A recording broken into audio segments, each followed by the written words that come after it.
This is the Big O Show. This is the Big O Show. This is the Big O Show.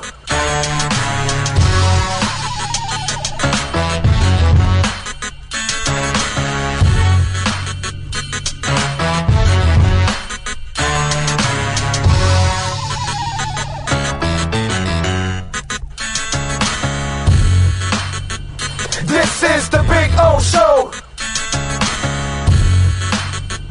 This is the Big O Show.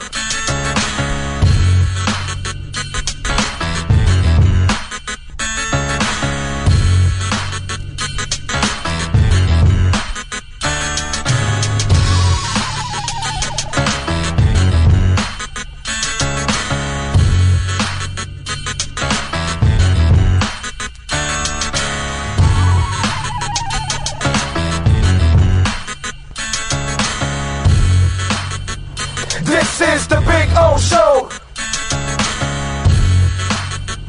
This is the Big O Show. This is the Big O Show. This is... There's no need to drive around South Florida wasting valuable time looking for a new or certified pre-owned Acura. Go to the #1 volume sales dealership in the Southeast United States. Craig Zinn's Acura of Pembroke Pines. Purchase with pace and space in a dealership tailored to your needs. From home buying to providing that personal touch. Contact the 2020 Satisfaction Award winner Craig Zinn's Acura of Pembroke Pines. 888-776-5123. That's 888-776-5123. Or visit them at 15601 Pines Boulevard in Pembroke Pines.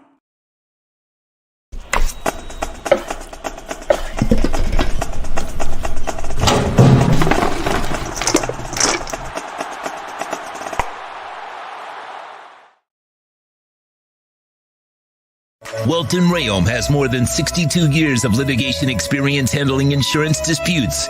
They're committed to resolving even the toughest insurance claims quickly. Call them for a free consultation.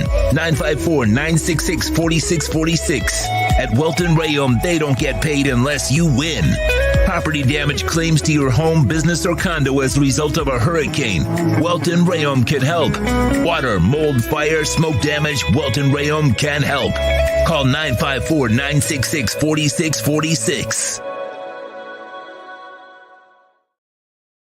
If you're a Miami sports fan, then there's only one store to go to, and that's Caneswear at Miami Fanwear in Davie. They're your one-stop shop for all your inner Miami CF, Canes, Dolphins, Panthers, and Marlins merchandise. They have hats, t-shirts, game day jerseys, and so much more. Located at 2511 South University Drive in Davie, and open 24/7 online at caneswear.com or innermiamiwear.com. Call them at 954-835-5597. Caneswear, the spot where inner Miami and all Miami sports fans shop.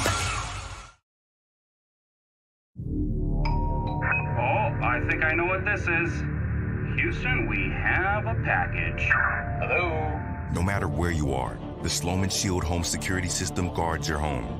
With next-gen perimeter protection, 24/7 monitoring, and interior motion sensing.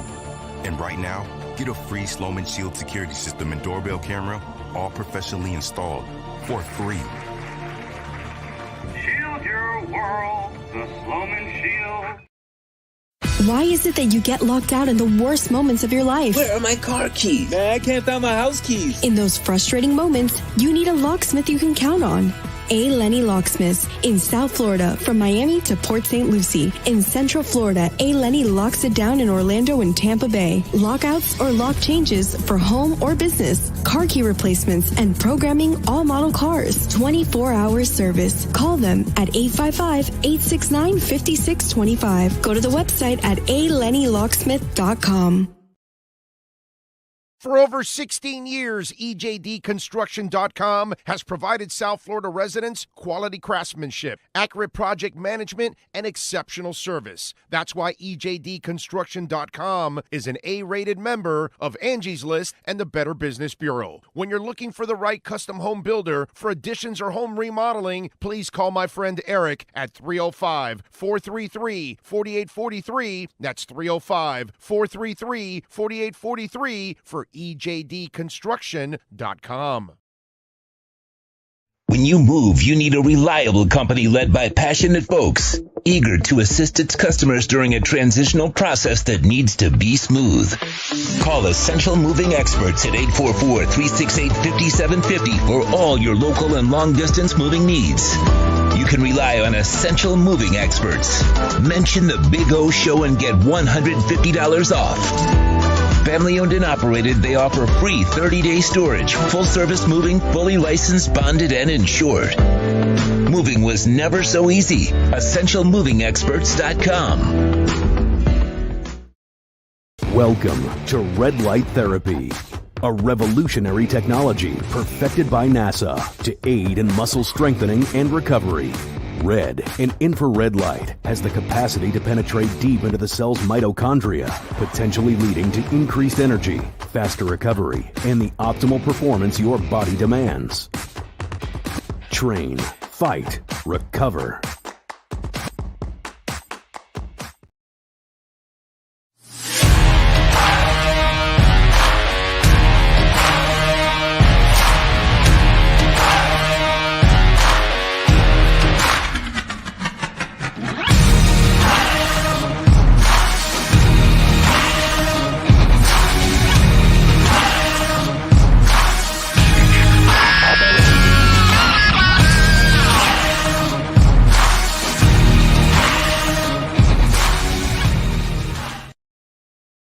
Statements or beliefs expressed on the following program by the host, guests, or callers are not necessarily the opinions of FantasyAccess.com, Media Group Inc., ownership, management, sponsors, or website.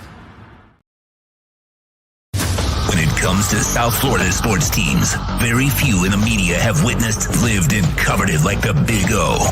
Let's start the program dedicated to your favorite South Florida teams with a passion that's unmatched. The Big O Radio Show is on. Here's the Big O. Good morning, boys and girls. Hope you all are doing well out there. Sean Stanley, of course, the man, the myth, the legend that is driving the program. All right, we got Ira and Kurt coming your way at the top of the hour with a little inside the paint like we always do on Wednesdays. Some breaking news. Aaron Judge and the Yankees have agreed to a 9-year, $360 million deal. Sean, you were looking for that loan. I know exactly where you need to go. Go see Aaron Judge, okay? He will help you out with that extra cash that you needed. We're still waiting that Cash App from that guy who wanted to send us to Los Angeles. It's a little late for that now, sir. We get it. You were tied up, so it's all good. It's understandable. Anyway, I hope you were bored like hell yesterday and frustrated like I was with the Miami Heat and the Florida Panthers. Man, they are, as I tweeted out last night, they are uninspiring to watch. And the Heat are frauds, obviously, because what we thought with Boston, oh, maybe they're turning the corner. No, they're not. They're frauds. And they lose last night and lose badly to Detroit. And, you know, it's just, it's pathetic, dude, really. Knight doesn't have it last night either. And it's just, you get no satisfaction from either one. And Paul Maurice has been very, very unimpressive, I have to say. You know, I would think some people already want him fired. It's kind of crazy to say that, but God, man, it's like, you know, you start looking at it going like, what the hell's going on here? Anyway, you know, it reminds me a lot of the Dolphins. I said Mike McDaniel has to make the playoffs when he took over in his first year. And it's kind of crazy to ask that from a first-year coach, but my problem is the team went 9-10 in wins the last 2 years. And so if you're taking over a 9 or 10 win team, you need to do better. He's already at 8. He's got 5 left. You better do better. Get in the playoffs. You improve the offense. We all knew it. You got a quarterback on track. Speaking of quarterbacks, so I read Dave Hyde's article, you know, last night, and, you know, he's never really been a Tua guy, okay? Let's just call it like we see it here. And so he's been kind of a Herbert guy the entire time, right? Which, again, that's fine. Physically, there's no argument there. Herbert is way better physically. Is he better record-wise? No. And so, I read his article, terrific article. He does an excellent job. As always, Dave is a stud, bro. Now, do I agree with him on this? No. I think he's completely out of his mind. And by the way, I got to also start saying to a lot of the people in the media and fans, you guys can't have it both ways. Dave Hyde, every other columnist, every other beat person ever, any fan out there, any person on TV, the couple guys that are left on radio. You can't have it both ways and say the Dolphins need a QB, and then Dave comes back to me and says winning is not a QB stat. That's the most asinine thing in the world. How's Belichick doing without Tom Brady? Oh, thank you. Appreciate that. He's accomplishing a lot without a quarterback, right? Oh, God, so much. 17 years with Marino. You did a lot of winning. You went to a whole bunch of playoffs. You even went to a Super Bowl. How's the 20 years without Marino? Oh, okay. Okay. All right. You would be 8-4. I mean, only my man Poupart thinks you would be 8-4 right now with Teddy Bridgewater.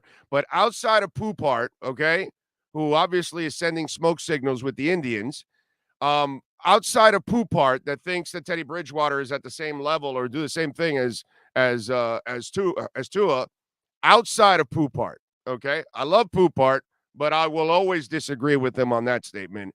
Teddy Bridgewater's never even close to what Tua's doing now. But anyway, anybody really believe that they would be 8-4 with Teddy or Skyler? Or John Beck or Ryan Tannehill or Ray Lucas or whatever. No, they wouldn't. They wouldn't be 8-4. Winning is a QB stat.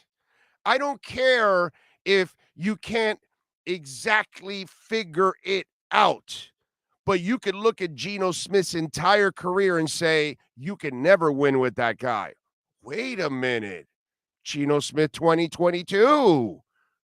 Wow, the light went on. He figured it out. He knows how to play some decent quarterback. And wouldn't you know it? The Seattle Seahawks are in a playoff position right now.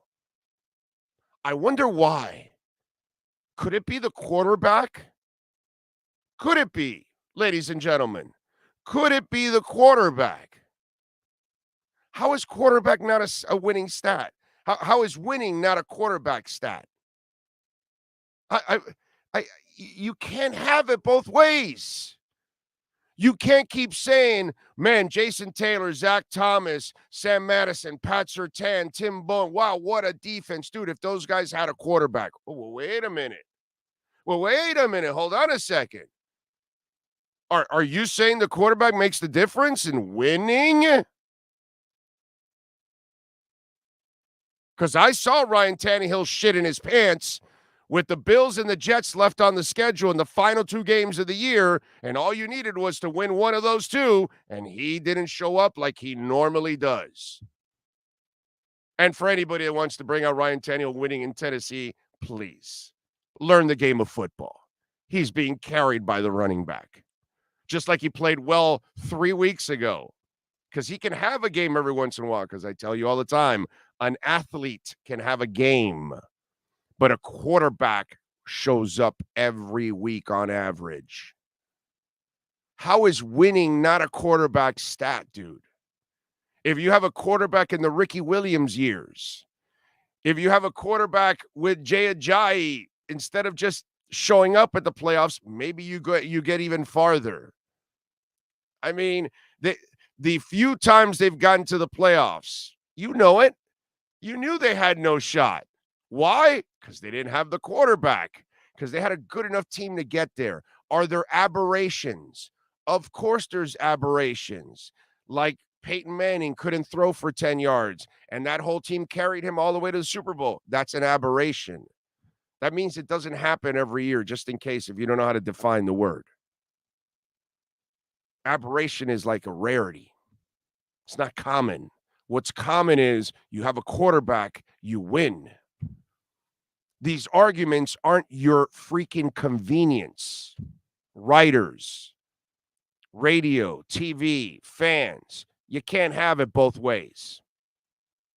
You cannot have it both ways. You can't say we need a quarterback to get into the playoffs and win, and then you can't say winning is not going with a quarterback. That's not a stat for quarterbacks. Meanwhile, Tua's 21-10 in the last 3 seasons.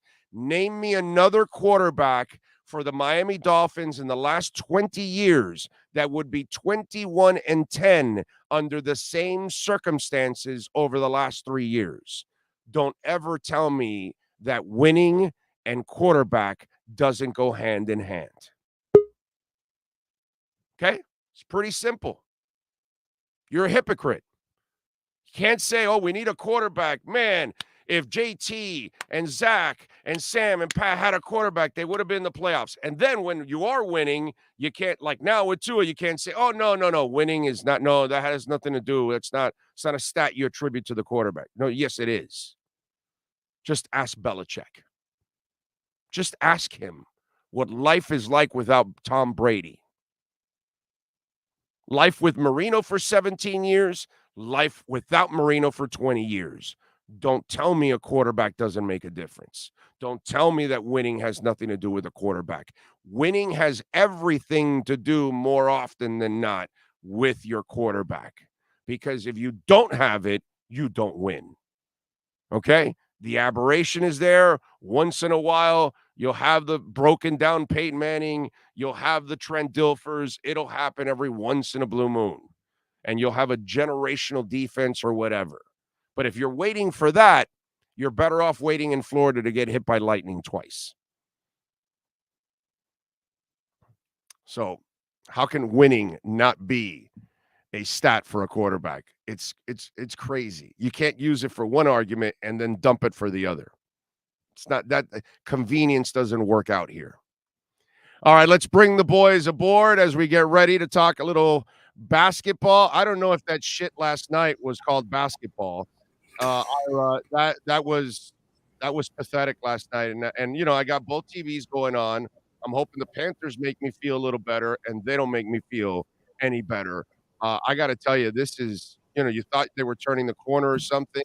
That was just an aberration against the Seas the other night. That was bad last night. That was bad. You know, it's interesting. I think it was Hootie who said the Dolphins make him cry. I think the Dolphins are the only ones in South Florida who don't make us cry at this point. Yeah, so it's like, look, there are moments. Because they have a quarterback, by the way.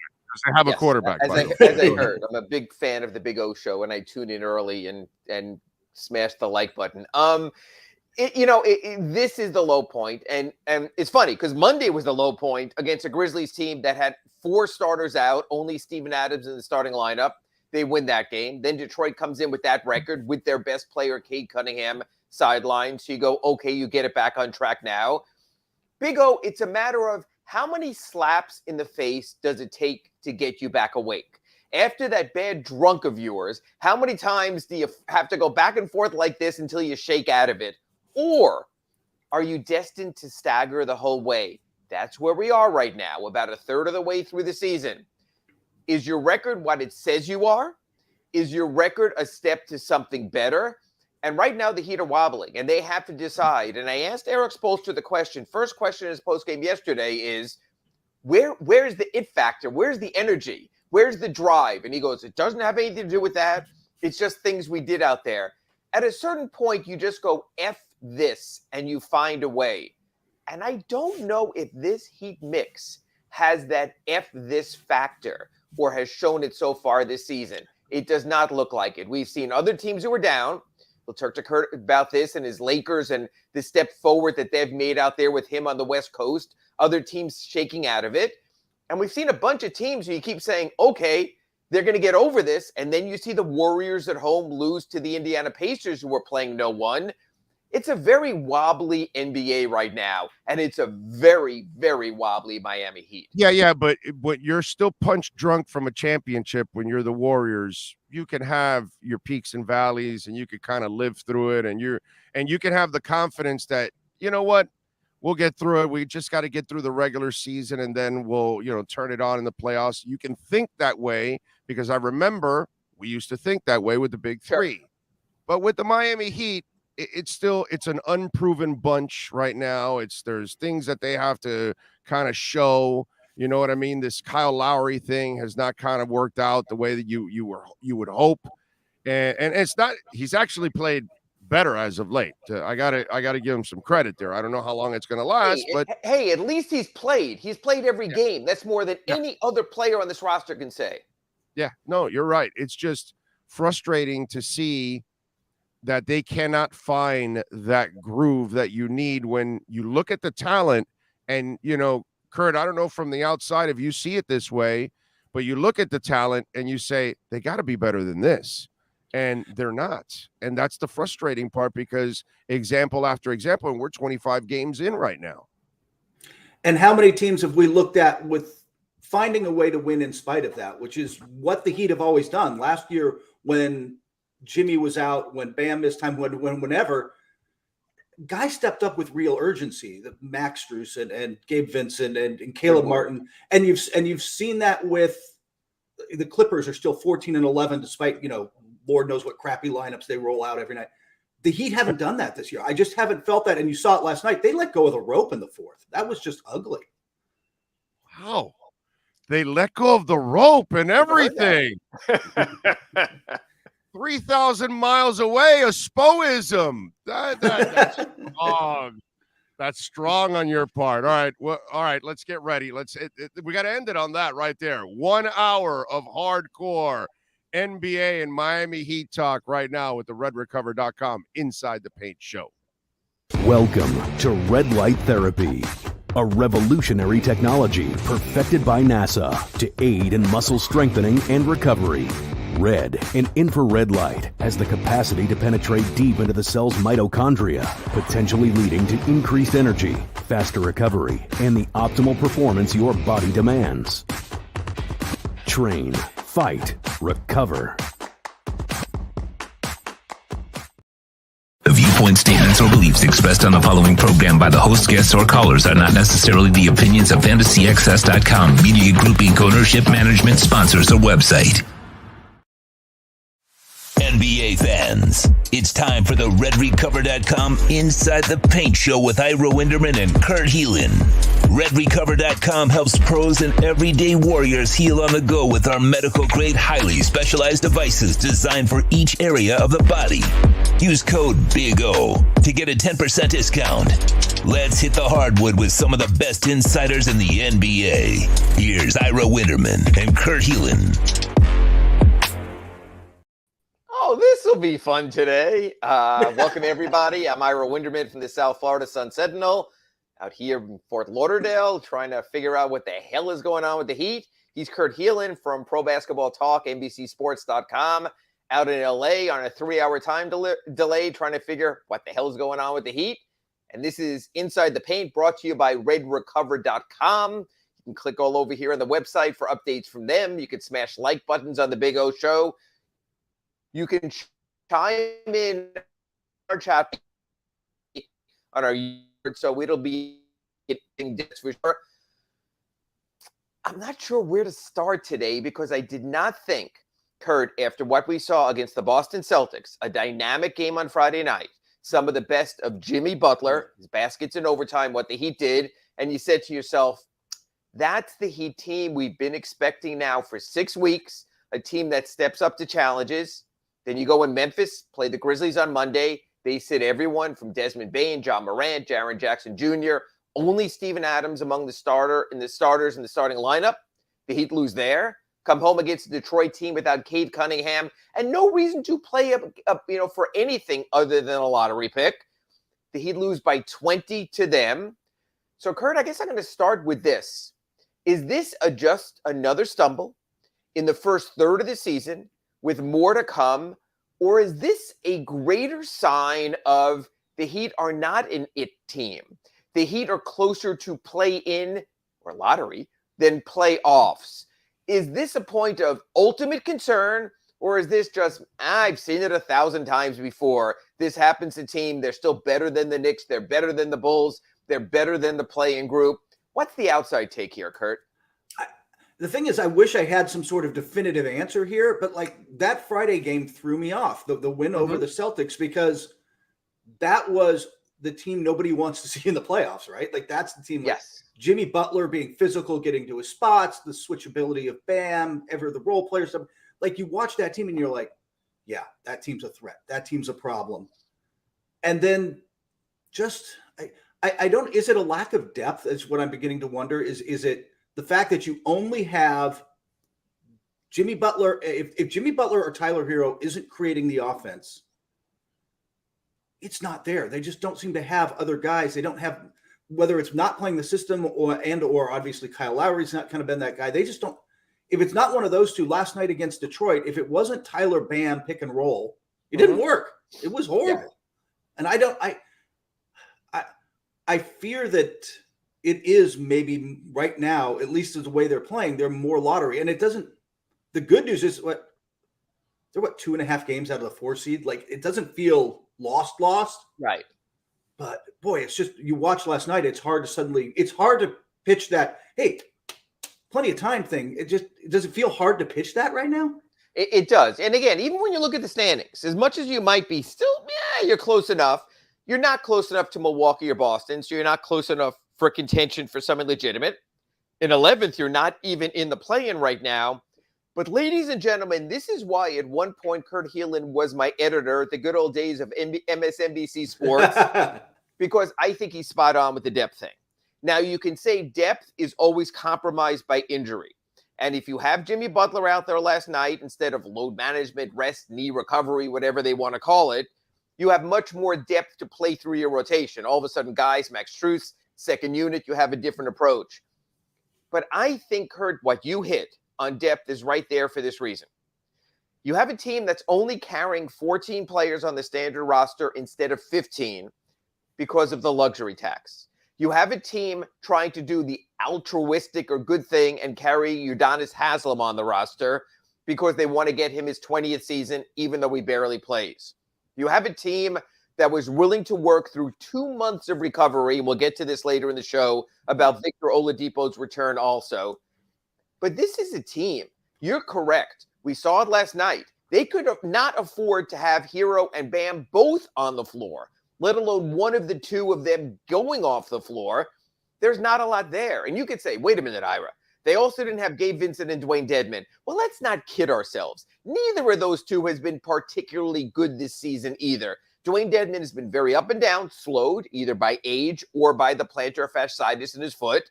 Gabe Vincent has been slowed by the type of knee injury that when you're in and out, you wonder if at a certain point you would not be shocked to see the press release that they've shut down Gabe Vincent. He's undergone a procedure. He'll be out for X amount of time.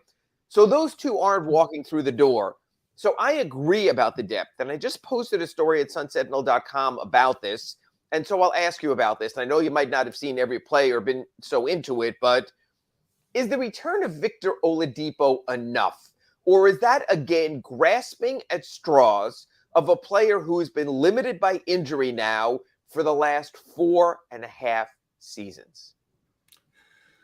It might be grasping a little bit. It's obviously too early to tell. He looked a little rusty last night, but he's, like you said, with all the time he's missed, I thought he looked okay. He got to the line a few times, but you kind of have to. Like you look at him now. I don't want to savior is a strong word, but you need his depth. You need him to come through and be able to play 20 solid minutes a night right now. But for the reasons you mentioned, they're not necessarily getting it from everyone else.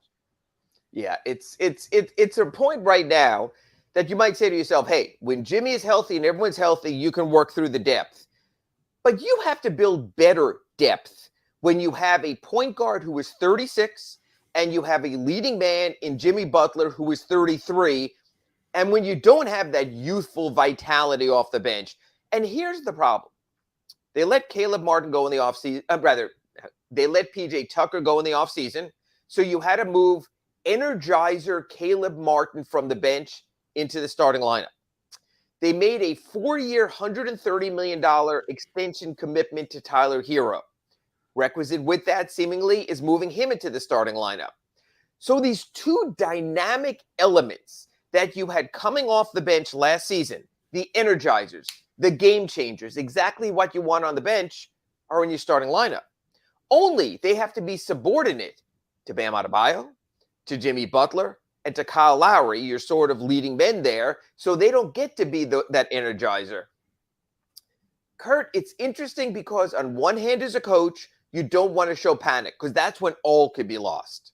Yeah. On the other hand, sometimes you have to step forward and make the hard decision that might not please players. So, at 11-14, still just 25 games into an 82-game season, not quite at the one-third mark of the season, does Erik Spoelstra, or should Erik Spoelstra, consider returning either Caleb Martin or Tyler Hero or both to the second unit to get better balance when whole? Or do you say, hey, that's a panic move. That's too early to change the entire plan of the offseason, July, August, September, of training camp in September and October, and all of a sudden, boom, here you are, December 7th, and you're saying this isn't right, and you're recalibrating and resetting. So how would you look at that possibility from Erik Spoelstra of the reset, of resetting the starting lineup of the bench, or is that still a little bit too much of panic when you don't want to show panic? You're 11-14, literally, and then the 11 seed. It's time for everything to be on the table, right? Okay. I don't think you're in a position to not. I don't know if you go there yet, but I think you've got to consider everything. I think my second question though is, I'm like, that makes sense. I love the idea of Tyler Hero and Caleb Martin coming off the bench. Then who starts? Like, I mean, are you still giving up something on that front end? And especially on the nights Jimmy is out, like we said, right. You need that shot creation. Tyler would have to move into the starting lineup those nights, but it sounds great, but the depth issue comes back of like, all right, well then who do we plug in that's as good at, or can fill the Tyler Caleb roles? And I'm not sure who that is. And that's the thing with the limited depth, and maybe the Victor Oladipo return gives you that dynamic play off the bench. Here's the thing, though. I think Victor Oladipo still can be a skilled player. I don't think you lose that. I think when you're a former All-Star, when you're former third-team All-NBA, you have that innate ability. I don't see him as an energizer. I see him more sort of in NBA terms in you and my age group, as far as takes a little while to get up in the morning, especially you starting our RedRecover.com Inside the Paint show at 6 a.m. out there in Los Angeles time. Victor Oladipo is not that dynamic. Inject him in. Oh, the Heat are struggling. Here comes our sixth man. He's waiting by the scorer's table. He's coming in. Right. That's an over expectation for a Victor Oladipo at this point, isn't it? Yeah, he's not. I mean, there are those microwave scorers out there. Jordan Clarkson did it for Utah. Has done it for a while. Obviously, going back a little, Lou Williams and Jamal Crawford won 6 men awards, coming in just dropping those. But that's not who he is. That's not. I mean, that's not the kind.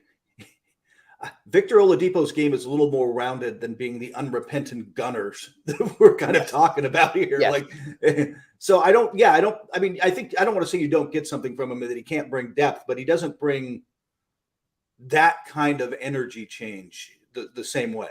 Yeah, I think so also. As a matter of fact, today I want to do the show a little bit differently. I really want to let the listeners chime in here on RedRecover.com Inside the Paint. So I am spending some time. So I'm not glancing off camera at you, Kurt. I'm trying to check the chat board here also. I don't like to look at me either, so I'm good. So okay, it makes 2 of us there. And that's why the podcast is just a beautiful thing. Although I think with how fast I talk, if you try to play me at 1.5 times speed, we're all going to be in trouble. Oh, it's like a coffee jolt in the morning. So I want to go to the chat board here if I can get this all called up. Just some quick thoughts on the quick thoughts, if you don't mind. Greater Good goes, I got no answers, but Spo is working on it. I think we all agree that Erik Spoelstra is an elite-level NBA coach. Yes. He came in last night. He basically says, we're not going to panic. We're going to find a way. Kurt, does Erik Spoelstra have enough tools to be the best possible Erik Spoelstra? That's actually a great way of putting it, because we like to think, oh my gosh, Greg Popovich did all this brilliant stuff. And so, I mean, still a great coach, but did all this brilliant stuff with the Spurs every year. Yeah. Did you see his bench? Did you see it's great when I'm like, we can talk Manu into coming off the bench. You have to have the tools. And I am less as great as I believe. I believe he's the best coach in the NBA right now. As much as I love what Spo does, if you're the chef, you can only cook with the ingredients you were given. And I'm not sure he has. I'm with you. I'm not sure that it's there. Yeah, no, I agree with that also. Chase goes, they basically have the same squad as the Eastern Conference final team. What the hell is going on? I think the loss of PJ Tucker is a factor there also, but I think you always have to grow as a team. Here's the opposite. Old teams get older. It's just a reality. Kurt, have we seen the Miami Heat get old in front of our very eyes with their 36-year-old point guard and 33 in Kyle Lowry and their 33-year-old leading man in Jimmy Butler? A little bit. I mean, they've still got the energy of Bam Adebayo and Tyler Hero, but if we're talking about Jay Crowder a bunch this year, and they the Suns moving on, they moved on because we've got this young dynamic kid in Cameron Johnson. We can move into the starting lineup. Right. I'm not sure where the Heat have that youthful. There's just not as much youthful athleticism off the bench. That's a fantastic point. Then when you looked at the Heat bench, you're saying, well, we still have 30-year-old Victor Oladipo we could put in there. We have 33-year-old Dwayne Dedmon who was out last night. And here's the other part of that equation. I will get back to the chat board. I know we got a ton of stuff here, so smash like buttons. We'll get to you right here. Is when you look at the Heat, those are the older elements of the bench. The younger elements of the bench, right now, the way it's setting up, are Gabe Vincent and Max Strus. Are those just guys? In other words, every team in the NBA has 9th and 10th men. And those 9th and 10th men help, but they don't necessarily move the needle. Do we overstate Gabe Vincent and Max Strus when they look so good playing with other great players, but when we put them on the second unit and ask them to be leading men, are we overstating and maybe putting too much on their plates? You know how ill it makes me to speak poorly of Gabe Vincent, but Gabe Vincent's a nice rotation player. Max Strus maybe slightly more than that, but ultimately is just a good rotation player. And you nailed it, by the way. You've got to have those guys. You've got to have depth. But both of those guys can step up and give you nights, give you experience. But I don't know that they're. Yeah, I think that's a good term in the NBA parlance. They're guys. They're call them 7, call them 8, call them 9. But if they're in your top 5 or 6, you're getting more concerned. Strus maybe can fit in the. And again, it's situational. Like it's always a matter of fit, but. Yeah, I think it's a valid point, Ira. Greater Good says Lowry definitely didn't respond to the urgency to get in shape. He gets a lot of minutes, and you see the decline in his game. Kurt, at a certain point, 1, aren't you what you are? 2, when you're older, you become an older player. Kyle Lowry's body type was never not this. He was always able to play with the body that he has, overcome it with his guile and his savvy and everything else. So I would not say in any way that Kyle Lowry's in worse shape. He's healthier. Look, Kyle Lowry is the only player on the Miami Heat who has appeared in every game. He is playing huge minutes to the point that as of last week, he was number 2 in the NBA in total minutes. Thankfully, now he's down to number 9 because Jimmy Butler, Tyler Hero are back. They've eased that load. I would say this. When they always, I know it's the bad cliche, availability is the best ability. But I think of all the Heat concerns when you're talking about, I think to lump and pile on like we did in the offseason on Kyle Lowry is not fair at this point, no matter what Greater Good says here. What say Kurt Heelan? He's like you said, he's shown up, and I don't think he's been bad. I think he's been okay. Look, if you're looking for peak Toronto Kyle Lowry, he's just I don't think he's that guy. No, because you're not going to get the same player at 36 you have at 35. I mean, that championship that they won in Toronto was 3 years ago. 3 years in the NBA can be a lifetime for players. Yeah. How many players have we seen 1, 2, 3 years later? They're simply not the same player. So if you have those expectations, and here's the point that Big O always makes with that. I think that he did have those expectations with Kyle. When at 35, they gave him the 3-year, $85 million contract.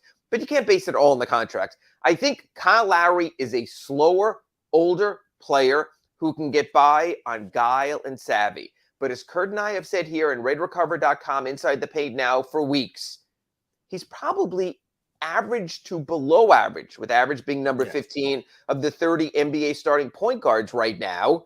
So when he plays above that, he's almost overachieving, right, Kurt?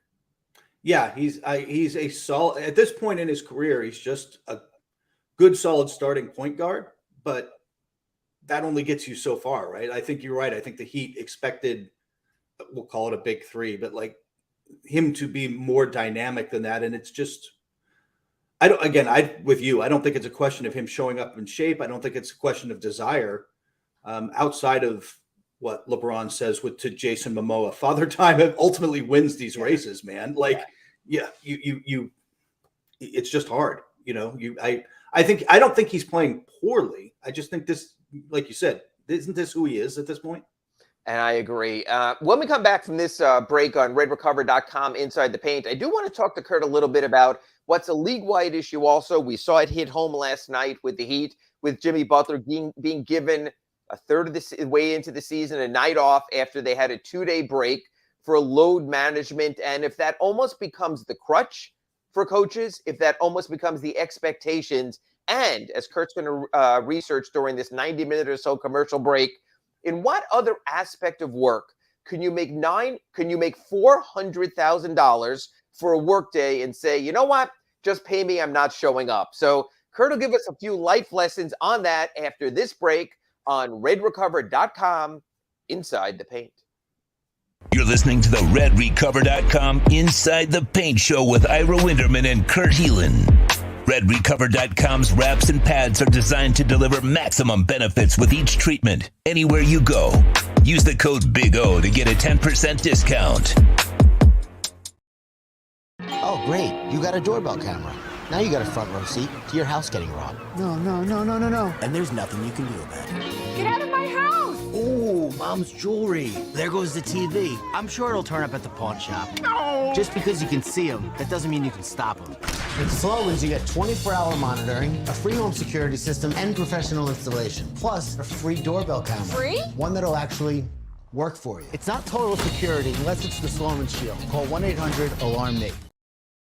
There's no need to drive around South Florida wasting valuable time looking for a new or certified pre-owned Acura. Go to the #1 volume sales dealership in the Southeast United States. Craig Zinn's Acura of Pembroke Pines. Purchase with pace and space in a dealership tailored to your needs. From home buying to providing that personal touch. Contact the 2020 Satisfaction Award winner Craig Zinn's Acura of Pembroke Pines. 888-776-5123. That's 888-776-5123. Or visit them at 15601 Pines Boulevard in Pembroke Pines.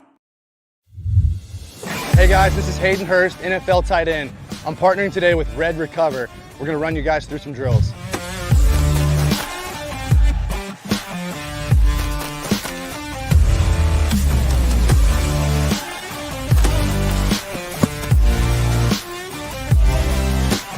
I started using Red Recover last year, my 4th year in the NFL. It just helps me on Mondays after games get my recovery process started, get back into the fold of the week, and get ready for the following Sunday. And if you want to recover like me, use Red Recover.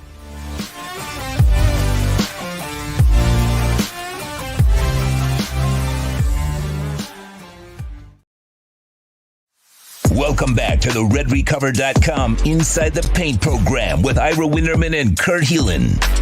Go to redrecover.com to learn more about red light with videos, blog posts, and 40 years of medical research to treat pain, inflammation, and overall well-being. Use code Big O to receive 10% off your order. Here's Ira Winderman and Kurt Heelan. And we're back on redrecover.com Inside the Paint. I'm Ira Winderman from the South Florida Sun Sentinel. He's Kurt Heelan from NBCSports.com, Pro Basketball Talk. Kurt, before the break, I spoke about the whole load management thing and how the NBA has become just the way it is. We're seeing it on a bunch of teams. The Heat will face the Clippers on Thursday. And a matter of fact, you might have more insight on this. We'll get to it later in the show when we talk about our upcoming Heat schedule. The Heat are getting the Clippers on the second night of a back-to-back on Thursday. The Clippers are playing Orlando tonight. So we're already in that. Do they play Kawhi and Paul George tonight? Did they sit them and play them in Miami? Are they ambulatory enough to play in either game at the time they missed? So you have that. So I want to walk people back through what I think was the Heat mindset over the weekend. Jimmy Butler comes back on Friday night in Boston. Eric Spoelstra says before the game, we're not playing Jimmy Butler 40 minutes after he missed 7 with knee soreness. So he plays him 35 because they go overtime. He has to. Jimmy's fantastic in the overtime. Makes 2 unreal shots. It's all on him. You see why he's still one of the game's preeminent closers in that final extra period in Boston and what he can do. They then have 2 days off. Jimmy feels comfortable enough with his travel schedule. He stays in Boston with Kyle Lowry and Anthony Carter. Anthony Carter's son plays for Providence Friars. They go to see him play in that game on Saturday. They travel to Memphis. It's a leisurely approach. All is good. I thought from the get-go that he would look at the back-to-back and say, okay, how are we going to spot our guys? Who are we going to play in the first game? Who are we going to play in the second game? It's weird, Kurt, but that's where we are in back-to-backs in the NBA. Veteran players rarely, not to say rarely, that's overstated it, do not always play both ends of back-to-backs. Then he gets the word out of Memphis after Memphis plays Detroit on Sunday. They're going to sit John Morant. They're going to sit Jaren Jackson Jr. They're going to sit Desmond Bane. They're going to sit anyone and everyone. My thought was the Heat then say, you know what? Let's get the sure W. That Memphis team is awful. Yeah. We'll play Kyle. We'll play Jimmy Butler. We'll go all out. And then we got this bad Detroit team on Tuesday. So they go out, they play everyone, and they're just terrible. And they lose the game in Memphis. All of a sudden Tuesday, yesterday, you wake up and you see Jimmy Butler's on the injury report. And you see he's being held out because of load management, rehabilitation for the soreness on the knee. I think from the get-go, the Heat were deciding which of the game Jimmy would play and wouldn't play. I have no issue with that. I thought it might be the same case with Kyle Lowry. Don't want to be too long-winded here. But I look at the injury report during the day yesterday and I see Kyle Lowry's questionable with ankle soreness. In the NBA, they don't like a player from going from not being on the injured report at all to suddenly he's out. Yeah. There's the gambling element and all of that. They call stepping it up. Go ahead, list a player as questionable, as doubtful, as out. The gambling people know there's something going on here. The line doesn't move dramatically. I have no issue with that. But then the Heat find out Gabe Vincent's not available because that knee soreness is back after he missed 5 of 6 games, came back for 3 games. So Kyle Lowry has to go out and play in both games anyway. Long-winded, but getting to this point, finally here, I'll exhale. Kurt, even though the Heat came to an agreement with Jimmy Butler that he probably would sit out one of the 2 games, even though it was decided that the Detroit game on Tuesday would be his load management day, his day off, do you reach a point where a game becomes too important and you have to tell that player, hey, suck it up, give us what you can. That was not the result we expected in Memphis, but now we're in a different situation. Or, and I think if the Heat are listening, and I do believe they monitor the show, would they say, are you an imbecile, Ira? It's December 6th, the game that they played last night against the Detroit Pistons. Are you going to push Jimmy to the point in December where he's not going to be ready or ailing in March, April, and they hope, of course, May? Kurt, should the Heat have rethought the approach there, or am I being way too dramatic here on redrecover.com Inside the Paint on a Wednesday morning, day after? I think, look, I don't think you're being too dramatic in the sense that this team, again, when we talked about before, if just the lack of urgency, the lack of, like, you can't lose that Memphis game. Like, if you're targeting that as the must win, right? Like, hey, we're going to play all our guys and they don't have Ja and Desmond and everybody else and Dylan, you got to get that game. You can't give that game up. And then if you don't, I think it's fair to, hey, we need you. I think it also depends on your relationship. You've got, Spo has to have this relationship with Jimmy and know where they can go, or you end up with Nate McMillan and Trae Young and perfect all that mess. Like, you've got to have a guy who would be willing to do it in a relationship where the coach can go in and go, hey, we need this from you tonight. Can you give me this and not get, I don't want to say Jimmy's blown up in the past, but like you've got to be able to keep him happy too. And that's not an easy line to walk. No, that's a really good point. It's not like the Heat, when they added Jimmy Butler, got a player with no baggage and no history. They saw how it played out with Fred Hoiberg in Chicago. They saw how it played out with Tom Thibodeau and, to probably a greater degree, Rachel Nichols in Minnesota. They saw how even when he was within a Kawhi Leonard shot of instead his Sixers going to the Eastern Conference Finals, he still walked away from the 76ers for his Heat contract. They knew all that. They knew the baggage. They knew what came with it. I get all that. Again, during this last commercial break here on RedRecover.com Inside the Paint, I did go outside as usual. I always do and chase the kids off the lawn. So I get that. I get that's who I am, and that's the age group that I'm at. But Kurt, the Heat also went above and beyond for Jimmy Butler. They gave him a contract extension through his 36th birthday that is going to pay in excess, combined with the year he had left, of $200 million. They are paying him a salary of about $400,000 per game, whether he plays or whether he doesn't. Doesn't the obligation change when someone makes that commitment to you, that the commitment should be to play through pain and soreness? And the reason I bring it up is this. I had asked Eric Spoelstra about Kyle Lowry's minutes. We were out in Boston last week. And I said, this guy's number 2 in minutes in the NBA at 36 years old. Aren't you concerned? And he said, look, we don't practice anymore. We're not pushing guys on the off day. Every single non-game day is a recovery day. We're giving the guys the chance to get their body right. This is not Pat Riley. Matter of fact, this is not Eric Spoelstra with his, he calls them Hunger Games practices. You have to be padded up. You have to be ready for contact. You're going to get bruised, and it's going to go for a while. They don't do that anymore. They're smart with their older players. So doesn't a player at a $400,000 pay grade have to be a little bit different with his approach? Or again, is that your body is your temple and your body tells you when you can and when you can't? And the examples I'm going to bring up to you out there, Kurt, out in Los Angeles isn't that sort of the approach that Kawhi Leonard has taken ever since the championship in Toronto, or even while he was winning the championship in Toronto, is salary don't matter. Victory doesn't matter. I know my body. I know how I feel, just like we know our bodies. And everyone out there watching RedRecover.com Inside the Paint knows there's certain mornings you swing the legs off the side of the bed and you say, yeah, it's not happening today. You know, or that's why they have them little blue pills and other things out there for that reason. I can't do it on my own today.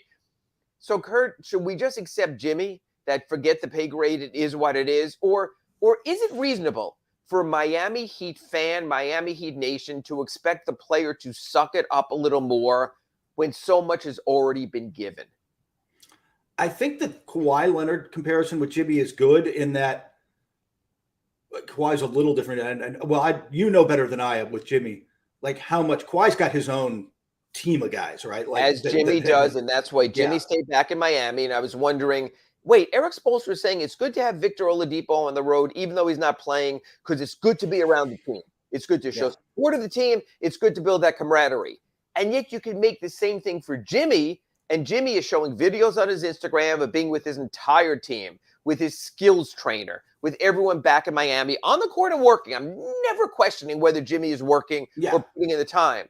Then Jimmy comes back against Boston, and Jason Jackson, the Heat sideline reporters in the locker room, and he says, Jimmy, what delivered you to the point where you could play in overtime and hit game winners against Boston? And Jimmy listed name after name after name, all of his own people. The Heat had plenty of dedicated people back in Miami. The Heat have a dedicated training staff, but it was all about Jimmy's people. It was almost unfair, I thought, to the effort the Heat staff is putting in, but that's the way it is. So yes, he has his own people. He listens to his own people. But the last time I checked, Jimmy is paying his own people. The Heat are paying Jimmy $400,000 a game. The Heat gave Jimmy that contract extension. I know for a fact Jimmy still feels like he's underpaid because that's just how NBA players are. That's how Jimmy feels. But shouldn't there sort of be it both ways of the Heat, hey, the going is tough. We don't want to have to ask you to push through, but we need you to push through. And I think they're a little careful on that. And shouldn't there be something on the other side? Or is Jimmy shown that Jimmy Butler Inc., Jimmy Butler Incorporated, is simply its own business that works as a subsidiary? Dwayne Wade and players. Well, I agree. I do think. By the way, I like the subsidiary of his coffee company. I would get in on that one, especially this early in the morning out here. Hello. They've got Kawhi and Jimmy have the same mentality with their people in this sense to me. They don't think they're getting. I don't want to say they don't think they're getting paid for December, but that's not what they see where they earn their money. It's April. It's May. It's March. It's big games and big moments, and this is about getting them to that point. But I think you hit the nail on the head, which is the Heat at, again, 11-14 have to find a way to turn that around faster. They cannot do the Clippers 14-12. Now, I think they were 14-11. I'm not sure off the top of my head. You've got a little more cushion, right? You've got a little more ability to wait, especially because nobody has done what Boston, Milwaukee have done and run away with the West.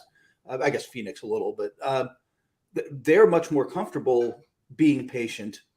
I'm not sure, how much longer can the Heat be patient, Ira? How much longer? That's the exact next point I want to get you to. A lot of times these, whether it's 538 or other projections, they'll list through their computer analysis what the team likely will finish with. But a lot of times those also have best possible finish, worst possible finish. Yeah.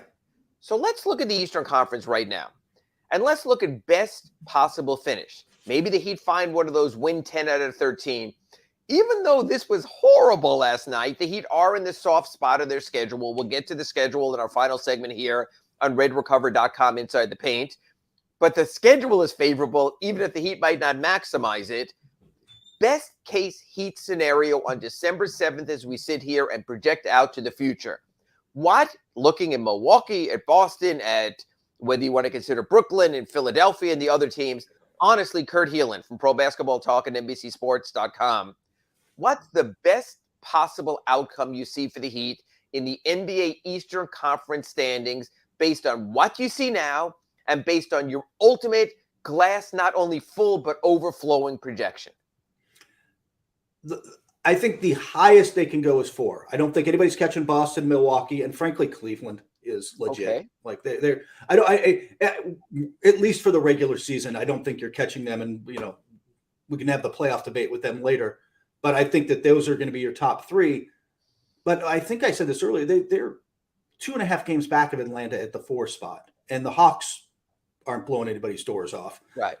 You've got a bunch of teams to jump is the concern. Even if you win 10 of 13 and you get on this run, you still got to jump Philadelphia and, like you said, Brooklyn and some teams that might start to, Philadelphia got Harden back and lost the first one, but we'll see if that juices them a little bit in their offense. And then Maxey will come back also. Sure. Right. So I think the 4 seed is, you're not so far out of it that it's unrealistic, but it's a lot to ask considering how many teams they have to jump. And it might be, I think making 5 or 6, getting into the playoffs and not having to go into play-in should be very much the realistic goal. I think that you can get there. And that's a good point. You've got to win some games. That's a good point. And because I've also covered the Heat during the low web, or as we like to call it here, the Kasib Powell, Stephon Lasme, Blake Ahern era, I've always looked at the standings a different way. In the old days, in olden times, I've always said there are 15 teams in the East, 7 don't make the playoffs. Who are those 7? So I can figure the Heat are in the playoffs. Now it's a little bit different because, in effect, 10 make the playoffs, counting the play-in game. So the first thing I do is I look at who are the 5 non-playoff teams, non-play-in teams in the East. Well, we know Charlotte's terrible. Orlando is all about the future.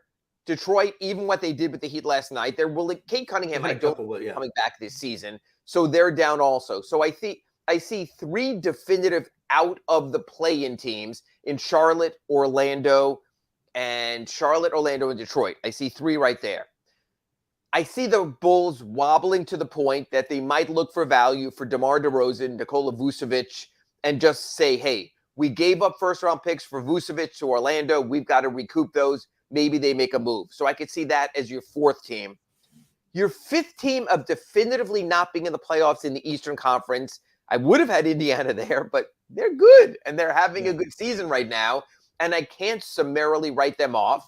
I still think the Knicks will wobble to something not very good. I think with Bradley Beal missing time right now with the Washington Wizards, I would not necessarily overstate who they are.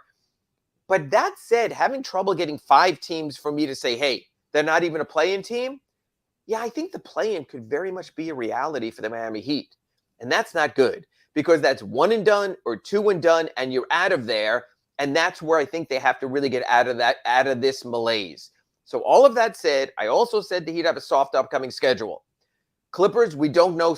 It'll be a second night of a back-to-back regardless for the Clippers. They're in Orlando tonight. We'll see about Paul George and Kawhi Leonard. Then you have the Heat on Saturday hosting San Antonio, which has fallen off a cliff right now. They go out on a road trip next week. They're going to be playing games against Indiana, Oklahoma City, Houston, and San Antonio. Again, the soft spot. So after this break on redrecover.com Inside the Paint, I want to talk to Kurt Heelan about the upcoming schedule and whether we should assume anything of this Miami Heat. I know I've gotten away from the chat board. We'll try to really do a lightning round on that also, even though I tend to be too long-winded. So we'll hit all of that up on our final segment on redrecover.com Inside the Paint after this brief commercial break. You're listening to the redrecover.com Inside the Paint show with Ira Winderman and Kurt Heelan. RedRecover.com's wraps and pads are designed to deliver maximum benefits with each treatment, anywhere you go. Use the code Big O to get a 10% discount.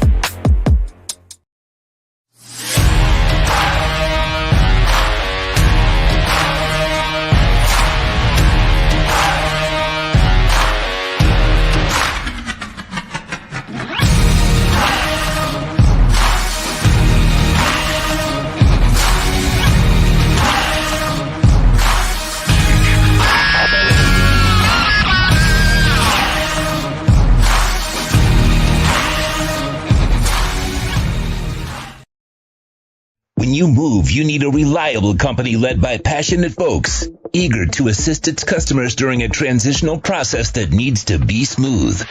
Call Essential Moving Experts at 844-368-5750 for all your local and long-distance moving needs. You can rely on Essential Moving Experts. Mention the Big O Show and get $150 off.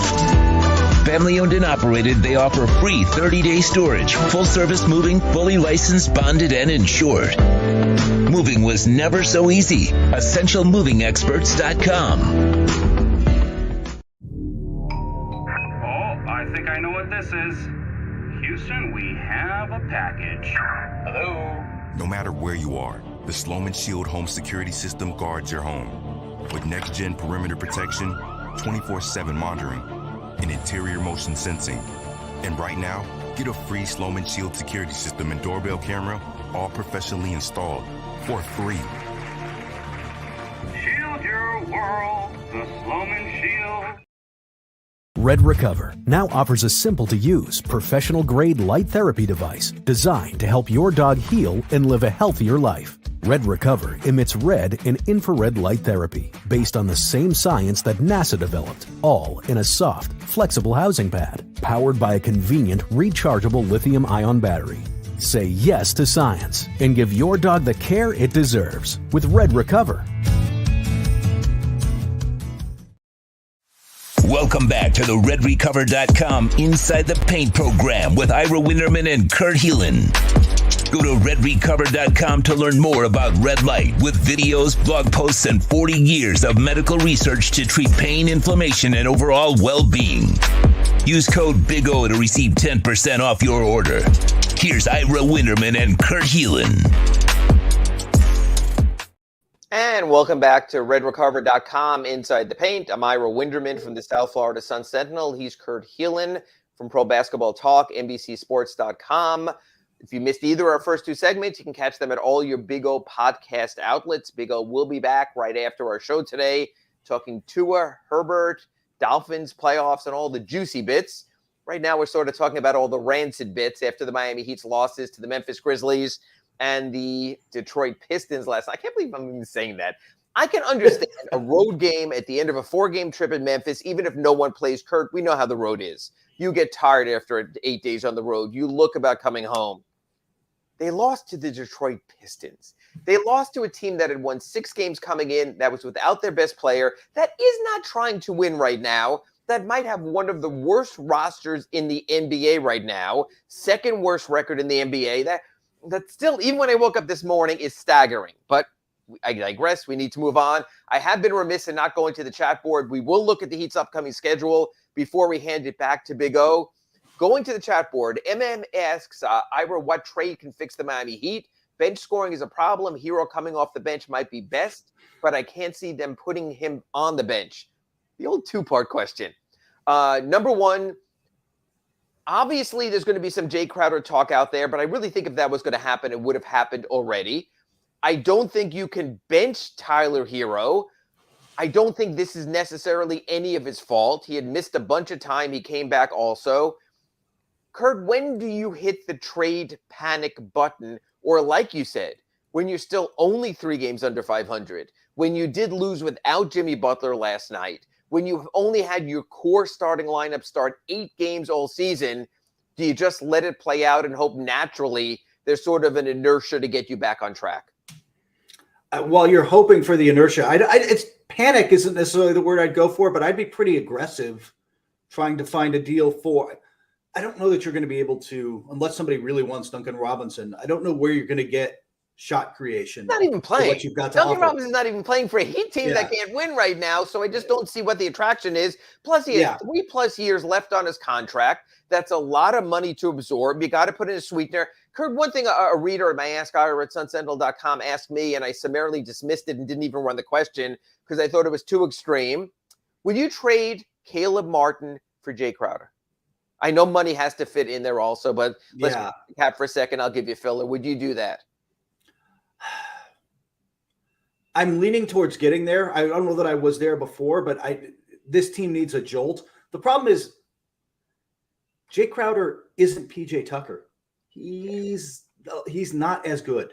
He's and Tucker especially defensively, yeah, especially defensively. He's just kind of a poor man's version, for lack of a better way of phrasing it. And by the way, that's including the PJ Tucker who does not shoot in Philadelphia. I don't know. That's a whole different discussion. 7 scoreless games in November. Yeah. Shocking. I mean, even for his low Heat production. Here's my issue with Caleb Martin, and I put this at AskIra@SunSentinel.com. With the Heat's bad contracts, Duncan Robinson, the $90 million 5-year deal, you certainly can look at, for the productivity, Kyle Lowry's 3-year, $85 million deal. It is so hard to find value contracts in the NBA and on the Miami Heat to a degree. Caleb Martin's under contract for 3 years at $20.3 million. That's a good contract. Whether you consider Caleb Martin a starter or a top 8 rotation player, if you're getting someone at less than $7 million a year, far less than the NBA average salary, Kurt, my point is this. You don't want to let the value contracts go.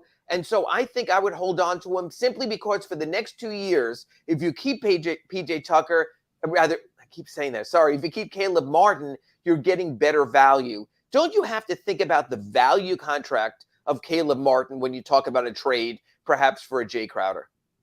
The other part of that is Crowder's got to get paid. He is in the last year of his current deal. So if you're trading for him, unless you plan to rent him, and then Caleb Martin's a lot to give up for a rental. Yes. Now you've got to pay him and keep him and hope he, kind of like PJ Tucker, hope he stays healthy for the next and Jay Crowder will be a non-value contract. So I agree, you'll almost go in the other direction. That's why Phoenix had this sort of loggerheads. Like you said, they decided how are they going to spend their money. They decided that Cameron Johnson was a better long-term investment than Jay Crowder. If Jay Crowder wasn't starting, but got an extension from the Suns at big money, I think he would be fine.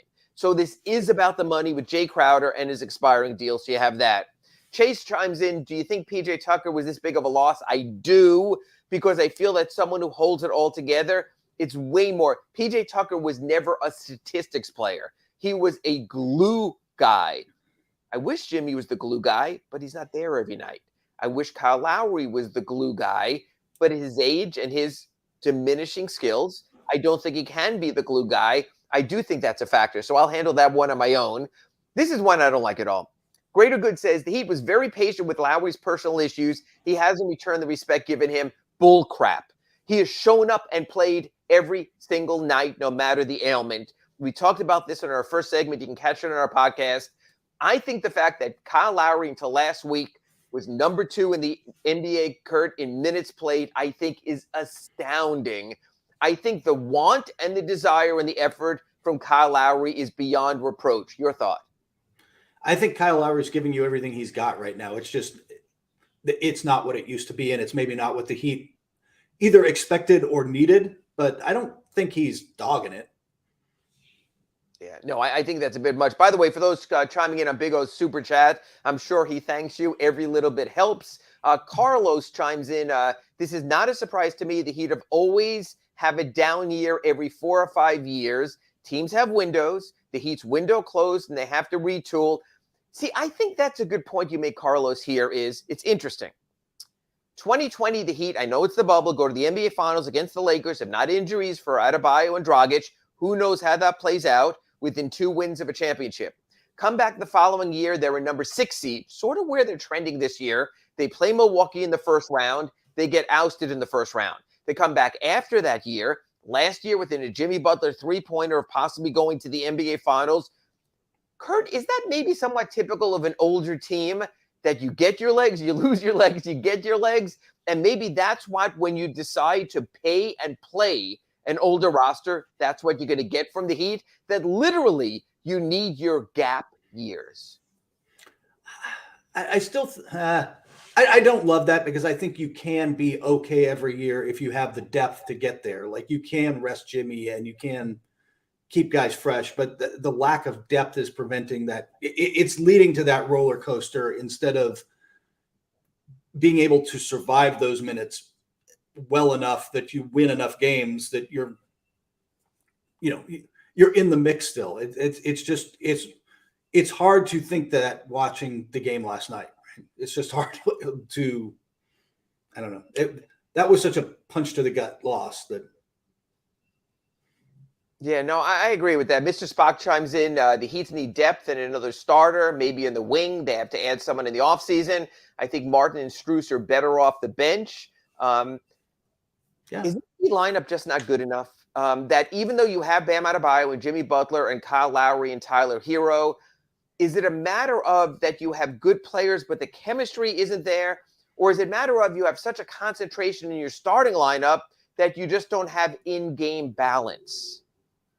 It might be that. I think that's part of it, is that, and I was mentioning before, I just feel like if it's not Tyler or Jimmy creating the shot, that's not what Bam does. Bam is a finisher, right? Like, he's seemed to have run more isolations this year, and I haven't looked up the numbers, but like, he seems to be trying to create a little more, but that's never going. I mean, he might be better at it as he gets older and work on it, but that's not his strength. You've got 2 guys who can create shots, and if one of them isn't playing at any given minute or taking the night off, you're up against it. And defenses can load up on you. If you know it's just Tyler, I can load up. Yeah, no, and again, and Tyler's not maybe the best version of himself when he's starting because he has to defer also. So I think that's part of the imbalance right here also. Let's see, going back here, Greater Good says, at least we're not hearing complaints about Duncan Robinson, because we're not hearing about Duncan Robinson at all. I don't know if that's good or not. You know what? I get a lot of times from the Heat, they say, you've got to understand where we were, what we had to pay, what we had to do, living in the moment and all of that. I do think the Duncan Robinson contract, though, was one that even in the moment, we had seen so many shooters paid before him, whether it was Joe Harris, whether it was Davis Bertans, and you just realize they're just 1-2 players. Kurt Heelan, a guy who's written a lot of analysis over at Pro Basketball Talk at NBCSports.com also, was the one-dimensional shooter an overpay for the NBA in a period that the entire league has come to regret, because we're seeing guys like that get sort of eviscerated in the pick and roll, picked on. I mean, it's almost like we have this drinking game now when Duncan Robinson comes on, how soon till the first foul, and oftenest within the first minute. Did NBA general managers, and they're all brilliant people, sharper basketball minds than you and I for sure, but did they get too caught up in the 3-a-thon and think that, hey, everyone is Steph, everyone is Clay, and maybe all those shooters who got paid at the time, a lot of those really are looking right now like negative contracts. Yeah. By the way, what the heck happened to Joe Harris, who might have been, to me, been the best of this group, because he did do some other things. Yeah. And wow, he has been flat out bad this year. Yes. Which is just hard to watch. I think when you do the one-trick pony thing, you get into trouble with that. In other words, with so many of those players, with so many players in general, you say, okay, the shot's not there, but they're doing X, Y, and Z. They're playmaking, they're defending, they're moving the ball, they're rebounding. So let's go through this. Is Duncan Robinson going to defend? No. Is he really going to get in there, mix it up, and get you big-time rebounding numbers?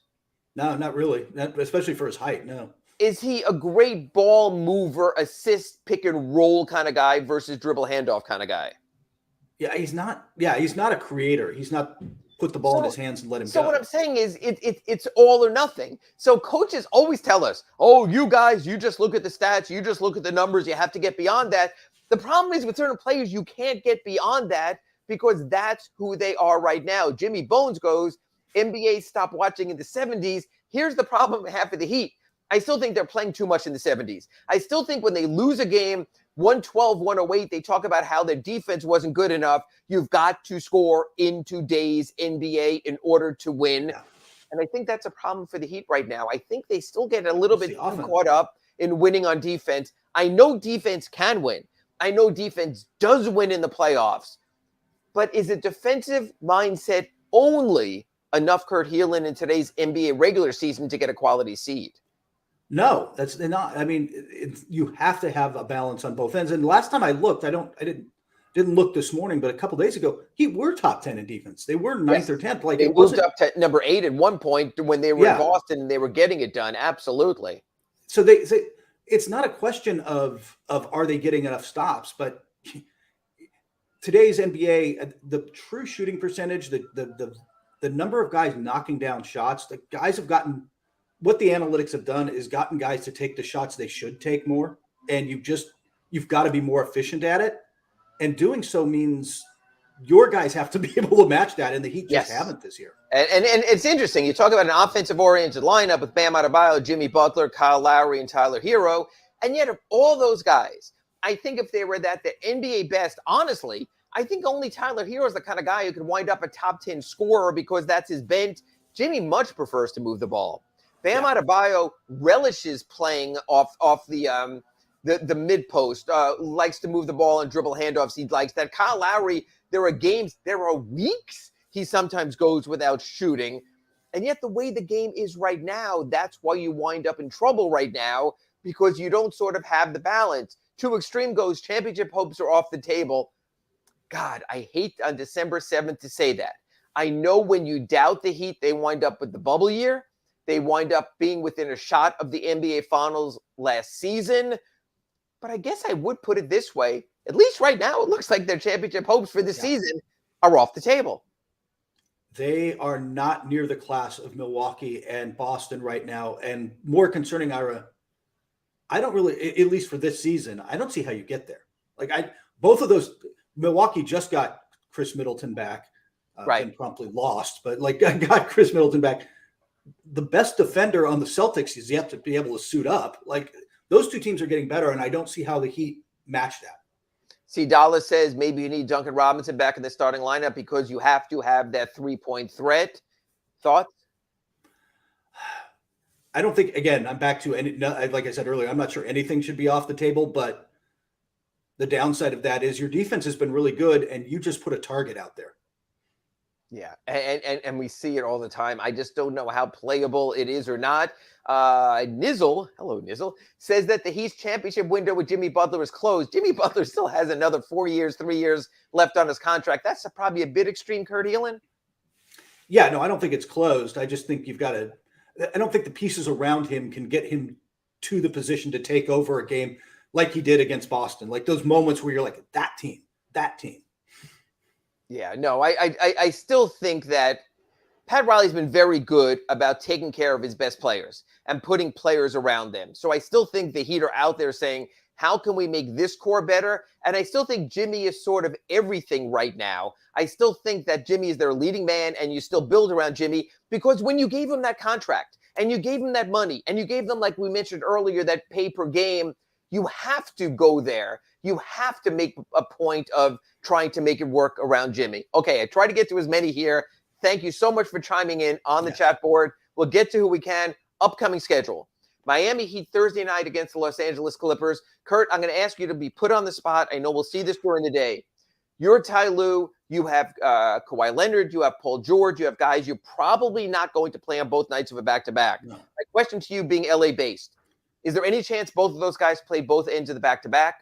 Number two, if you're Ty Lue, when do you think we will see Paul George, Kawhi Leonard? Will they play tonight against Orlando, Thursday against the Heat, one maybe in one game, one in the other? How do you think the Clippers approach going into this back-to-back and playing here at FTX Arena on Thursday night against the Miami Heat? There is zero chance both of them play both. In fact, Kawhi and maybe Paul George, definitely not Kawhi. Tradition with the Clippers, Ty Lue's about as open with his starting lineups as Spoelstra, but tradition with the Clippers would be what the Heat tried to do with the Grizzlies, which is we can beat Orlando. Let's load up on Orlando. And whatever happens in Miami happens. Right. So maybe interesting there. San Antonio, 5 o'clock for the international crowd here at FTX Arena on Saturday. The Spurs had the start of the season. We thought they would be Indiana-like, that heck, forget about the lottery. They're going for it. They've been terrible since. Thoughts on Heat Spurs on Saturday? I have seen the Heat twice in person this year, Ira, and I just feel sorry for you. They're bad. They're genuinely bad. The Spurs. Yeah, the Spurs. I'm sorry. I mean, the Spurs twice in person. I've seen the Heat 2 times in person. I feel bad for me, so I get that. The Heat, the Spurs are genuinely bad. If the Heat maximize their schedule, they have the Spurs this Saturday. A week from Saturday, they get the Spurs in Mexico City. So as long as they don't drink the water, as Kurt says, only eat the street food, they'll get 2 cracks at them. Then before we meet again next week, I think I'll be in Oklahoma City next Wednesday, the Heat play the Pacers. Originally when the schedule came out, I think we said, hey, Indiana, that's a W. Yeah. Pacers have been a hell of a story this season, haven't they, Kurt Helin? And getting it from their rookies. Benedict might be, well, I mean, Banchero is probably the rookie of the year, but he's getting pushed. And then Nebhart, the point guard out of Gonzaga for 4 years, looks phenomenal for a couple of games in a row. Years before that, I thought he was underutilized, misutilized at Florida. I think they made him less of a player than Chris Chiozza was for the Gators. I think that falls on the Gators. That's why they have a new coaching staff. But we'll handle Inside the Paint Gators edition another time. Right now, we're running long. He's Kurt Helin. I'm Ira Winderman. This was RedRecover.com, Inside the Paint. I'll talk to everyone next week from Oklahoma City, 9 a.m. on Wednesday. Until then, right now, the Big O Show rolls on. You've been listening to the RedRecover.com Inside the Paint Show with Ira Winderman and Kurt Helin. Go to RedRecover.com to learn more about red light with videos, blog posts, and 40 years of medical research to treat pain, inflammation, and overall well-being. Use code BIG-O to get a 10% discount. The RedRecover.com Inside the Paint Show is mastered by executive producer Sean Stanley. Please search Big O Radio Show on most platforms. Subscribe and smash the like button.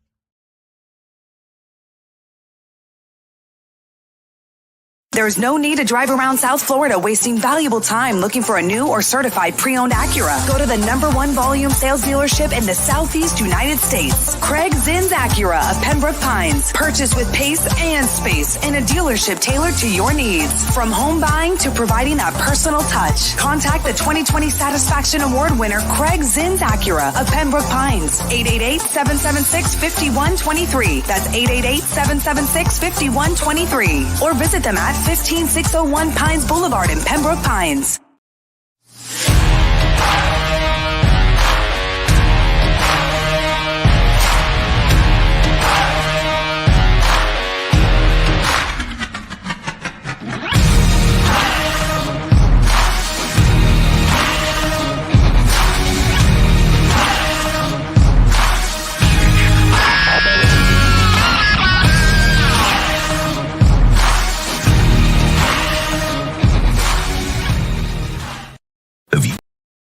Statements or beliefs expressed on the following program by the host, guests, or callers are not necessarily the opinions of FantasyAccess.com, Media Group Inc., ownership, management, sponsors, or website. When it comes to South Florida sports teams, very few in the media have witnessed, lived, and covered it like the Big O. Let's start the program dedicated to your favorite South Florida teams with a passion that's unmatched. The Big O Radio Show is on. Here's the Big O. All righty, we are back and ready to rock and roll. Sean Stanley, of course, mastering the program every single day. We thank Ira and Kurt. Excellent work by them. Appreciate all of you out there, as always, keeping it locked here on the platform. We're going to have Ian Rappaport join us. He'll join us around 10 minutes, 10:10. Matt Verderam, another favorite of the listeners. He'll stop by at 11 a.m. So we'll have a good time with Matt. Got all of that going on. So we will, and of course, you can chime in on the chat board right there on the YouTube chat board. You can reach out to us on the Welt and Rayom text line. That's 855-912-1056. That's 855-912-1056 on the Welt and Rayom text line. And of course, on Twitter at Big O Show. And remember, if your business wants to be a part of our platform, you can call our business line. If you want to advertise, if you want to reach, if you want to definitely market your business out to a lot of people out there for branding purposes, or you're looking for new customers, locally, statewide, nationwide, internationally, the show hits all levels. So it doesn't matter what kind of business you own, if it's a local business in South Florida, if it's a statewide business, if it's a national business, even if it's an international business. We've got listeners all over, so you can reach out to us on our business line at 786-754-4664.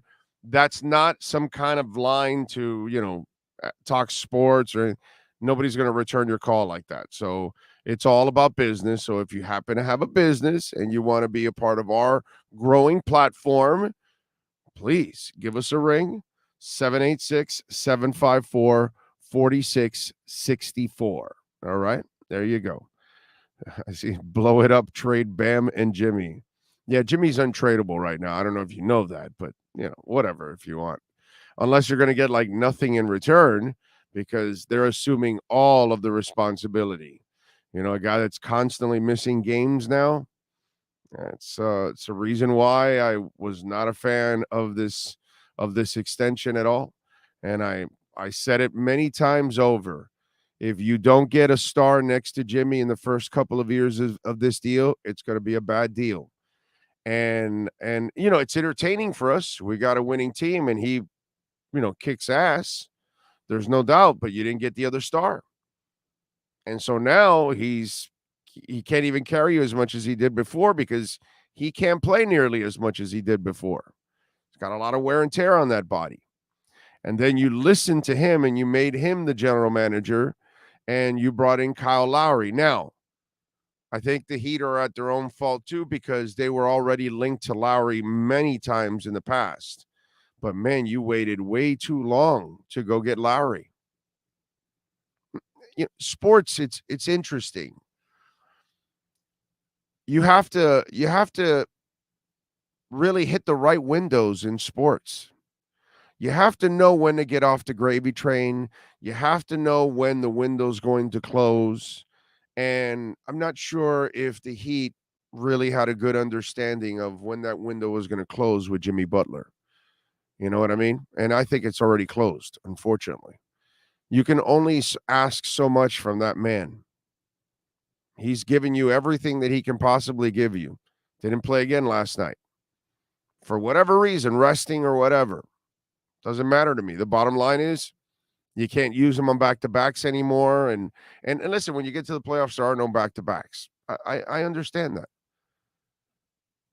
But you're losing games. You're losing playoff position in the process. And you're not good enough to overcome all of that. And that's the sad part, I think, where the Heat made a mistake. They made a mistake because the second you traded for Butler, you didn't make the other move within the first year or two of his stay here. And then finally, when you made the move, you got an over-the-hill Kyle Lowry at this point. Yeah, that's not working out. And unless Tyler, and by the way, he played his ass off yesterday, he scored all those points and only took 4 3-pointers and made 2 of them. You would figure what did he score? 34, right? What was it? 34 points. I tell you, Tyler Hero scored 34 points. You would think he scored 20 of them in 3-point range, right? And that wasn't the case. It's weird, man.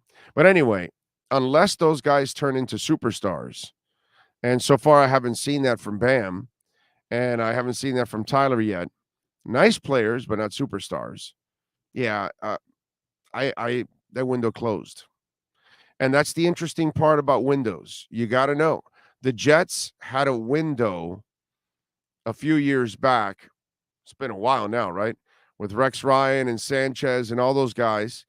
And it's interesting. It goes with that conversation of Dave Hyde. Oh, quarterback, you can't really, tie winning with a quarterback. Oh, okay, good.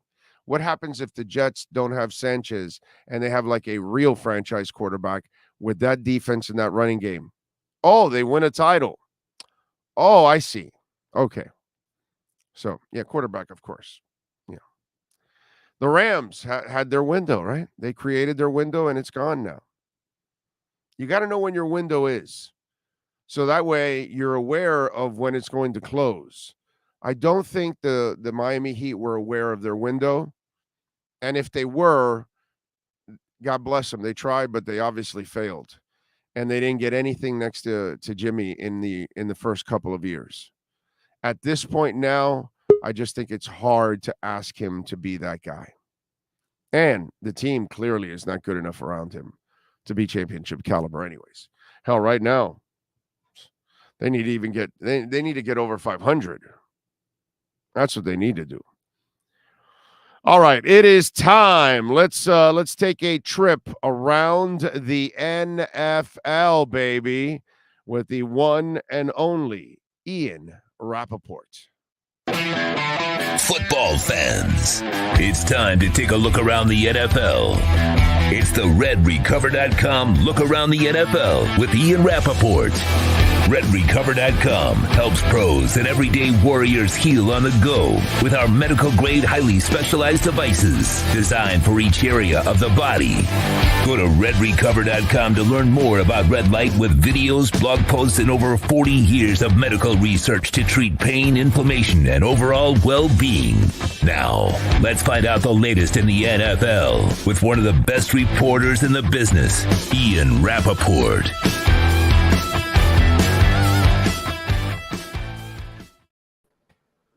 There he is. I got a question for you. Good morning, sir. How you doing? You doing all right? I'm good. How are you?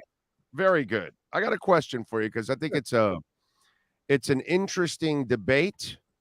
Although I lean heavily on one side of it. Is winning a quarterback stat? I think in a way it is. I don't really understand when people will be like, "Oh, cute," like make fun of QB wins. Like being the quarterback on a winning team is significant. I mean, it's like, honestly, it's like Belichick with Brady and without. No, see, I don't like that one. Is it like the Dolphins 17 years with Marino and 20 years without? Is it Geno Smith's entire career or Geno Smith 2022? Is it, would the Dolphins be 8-4 with Teddy Bridgewater and Skyler instead of Tua? That's the kind. To me, that's how I equate winning to the quarterback. He's the ultimate difference maker, bro. He's the reason why you win, why you celebrate, and why you are there aberrations? Of course. You have Peyton Manning that can't throw more than 10 yards in 2016 with the Broncos and win. Trent Dilfer was, a game manager at best with a generational defense. I get it. Every once in a while, there's an aberration. But without the quarterback, you don't have the ultimate success, dude. You just don't. I would agree, but I don't see for QB wins. I don't know that that's the argument. I mean, yes, a good quarterback equates to more wins. I think a better question is like Jimmy Garoppolo, right? He has a great record as the 49ers starter. He really has a great record. I think he tied Steve Young with best winning percentage for a 49ers quarterback. He is a winner. He has been the quarterback for a lot of 49ers winning teams. But he doesn't get the credit I think he deserves because people are like, oh, well, he just sort of manages. Like they just kind of win in spite of it. And I'm like, no, like that's real. His record is real. It's not the only measure of a quarterback. There's plenty of others. QB rating is one. There's plenty of others. But whether or not you're a quarterback of a winning team is significant, and I think it should be treated like that rather than like, oh, well, you just kind of happen to be there, the quarterback of whatever team who happens to win. Yeah, no, I think the reason why Jimmy doesn't get the credit, Emmanuel Sanders, bro. You had the play in your hand and you overthrew him, and that was the difference between you being you win, but you can't be counted on to be clutch. And then the other thing, unfortunately for Jimmy, but yeah, is the other thing what happened to him this past week. Yeah. He has been one of the most unlucky people out there because he is constantly injured. And really, the Jalen Phillips injury with him there, that's just getting tackled. That could happen to any freaking quarterback on any play. I don't know. And that it just though. happened to him, but it just seems to always happen to him, unfortunately. He's got terrible luck, dude. God, that guy's got bad luck. Is it bad luck? Is he injury prone? I mean, I've been doing this for more than 10 years. I've seen a lot of injuries. I've covered a lot of players. I have no earthly idea if it's luck or random, but I know this. There are certain players who make sure that when they get tackled, their feet are not on the ground. Aaron Rodgers doesn't even throw with his feet on the ground. Tom Brady lands on his left shoulder almost every time he goes down. Watch him. It's fascinating. He lands on his left shoulder. Why? Because he avoids injury on his right shoulder. Like, that's significant. That is a skill. So, yeah, I think it's bad luck for Garoppolo, but at some point, is it luck or is it what is going to come eventually if you sign him? And I don't know the answer to that. But that's, he's going to head into free agency this year. Like, teams are going to have to wrestle with that. Right, of course. And listen, you know what's going to happen. The team that doesn't have a quarterback, hasn't had quarterbacks for years, will take the chance on him because, dude, if he's healthy, he's better than anything we've had. So we might as well go take a chance with him. And so somebody will give him a chance because, damn it, dude, it's a quarterback. It's hard. They're hard to get. They're hard to find. You know what I'm saying? It's just, like I said, life without Marino has not been fun, dude. Jason Taylor, Zach Thomas, and Sam Madison, and Pat Surtain, and Tim Bowens, those dudes should have had a lot of playoff runs. They should have had a couple of really deep playoff runs. But they never had the guy on the other side that could complement what they bring to the table. Ricky Williams ran his ass off for 2 years here. Should have had more success as a team, but you didn't have the guy that, pulls the trigger that is the elite guy. And to me, I just find it, quite frankly, I find it asinine not to attribute winning to your quarterback. Because I've watched it as life without they also Marino have their hands on literally everything. Terrible, bro. Yeah. Huh? Yeah. It's the most important position in all of pro sports, dude. That guy just affects everything. And I've watched it for 20 years without Marino here. And now with Tua, it's a whole different ballgame. And I know he had a bad week this week, and you could chalk it up to that. At least I do. Well, he faced a great defense. But he missed a bunch of open guys, dude. It had nothing to do with the defense. He was just off. He should have. Normally, he hits all those guys. But listen, I'm old, man. There were days where we sat there at the end of the game, dude, Marino just doesn't have it. And, Shula's benching his ass or whatever. I saw Marino get benched a couple times, late third, early fourth. Like, let me bring Stroker in. You just don't have it, Dan. You're forcing the ball. You're throwing in interceptions. And, that happens even to the great Dan Marino.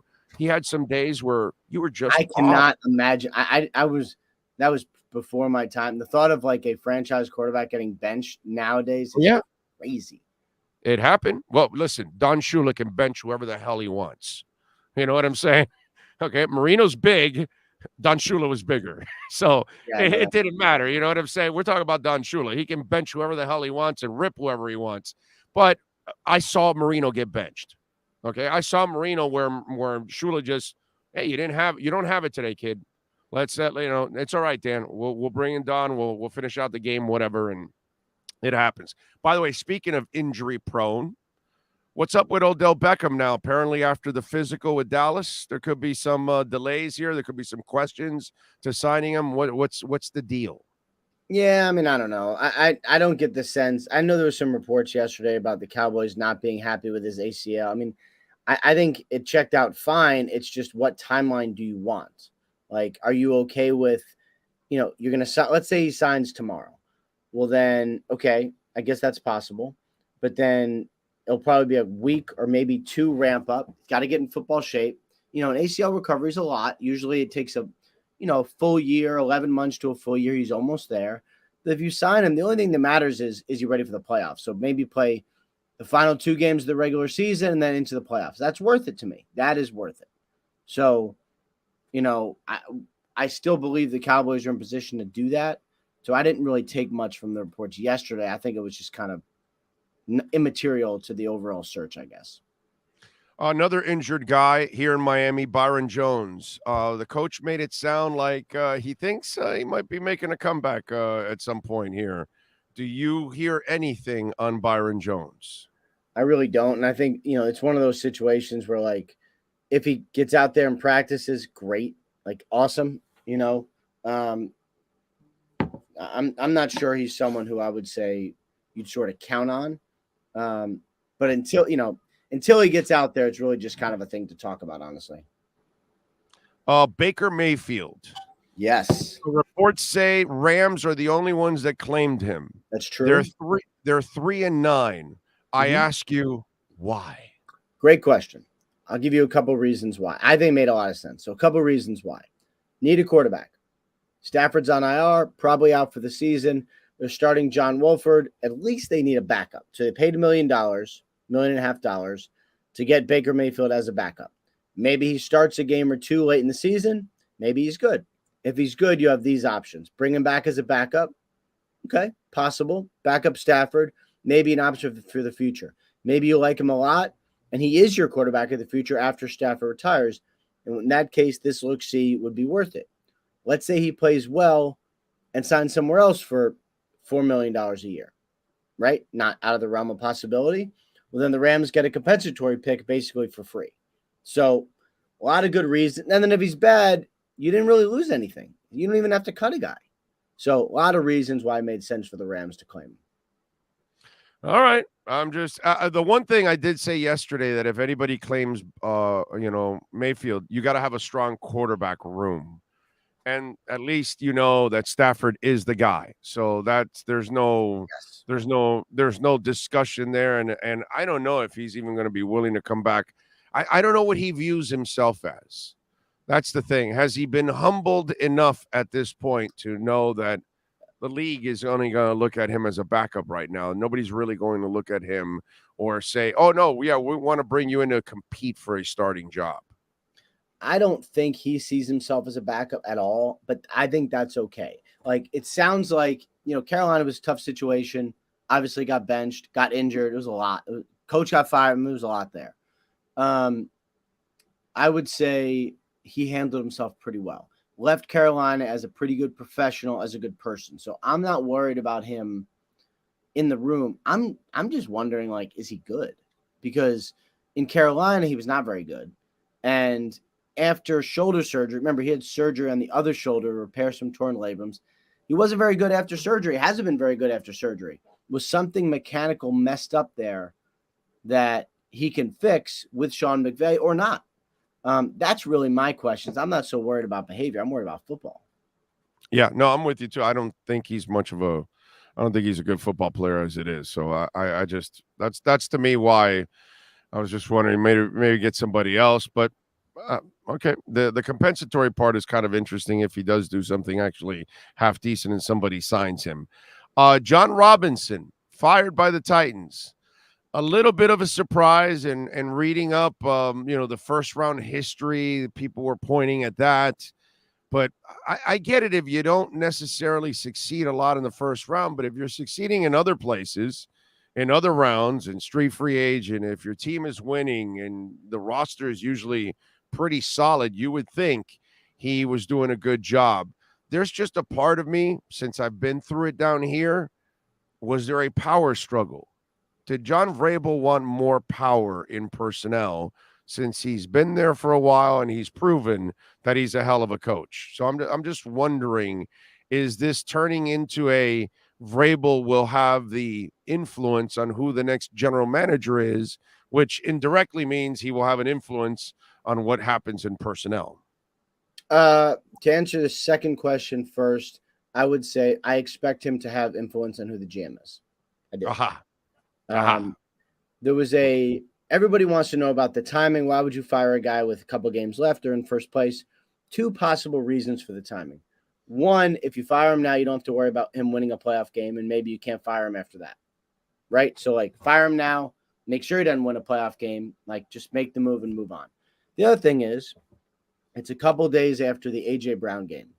A.J. Brown dunked all over them. He was great. He had 2 touchdowns. He was the best player on the field, and it kind of rubbed it in that he used to be in Tennessee, and then he comes back after the game and says, yeah, I wish I was still in Tennessee. I'd wanted to stay there. John Robinson was for the trade. Mike Vrabel was not for it. So that would sort of, maybe if there was a split in the building, maybe people are like, I wonder, is this guy still good? Maybe watching A.J. Brown do what he did was the reminder for them, like, okay, like we should actually make a move. That's so short-sighted. Okay, so why did you draft Malik? That means you're turning – well, because if you drafted Malik, my brother, that means this is Tannehill's last year because you're not drafting that kid that high to not play him. So you're going to play Tannehill this last year. Kid gets to sit back, learn, watch, whatever. And then year 2, you're going to have to throw him out there on the field, and you need to start finding out about him. So why are you going to be paying a wide receiver all that money when – he's not going to be really used that well because you've got a rookie receiver that, pretty much is going to have to develop. And 2, you're powered by Derrick Henry overall. So I thought it made all the sense in the world. You draft Malik, you draft Treylon. So now those 2 are growing up together. You're not spending all that money on A.J. Brown when you're really not going to be a playoff team anymore. Once you go to Malik next year, you're into developmental stages. So I thought it made a lot of football sense. I understood what the general manager was doing. Okay, we're going to draft Malik, which Vrabel must have approved, right, after Tannehill's, situation in the playoffs. Then you're already convinced he's not the guy. Okay, so now you're moving over to Malik. Why pay all that money to A.J. Brown when you can then maximize it right now with picks? Go draft Treylon, who, by the way, looks like a decent player now. He's a first rounder. It looks like he's going to hit. They're going to hit on him. He had a really heads-up play the other day on a fumble that he came back and picked it up for them. So I thought it made a lot of football sense. So now you get butthurt because you traded A.J. Brown. I think that's kind of short-sighted. You made a plan. Now you don't want to go by the plan? I don't get it. Well, I don't think the coach made the plan. And also, you discounted this year. They still they have a playoff ready team this year. They could win the Super Bowl. Are they likely to? I don't know who's likely to. But hey, come on. They got the best running back in football. They got a defense that's good enough. They got enough weapons, and they're in first place. They are going to be in the playoffs. But they don't have the guy that's going to make the difference in key moments. You know that, and I know that. Unless you still haven't been convinced about Ryan Tannehill. With A.J. Brown, they might have. A.J. Brown is a very good player, and he plays his best against the best. So that's one thing is you're right on a lot of things, but I think you discounted this year. And I think if you're Tennessee, you have a team that is playoff ready and can win. So, does making a move like that make sense? The other thing I would say is when you have a homegrown player who is great, and A.J. Brown is a homegrown player who is great, and you don't pay him, the locker room notices, right? The locker room notices. Why didn't you pay that guy? We work hard. We have success. Why have you not paid him? He's a monster. Yeah. So why have you not paid the homegrown? I mean, those are the guys you should be dying to pay. That was what was alarming to me was you didn't have to trade him. You could have gotten a deal done. You chose to trade him. Why didn't you? Those should be the guys you want to keep. I think they trade him because you were going to turn to Malik. And then if you're going to turn to kind of a running offense, you kind of end up in that situation where, well, I get it. Listen, the problem with that running offense stuff, you're going to have to either trade or draft receivers because they're not going to come to you in free agency. You know what I mean? Because probably true. Huh? Probably no, true. that's kind of what it is, unfortunately. I mean, Philadelphia has to either draft or trade for him. people aren't going to gravitate to running quarterbacks and running offenses. Although I will give Hurts credit. He has improved his passing. He's been great. That he has improved. MVP candidate. Huh? Yes. MVP candidate. Yeah, he has improved his passing, whereas the other guy in Baltimore, I just don't see it. And I feel terrible. By the way, what a mistake on his part. God, that is a catastrophic, an incredibly dumb mistake. He should have been paid. Lamar, yeah, he should have had an agent, and he should have been paid 2 years ago. Ian, you and I know that. An agent would have had him paid 2 years ago. He would have never seen the light of day of his 4th and 5th years of his contracts. He would have been paid and handsomely with an agent. That's what he should have done, dude. A running quarterback, you don't do this, bro. You don't bank on yourself on a 5th year. Feel bad for him. Really dumb. Well, don't feel too bad because he's going to be back soon. It might just be 1 week, and they're going to the playoffs, and I think they're going to be good. So don't feel too bad. Oh, I do. For a monster. When have they been good in the playoffs with him? I'm sorry, I must have missed that. He's not the passer that makes the difference in the playoffs. They stop the running game and then they stop him. We're going to find out. I think you're wrong, but you might be right. We're going to find out this year. He hasn't succeeded in the playoffs, right? He's only been in once. Last year he was injured at the end of the year. His MVP season, they lost to the Titans, right? Yeah. I think so. Yeah. Who are good. That's what I'm saying. He's he still hasn't gotten that part fixed yet to really put himself in that upper echelon. But anyway, all right. So Vrabel is winning the power struggle. Okay. All right. What do you got going on in the NFL Network? A lot. I mean, it's already been a crazy busy week. I mean, Baker and John Robinson happening on a casual Tuesday. I was not prepared for that mentally. Could be another fun week. Back at it on Sunday mornings on game day morning, and all week on NFL Network. A lot of fun stuff happening. Dolphins or Chargers? Dolphins or Chargers? Who wins? My guess is the Chargers, but we will see. It's gonna be a really good game. Really, really excited about that game. That's Sunday night. Should be awesome. I'm pumped. All right, Ian. Appreciate you, my brother. We'll catch up next week. Look forward to it, man. Take care. You got it. There you go. Don't forget Red Recover, baby. If you're dealing with pain, I don't want you to deal with pain.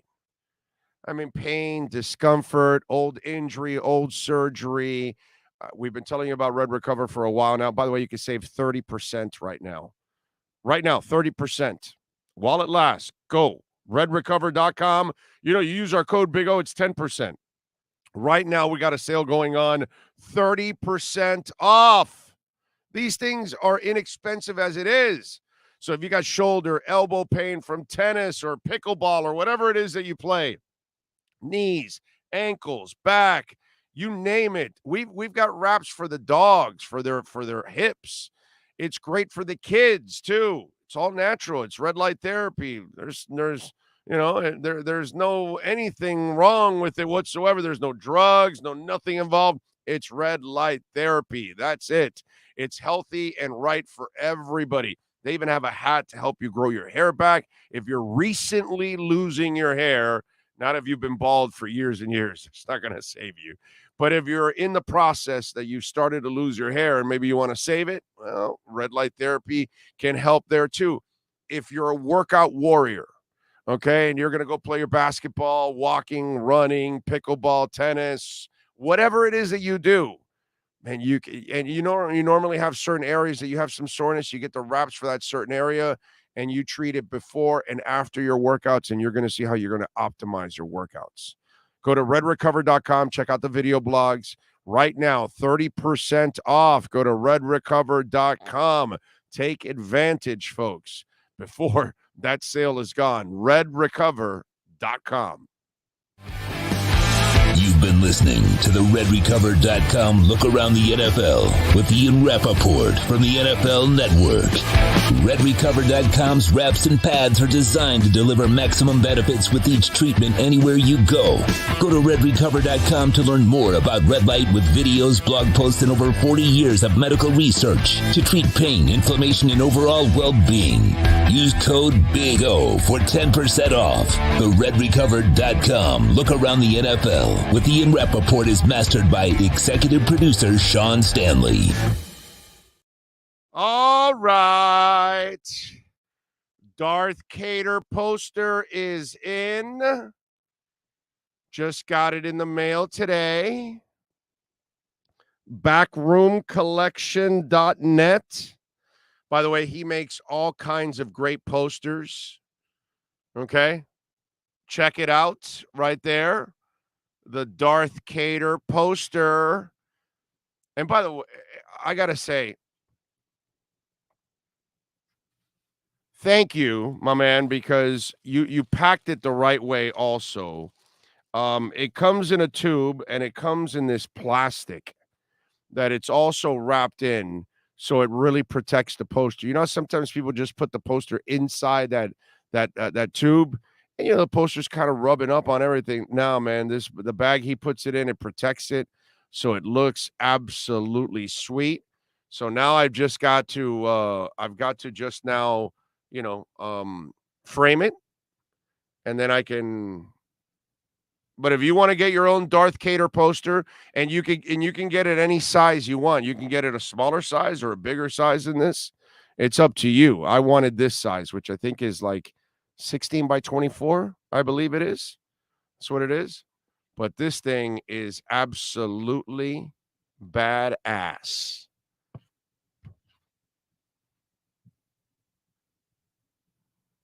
All right. There we go. If you want to get your own Darth Cater poster, backroomcollection.net. That's backroomcollection.net. All right? Pretty cool. Pretty cool. I love it. Let's see. What else do we have? Big O, don't you know that if you saw Rich Eisen's interview with Trent Dilfer was awesome? I did. Yeah, I think I saw some of it, actually, the one with Trent Dilfer. I'm with you there.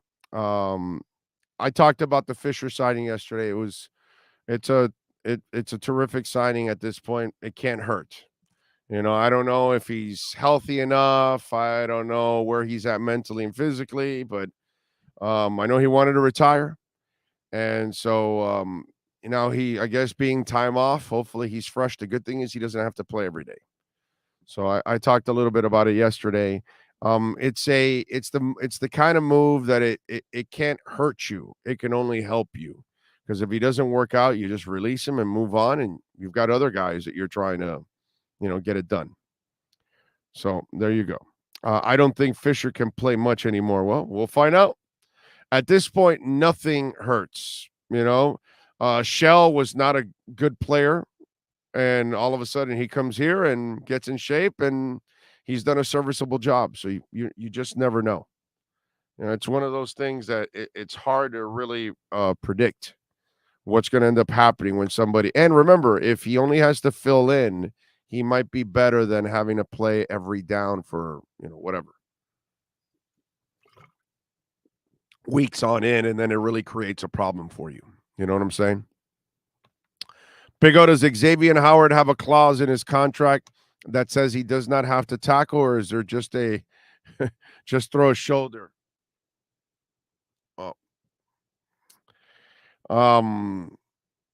Richard,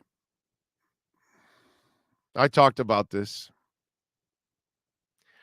Remember I talked about windows, that there are windows of opportunities in life, right? And the window for Jimmy Butler, remember we talked about that? The window for the Jets with that running game, that defense, and Mark Sanchez, those 2 years that they went to the AFC Championship game.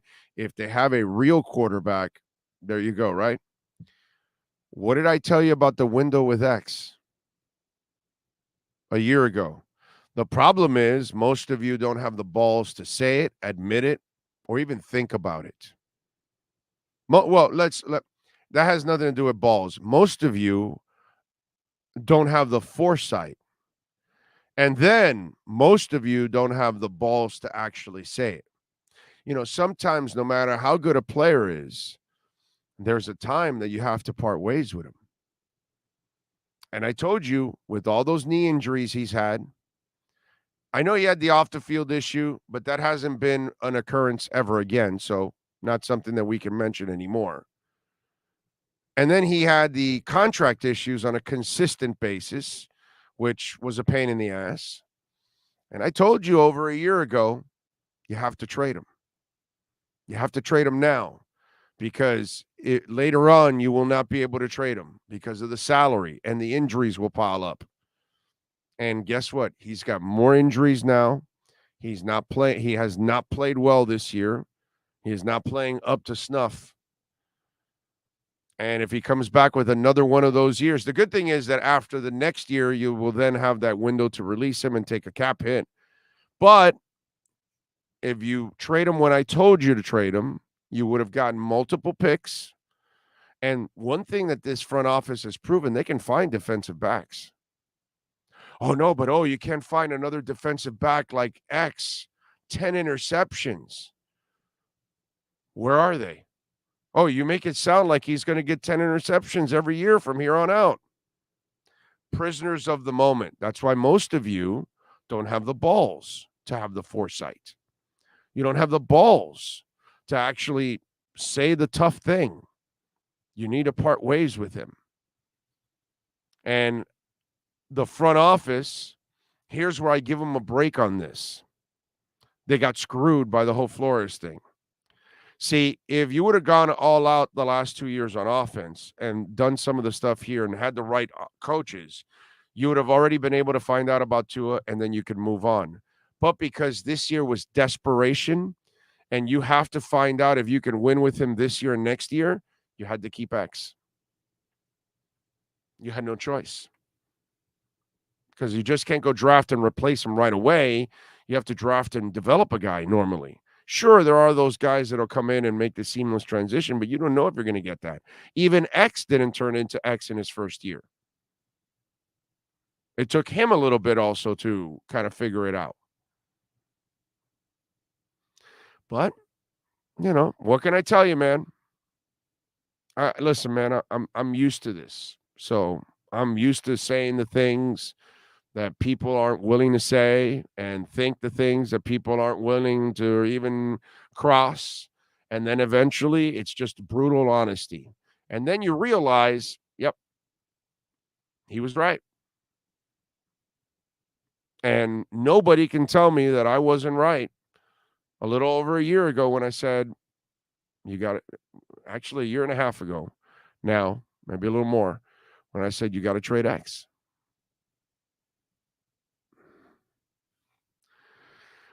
But prisoners of the moment, that's what's going to happen. Crypto.com taken off, Kyle. It has been taken off the last couple of days. It's been going up a little bit. It went from 6 to 7. Where is it at now? Let me see. No, it's still stuck in between the 6 and 7 range. Crow hasn't gone up that much. It's down actually a little bit, but it's gone up recently, but not today. Today, a lot of things are down. Right now, the market is red right now. Bitcoin is still hovering right around that 17 range. It's like at 16.9 right now, 16.8, 16.7. So it's dropped a little bit under that 17 range where it was at. But yeah, no, it hasn't moved that much. When Crow moved was a couple days ago. And that's because, I don't know if you know this, but Crow launched their World Cup NFTs because Crypto.com is the sponsor of the World Cup. And so now they have launched their World Cup NFTs. And now you're going to see people all over the world purchasing those NFTs. And that's where you saw the pump for Crow a little bit there. But, we're still in a bear market right now. And, this is a time where, I'm not saying about Crow, but this is a time where you take advantage, whether it's Tesla stock, whether it's Apple stock, whether it's Bitcoin or Ethereum. I'm not a financial advisor, but there's a lot of things that are down now, and there's a lot of great investments going on right now. I'm not heavily into the stock market or anything, but this is the time, man. And if you're a believer in Crow, it's pretty low also, Big O, you need to be the GM. Really, I agree with you. I would be absolutely lost. They listened to me finally. I said to hire Chris Greer. I was talking about that for years. Okay, for years, and they finally hired Chris Greer. I always said this. I can't be the GM because that's asinine. Because I'm not a pro. But I tell you, I always said this in my travels around the league. I could do this. I could do what Stephen Ross does. I can actually identify who should be the general manager. That I could do. I can't be the general manager, but I can identify who should be the general manager and tell you, no, hire this guy. And I would have hired Chris Greer a few years back before they even hired him. And this franchise would have been completely turned around by then. So we shall see. Big O, regardless of contract or injuries, it seems like X wants to be a Dolphin for life. I will say he is still suiting up while injured, and can't say that for other guys. Agree? It's about production, Nate. No, I don't agree. Is he producing what he's getting paid?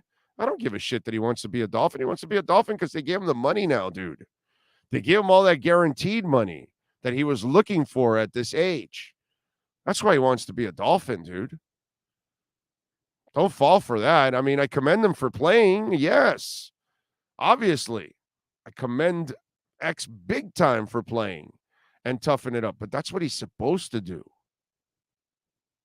They drafted you. They've given you your money. You've asked for it. They gave you your money. And now you're not giving them the production. You know, what can I tell you?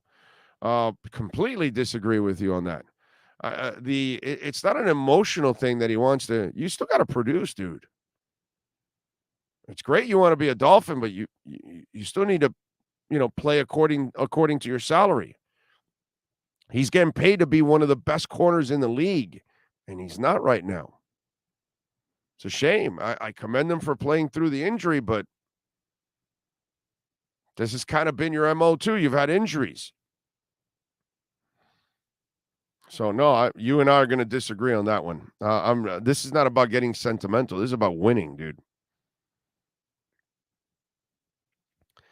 What else do we have? Big O, what do you have on the Titans releasing the general manager at this point of the season? Brian, did you just listen to the interview with Ian Rappaport?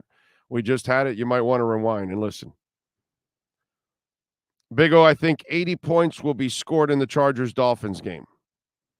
That's a lot of points. Kevin says, tell Dave Hyde to chill out on his man crush on Jimmy Johnson. He destroyed Marino, and tell him to chill out on his boy crush with Herbutt. He always makes excuses for Herbutt, but none for Tua. Yeah, no, I know. Yeah. He says, get that. I'm more of a prisoner of the moment with him versus Byron. Well, Byron, you shouldn't be a prisoner of the moment because he didn't have 10 interceptions. You know what I mean? And that's the problem, that a lot of people saw the 10 interceptions and you got drunk on that, thinking that that was going to be the norm. And, yeah, I just don't think that that's what you want to view it as. Like that's going to be the norm. And now it isn't. So what can I tell you? Jets beat the Panthers last night 5-2. Paul Maurice. Wow. Okay. Like, dude, you're terrible. You've been bad. I told you this, I kind of glanced at it a little bit when in the opening segment. I always told you guys when Mike McDaniel took over, he has to get the Dolphins to the playoffs. Because I knew that the problem with the Dolphins was the offense.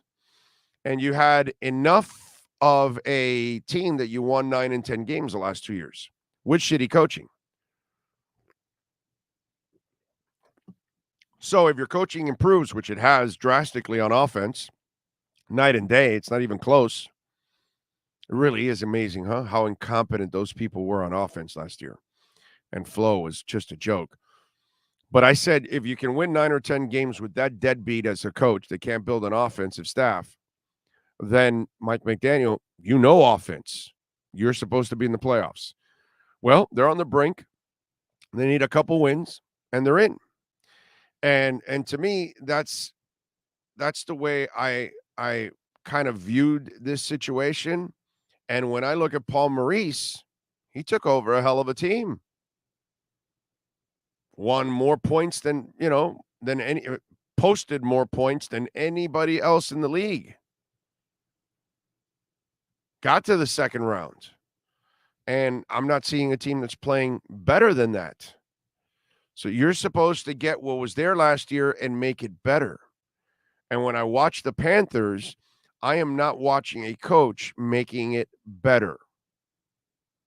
And I get the whole let's be better fundamentally and let's be better defensively and let's give ourselves more of a chance and be more physical. I'm all for that.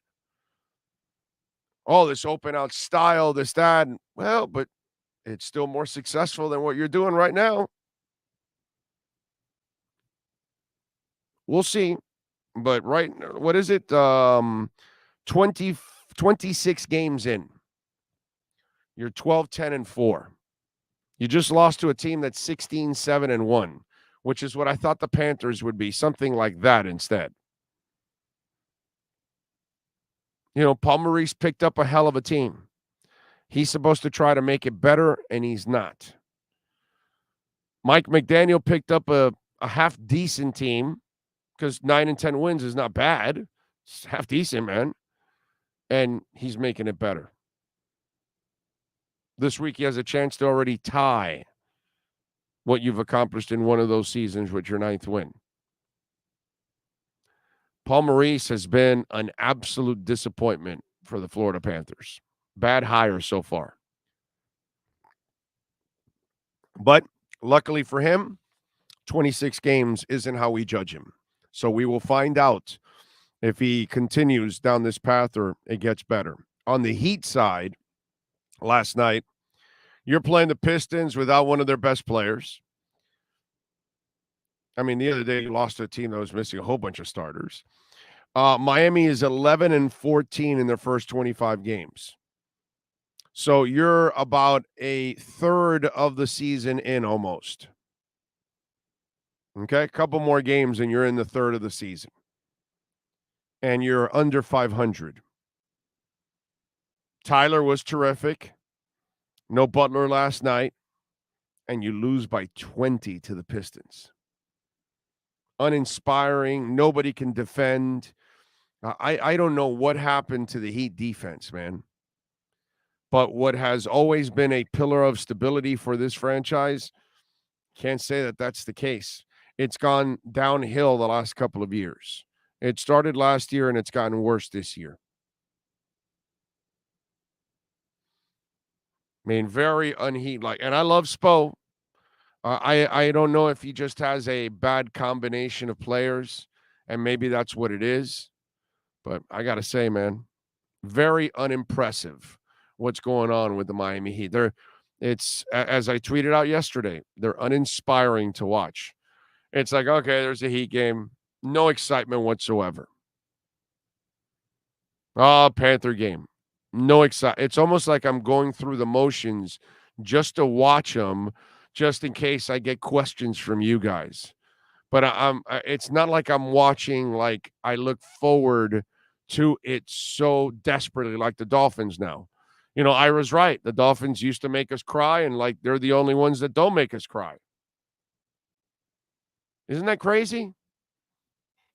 Like, I always look forward to Dolphin games, but, you were always nervous because they weren't that good. So it's like, oh, God, what's going to happen today? I hope they can actually do something to, win or, keep it interesting. Now I look forward to these. Now the week is the longest goddamn week in the world now that I have to wait for the next Dolphin game. I don't know about you guys, but that's how it feels.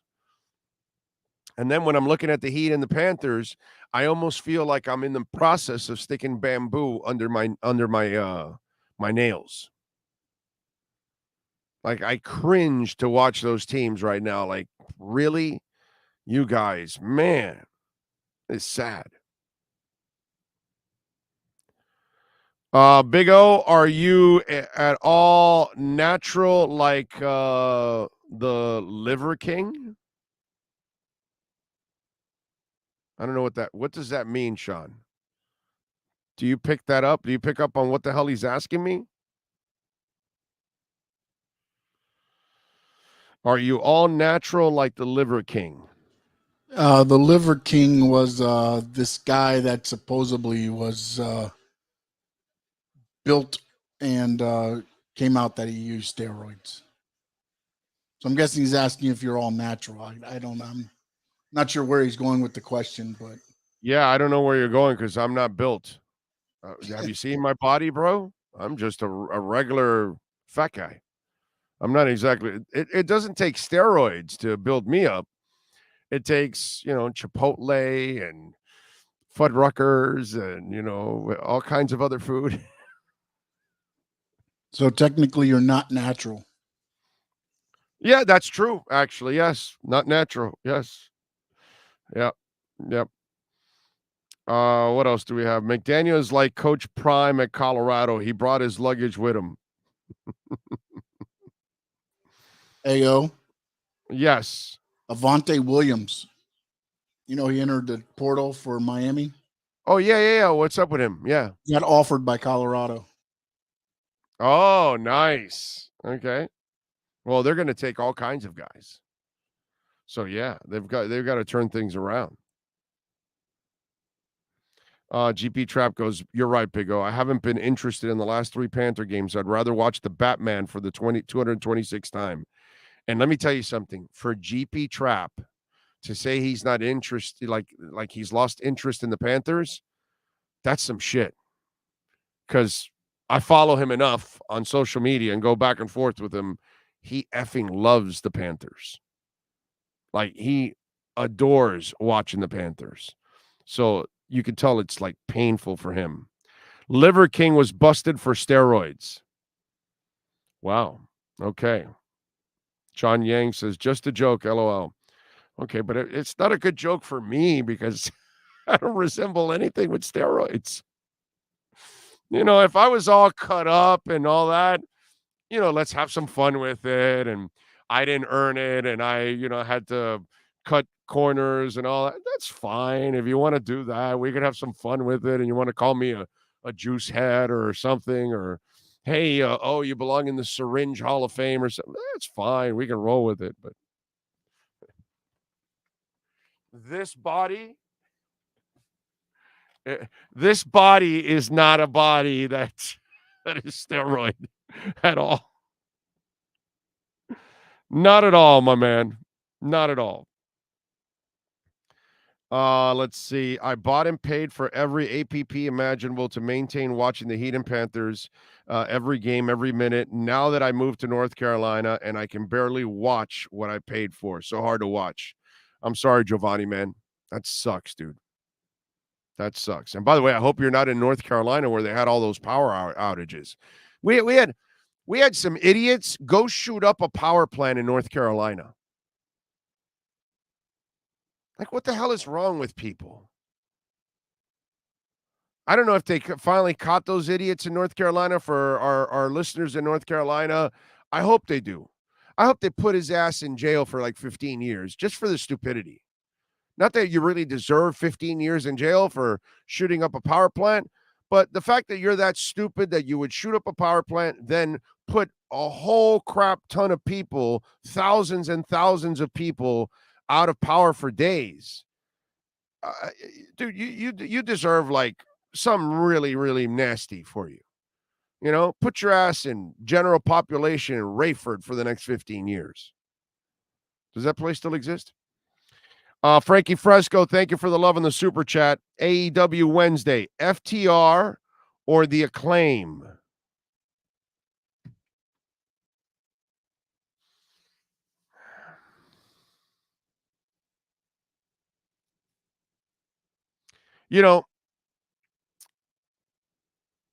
SBF is Sam Bankman-Fried.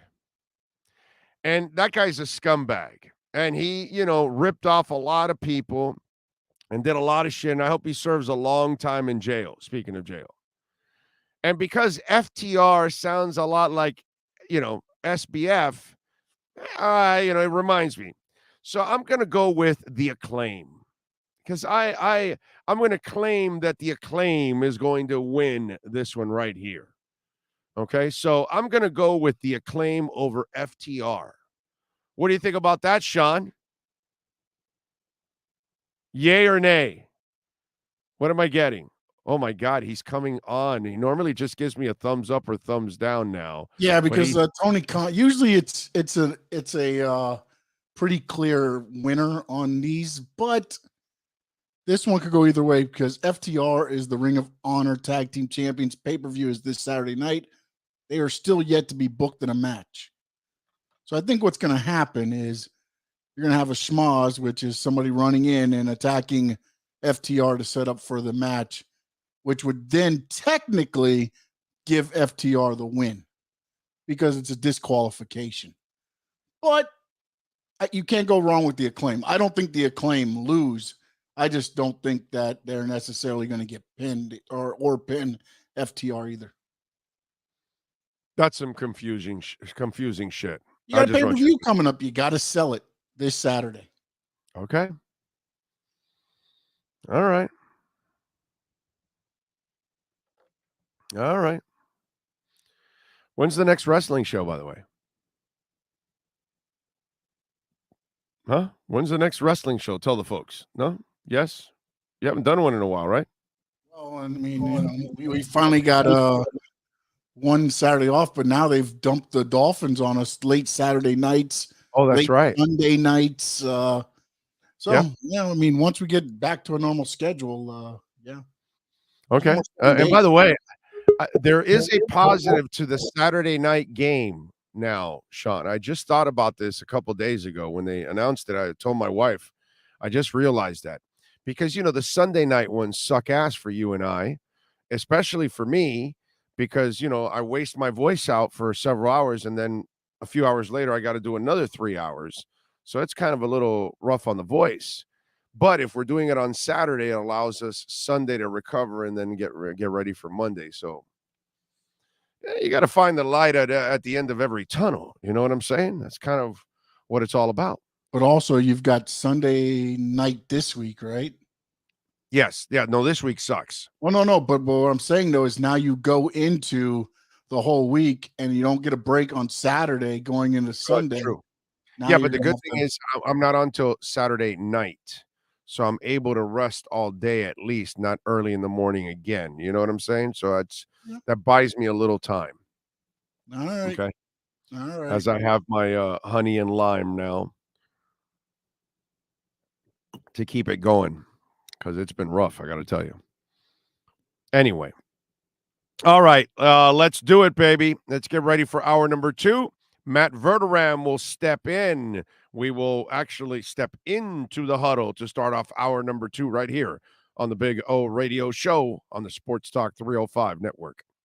Welton Rayom has more than 62 years of litigation experience handling insurance disputes. They're committed to resolving even the toughest insurance claims quickly. Call them for a free consultation. 954-966-4646. At Welton Rayom, they don't get paid unless you win. Property damage claims to your home, business, or condo as a result of a hurricane. Welton Rayom can help. Water, mold, fire, smoke damage, Welton Rayom can help. Call 954-966-4646.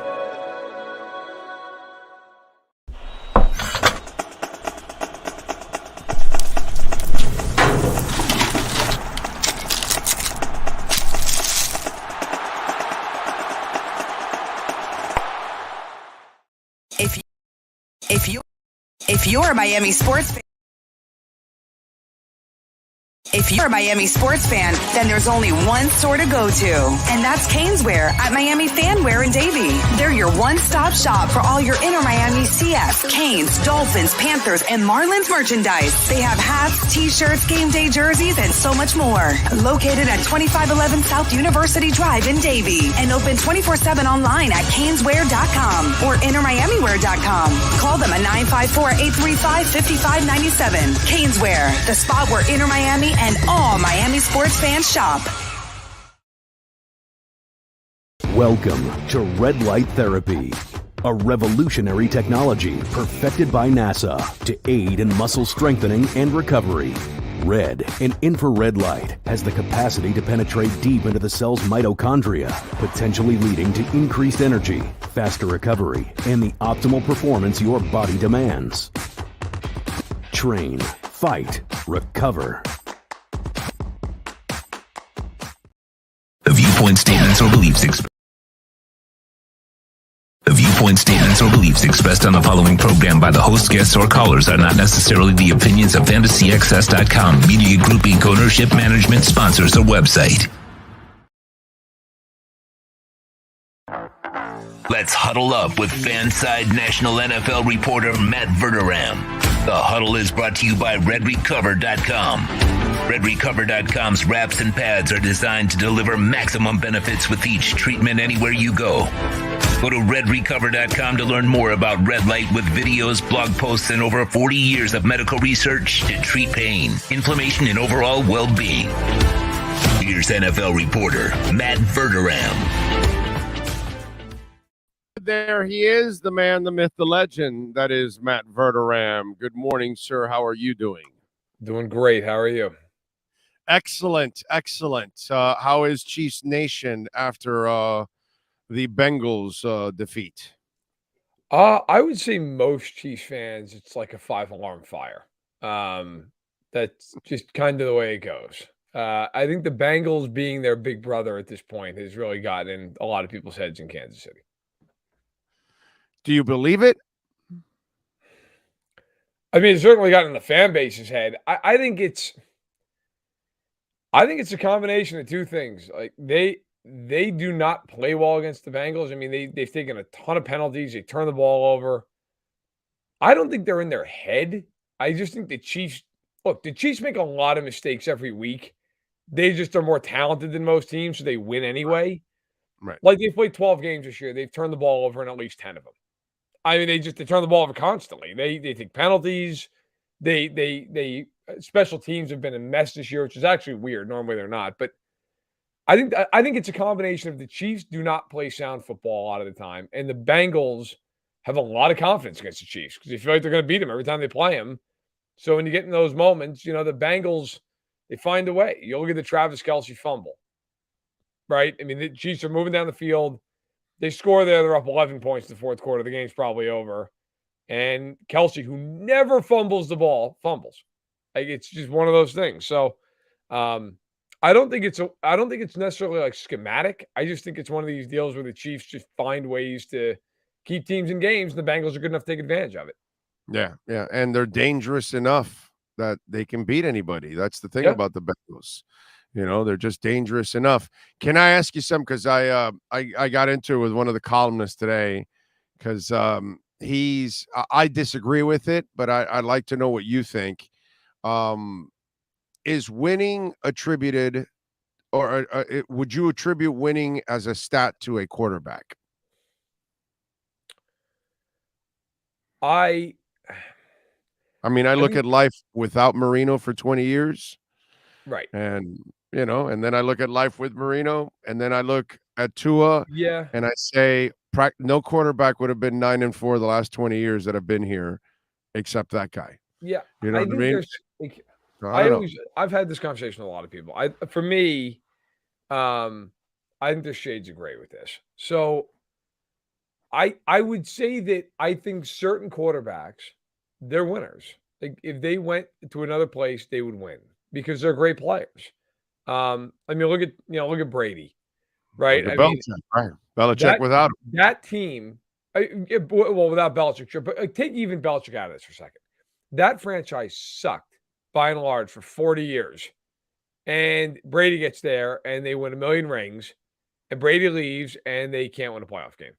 And he goes to Tampa, which is the worst win percentage of any NFL franchise in NFL history, couldn't make the playoffs before he got there. He gets there, they win Super Bowl. Like, I think certain guys, yes. Now, I think a lot of guys, because they're not the Tom Brady's of the world, they're a product of their circumstances. Matthew Stafford's a perfect example of that, right? Like a guy who, talented guy, good player, very good player, but like he needed to be surrounded by an infrastructure to win a lot of games. Like Peyton Manning, you could have put him on the Houston Texans, he would have won a ton of games. So I just think it depends on who it is. You're talking about winning is attributed to a real franchise quarterback, in other words. Yes.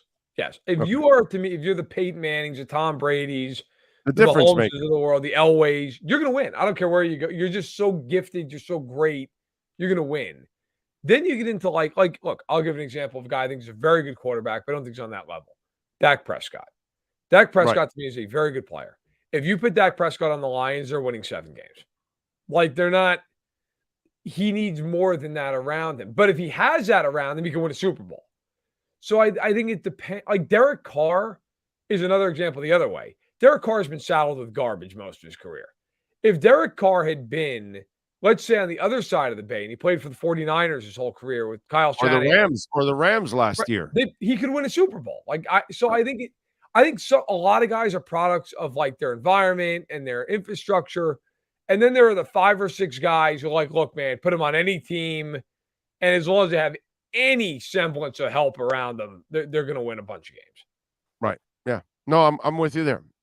And I know it hasn't been proven in a way yet, but I kind of think the guy we have is that kind of guy because he's won at every level and he's 21-10 and he has not had the best situation for 2 out of the 3 years. He's only had a really good situation for 10 games this year because he missed 2 other ones. So 3. Or 2.5. So, for me, I like this guy, but I just look at it and I say, for me, when you have the franchise quarterback, you have to attribute winning to that guy because you just look at life before or after when somebody has a franchise quarterback and everything changes, dude. Yeah. Just everything changes when you have that guy. And absolutely. So it's just we always talk on this show. I feel like we talk a lot about it. It's Justin Herbert, right? Like that. He seems to come up a lot. Obviously, he was drafted right after Tua, so he's going to come up a lot in Miami. Like I'm actually a little bit starting to come over to your side of the fence on this one. Like Herbert is incredibly talented. I don't think anybody would deny that. I mean, physically, 100 times more talented than Tua. 100. Physically, no question. I mean, not even close. He's more talented, I would say, than any quarterback in football outside of maybe Allen and Mahomes, and he's as talented as those guys physically. Because he's more like Allen. Both Allen and him are more physically talented than Mahomes because of their size. That's the only reason. Right. Outside of that, Mahomes has everything else those guys have, and maybe even better in some of those other areas. But yeah, the physical stature of them. But here's what I always talk about with Herbert. Here's what I also added with Herbert. Do you see Herbert play like Josh Allen? Like run like Josh Allen? No, like, he's not like as noble. Play with that desperation, like sell your body out like Josh Allen. I'm not saying it's smart, but I see the puny dude we have here, and he put a shoulder into a dude last year. Like, yo, what the hell are you doing, bro? What's wrong with you? What's wrong with you? That kind of stuff. So that guy's fearless. I'm just wondering, does Justin Herbert kind of play a big finesse game in a way? I mean, I think, look, at some point, like I'm not always the quarterback wins guy, kind of like I just laid out, but at some point you got to win some games, man. Like you just have, like, I can't sit here and then I didn't. In fact, in my quarterback rankings, I kind of killed him for this. Like, you can't score 20 points against the Raiders in a game you got to have. You just can't. You got to pick 6 in that game. You scored 13 points on offense. Yep. I mean, the Raiders are atrocious defensively. Atrocious.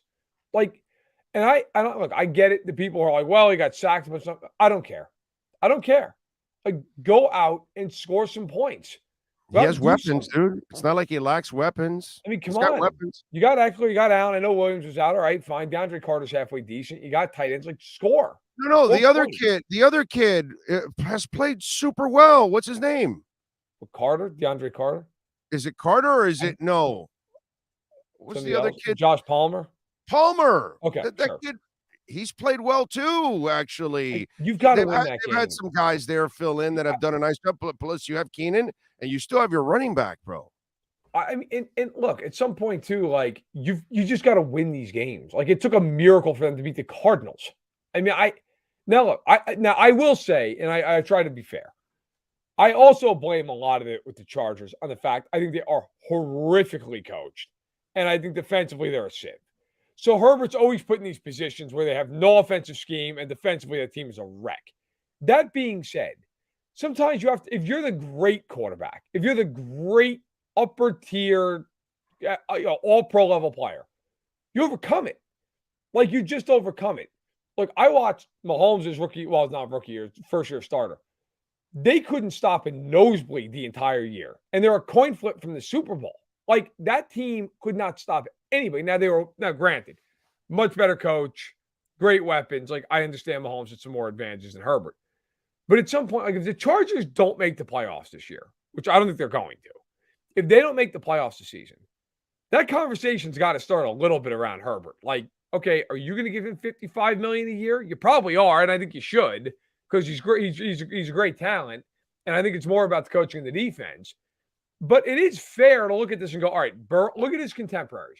Burrow's gotten a Super Bowl. Mahomes has gotten a 2 and he's won one. Allen has not gotten a Super Bowl yet, but he has gotten to the playoffs each of the last handful of years, and he's gotten to the AFC title game. Tua is about to go to the playoffs, one would imagine. Like, you got to get to the playoffs. I mean, you've got to get in the playoffs and do something at some juncture here. By the way, just for, shits and giggles here, Tua's 21-10.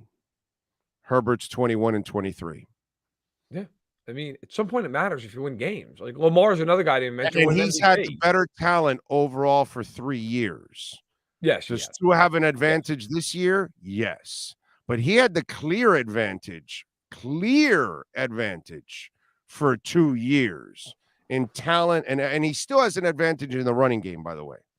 Still has an advantage in the running game. Miami has the advantage in the passing game with the receivers and the coaching, because Mike McDaniel runs circles around those guys. I mean, it's not even close. That I will give it, but he still has enough, he has more than what Tua had the first 2 years. Let's put it that way. They should not be like I have always pushed back on them being a Super Bowl team, even in the offseason when people were picking them to go to the Super Bowl. Like, to me, like, you got to do something before I compete you to go to a Super Bowl. All right, I'm with you. They should be a playoff team. Like, the Jets are not more talented than the Chargers. Even with the injuries. Come on now. I mean, you can't win 10 games, and the AFC West stinks. Denver's awful. The Raiders are. Look, I think the Raiders are a touch better than their record, but they're mediocre. I mean, they're a mediocre team. Yeah. The Chiefs, okay, yes, are the Chiefs. Fine and fair enough. The Chargers also played a third-place schedule this year. Like, the Chargers got the Falcons. The Chargers got to play the AFC South. You can't get to the playoffs in that? You can't do that? At some point, and to me also, if they're not going to fire Staley after the season, which I don't think they will, though it's not impossible. If they don't fire him, then you're saying that you think the coach is good enough. Like, if you're not firing him, you're saying we believe in Brendan Staley as head coach. Now, I don't believe in him at all. I think he's a terrible head coach. But if you're going to keep him, then you're saying you believe in him. Right. So then it's not him. Then he's not the problem. So what is it? I mean, obviously the defense is a disaster again, which, by the way, Brendan Staley's a defensive head coach. But if it's not Staley, then it's either defense or it's Herbert's not getting it done in big spots. I mean, what is it? You had too many games on his racket that end up in losses. Right. You got to turn some of those into wins, man. You got to find a way to do it. All right. Let's get into an interesting conversation that you can give the Dolphin Nation a lot of information. Sure. They just signed Eric Fisher 2 days ago, a guy that spent a lot of time in Kansas City. I know he retired. I know he had some injuries, and I don't know. Talk to us a little bit about the Eric Fisher that finished his career at the back end of Kansas City, what you saw from him, and what Miami could possibly be getting. So Eric Fisher, I would describe him, excuse me, as a consummate professional. He came in as a rookie, first overall pick. He played 1 year at right tackle before he switched to left tackle. Actually, he played right tackle because Brandon Albert was the left tackle before he came to Miami. Early in his career, he was a little bit inconsistent, but as the years went on, he got better and better. He became a really good left tackle for them. Like, unequivocally, they would not have won the Super Bowl if he wasn't on the team. He was very good. People always remember the Super Bowl where Bosa gave him issues. Well, he's Bosa. Like, he gives everybody issues. Fisher was very good. Fisher and Schwartz were by far, Mitch Schwartz were by far the two pillars of that offensive line. The interior of those in the Super Bowl year was not good.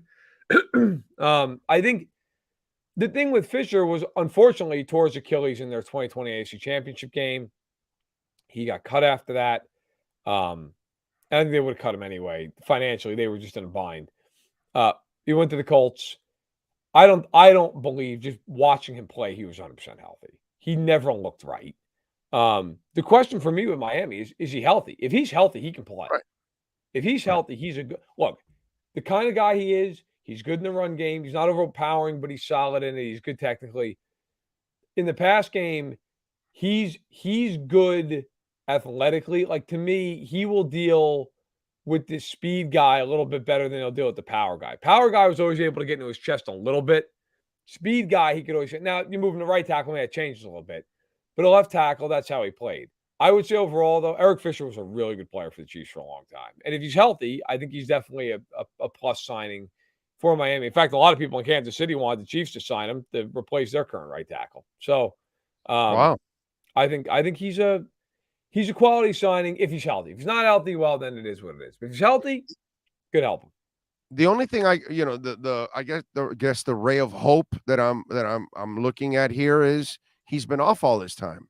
He's had plenty of time to heal, maybe mentally get in a better place, because injury after injury can really just take a toll on you as a player. And I know he's dealt with all kinds of injuries. And so, one guy goes to me, well, no, you look at how many games missed. And I go, yeah, you're looking at his games played, but they don't tell you how many he ends up finishing, that he had to leave games, and all that kind of stuff, because that happens to a lot of players, and he's had to deal with a lot of that. But if he's in a situation where now he's rested, hopefully he's healthy. I would imagine he's somewhat healthy. He must have passed a physical, but you're not playing him every week. And it's a spot start for Teron Armstead, who's out a week. It's a spot start for Brandon Shell, who might be out on the right. And you also are now telling us they not only added a tackle, they also added a swing tackle too. So you're talking about a guy that could fill in at right tackle, could fill in at left tackle, because he is well versed on both ends of it. So that, to me, is the bright side of it, that if he's just a backup and you're not putting the burden on his body of pounding every week, you might have actually a pretty decent option there as a rotational backup guy. Yeah, I think that's what he should be at this point. Again, before the shame of it really was, here, I'll give you a hot take. If he didn't tear his Achilles in the AFC Championship game, the Chiefs would have won 2 straight Super Bowls. But, I mean, because they had to, not that anybody in Miami cares about that, but when he went down, they had to shuffle their entire offensive line. Like, they literally had to move all 5 guys. It was just a train wreck. But he's a good football player. In fact, at times, he's a really good football player. Now, again, he's going to be 32 here in a few weeks. He was hurt after the 2020 season. He had the Achilles. He came back. He never looked right in Indy. Like, at this point, what does he have left? I don't know. I mean, that's the question. That's also why, if you're in Miami, you're taking a flyer on him. It's not like you're giving some huge investment. But he was always a professional. And I will say, outside, he missed half of the season when they won the Super Bowl. He missed half that year. I forget what the injury was, actually. I want to say it was his back, but I could be wrong with that. Other than that, he was pretty durable. He played through a lot of stuff. Like, there were a lot of times you'd be like, I don't know if he's going to be able to play this week, and he'd play. He'd be out there. Very Teron Armstead-like is what you're saying. I'll also tell you this. he will help them just being in the room in the playoffs. He played a lot of big games in his career, and he was really good in a lot of them. Like that was a guy who was the first overall pick, had a lot of pressure on him. Early on, he struggled. A lot of people said he was a bust. Ended up playing really well, became somebody who was really important to them. I would not be shocked at all if at some point in his career he's honored later in Kansas City. And then, really ended up being a huge part of the reason they won the Super Bowl. Like I said, he and Mitch Schwartz were nails for them, and they had to be. So I think, he'll help those younger guys in Miami too, who have never been to a playoff game. Guys like him, Tyreek Hill, who have been there, who have done it. Teron Armstead's obviously been there. Jeff Wilson's been in a playoff game. Like that helps. That'll help them come December, January, so on and so forth. I bet Tyreek had a word or two and said, "No, man, bring him over here," or something. Must have been, right? I mean, I'm sure he did. I mean, he was a huge part of that Super Bowl team. He was you're protecting Patrick Mahomes' blind side. How many guys are more important in the NFL than that guy? Right. Yeah. I like the fact that he can also swing. So I think that that's pretty cool. Your thoughts on John Robinson's firing? I was just talking to Ian Rappaport earlier on the show about this, and he talked a little bit about how the A.J. Brown performance this past week kind of rubbed it in their noses and all that. And then, I read an article where his failures in the first round, but the kid this year looks pretty good, actually. So I don't know, but I was talking with Ian about this. I actually commended John Robinson on the A.J. Brown trade. Why? Because by you drafting Malik, you're now telling me that Tannehill is here for one more year.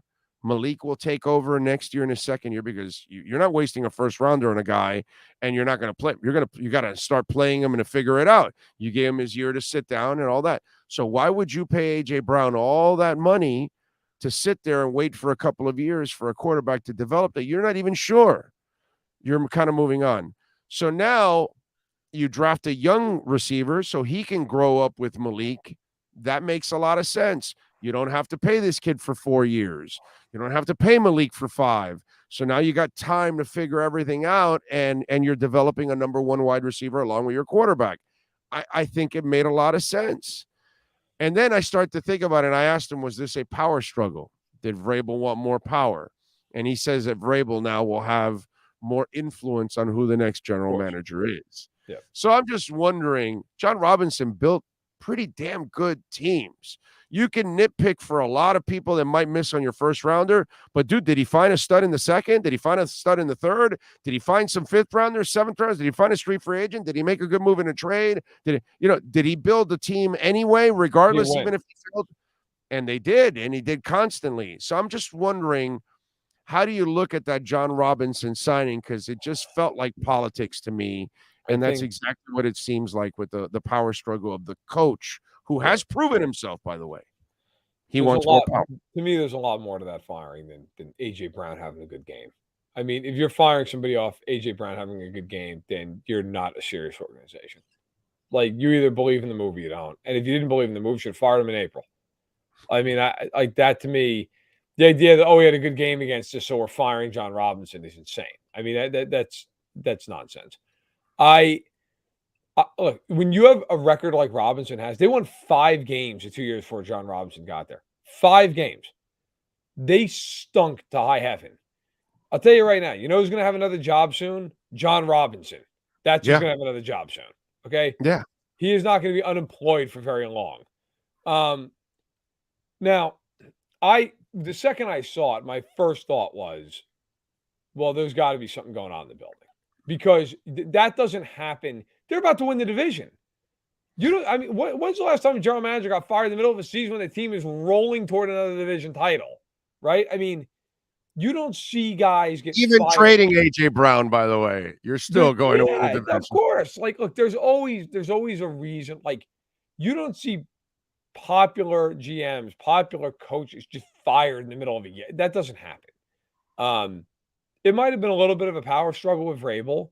It might also be, look, you know what? They've had some drama recently, and this part I don't know. It's a speculation, but like, they had a coach who recently got in trouble with the law after they had won a game and gotten back off the plane. Now, how much of that's on John Robinson, I don't know, but it adds to the dysfunction in the building. Is what I'm. By the way, did John Robinson hire Vrabel?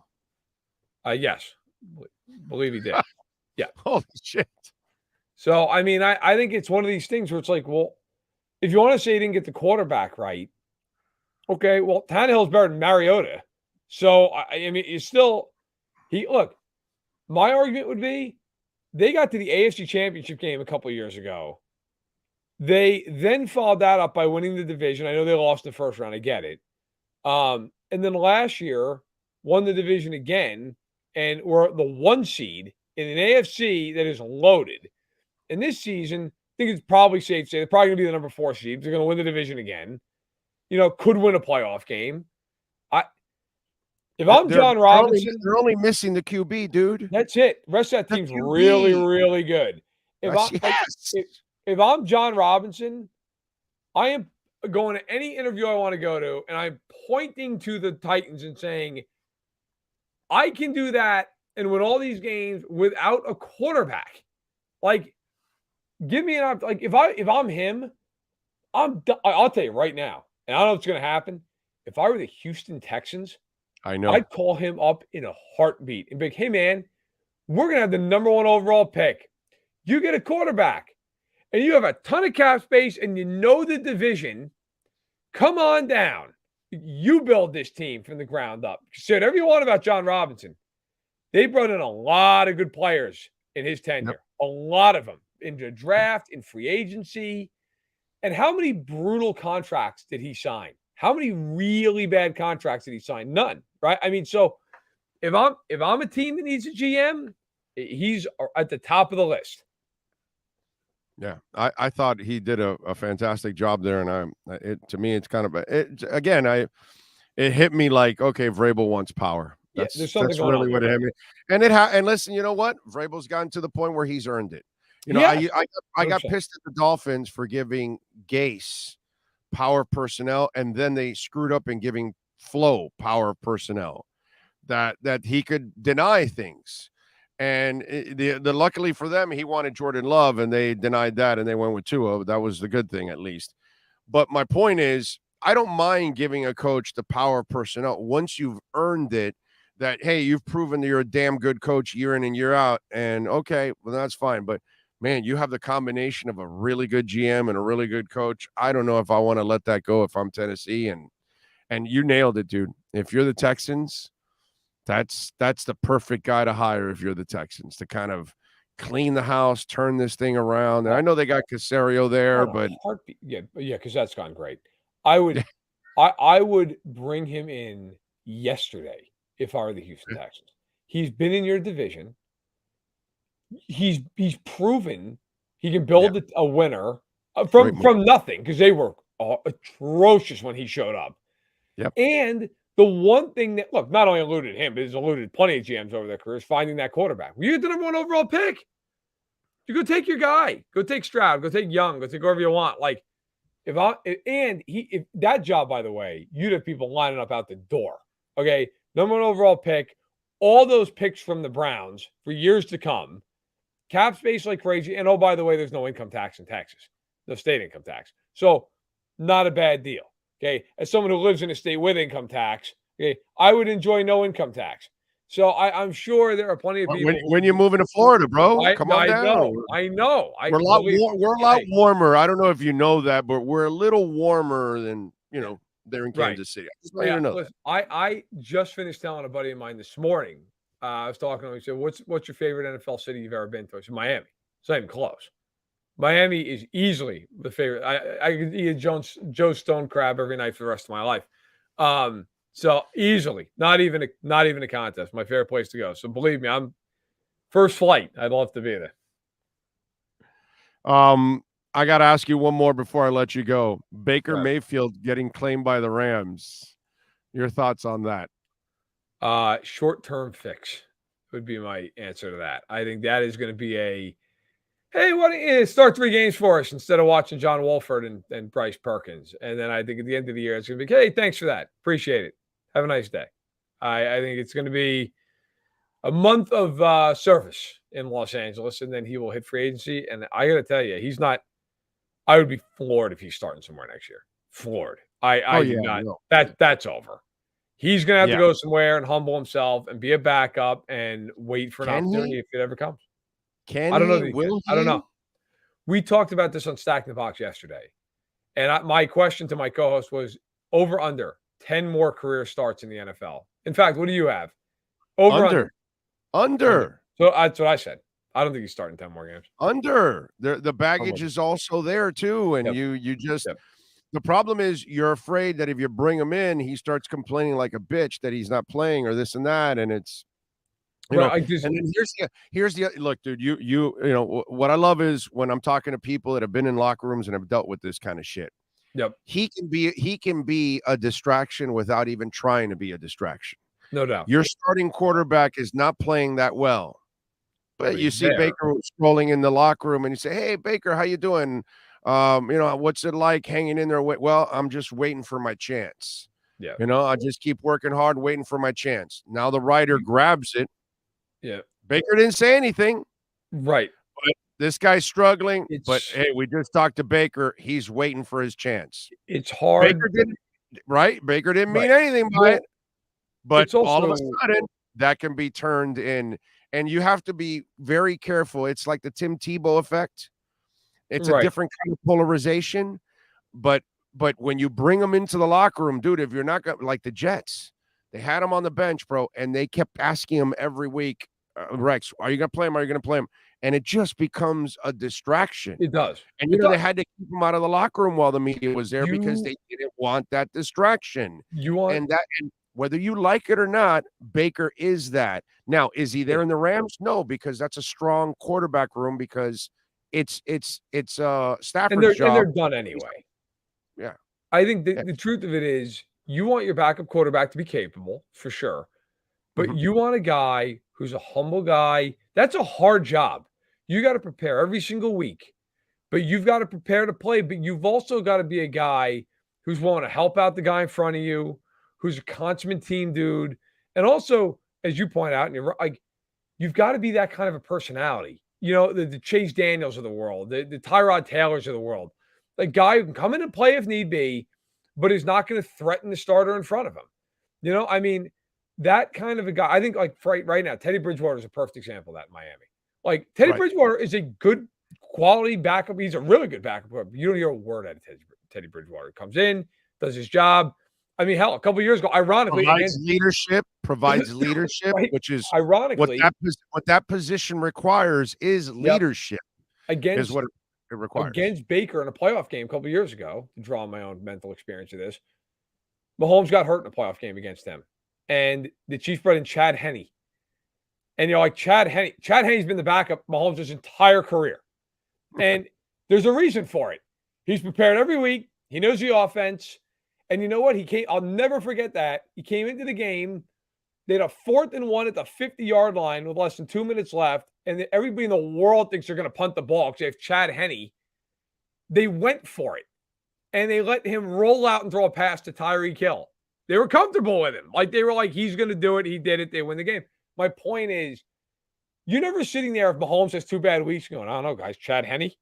Like, Chad Henne is the backup quarterback. Teddy Bridgewater is the backup quarterback. Tyrod, Chase Daniel.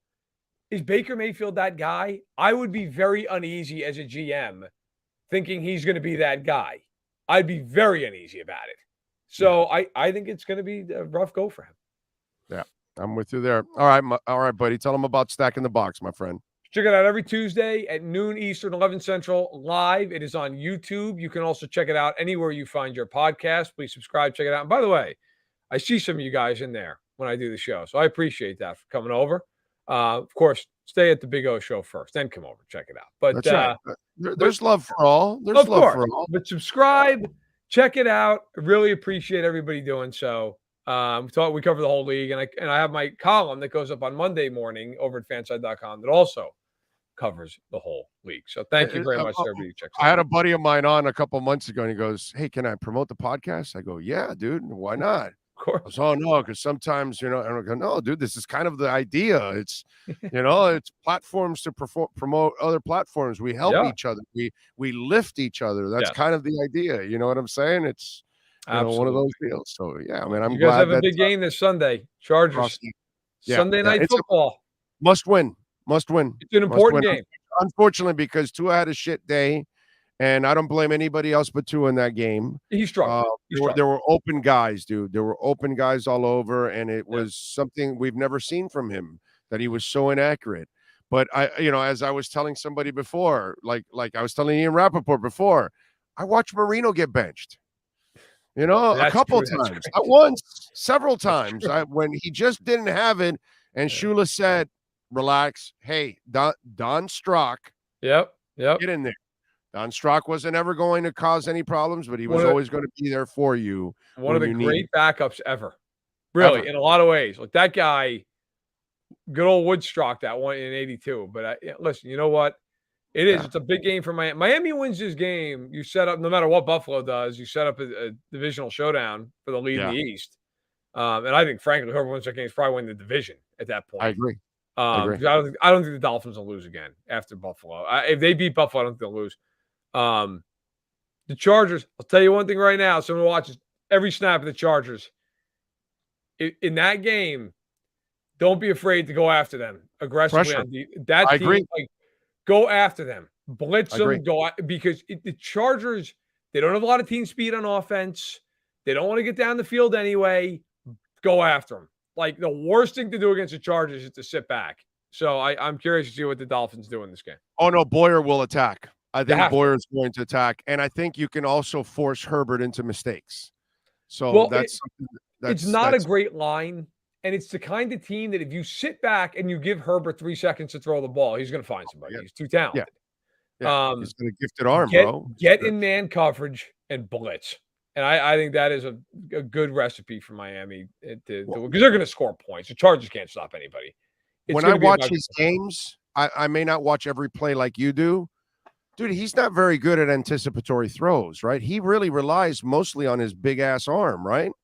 Well, look, he's definitely the kind of guy who, he can gun it in there. I mean, I know he does it all the time. What I would say is if you get pressure, he's mobile in a way, but he's not going to, run for yardage. So you can blow a play up. Like, he's good at avoiding sacks because he's big and he's strong and he can get – but he's not Lamar Jackson. He's not going to take off and run for 25 yards. So if I'm the Dolphins, I blitz – I'd play man-on-man coverage with that secondary. I would threaten them and say, look, I don't know if Mike Williams is playing this week or not. Keenan Allen will. I'd be like, and if Williams doesn't play, I would double Allen on every third down and say, beat me anywhere else.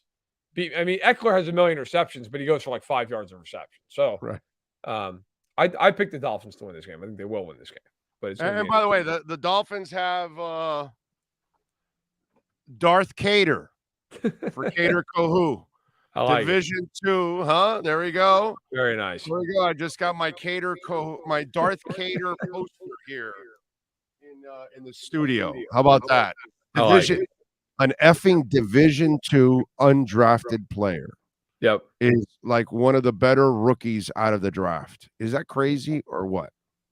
Scouting, coaching, find the right role for a guy. It's key, no matter where he's from. All right, follow him on Twitter at Matt Verderam as always, and subscribe to Stack in the Box, or I will come after you. Matt, much love. We'll catch you next week, my friend. Appreciate you. Take it easy, brother. You got it. The great Matt Verderam. We step out of the huddle.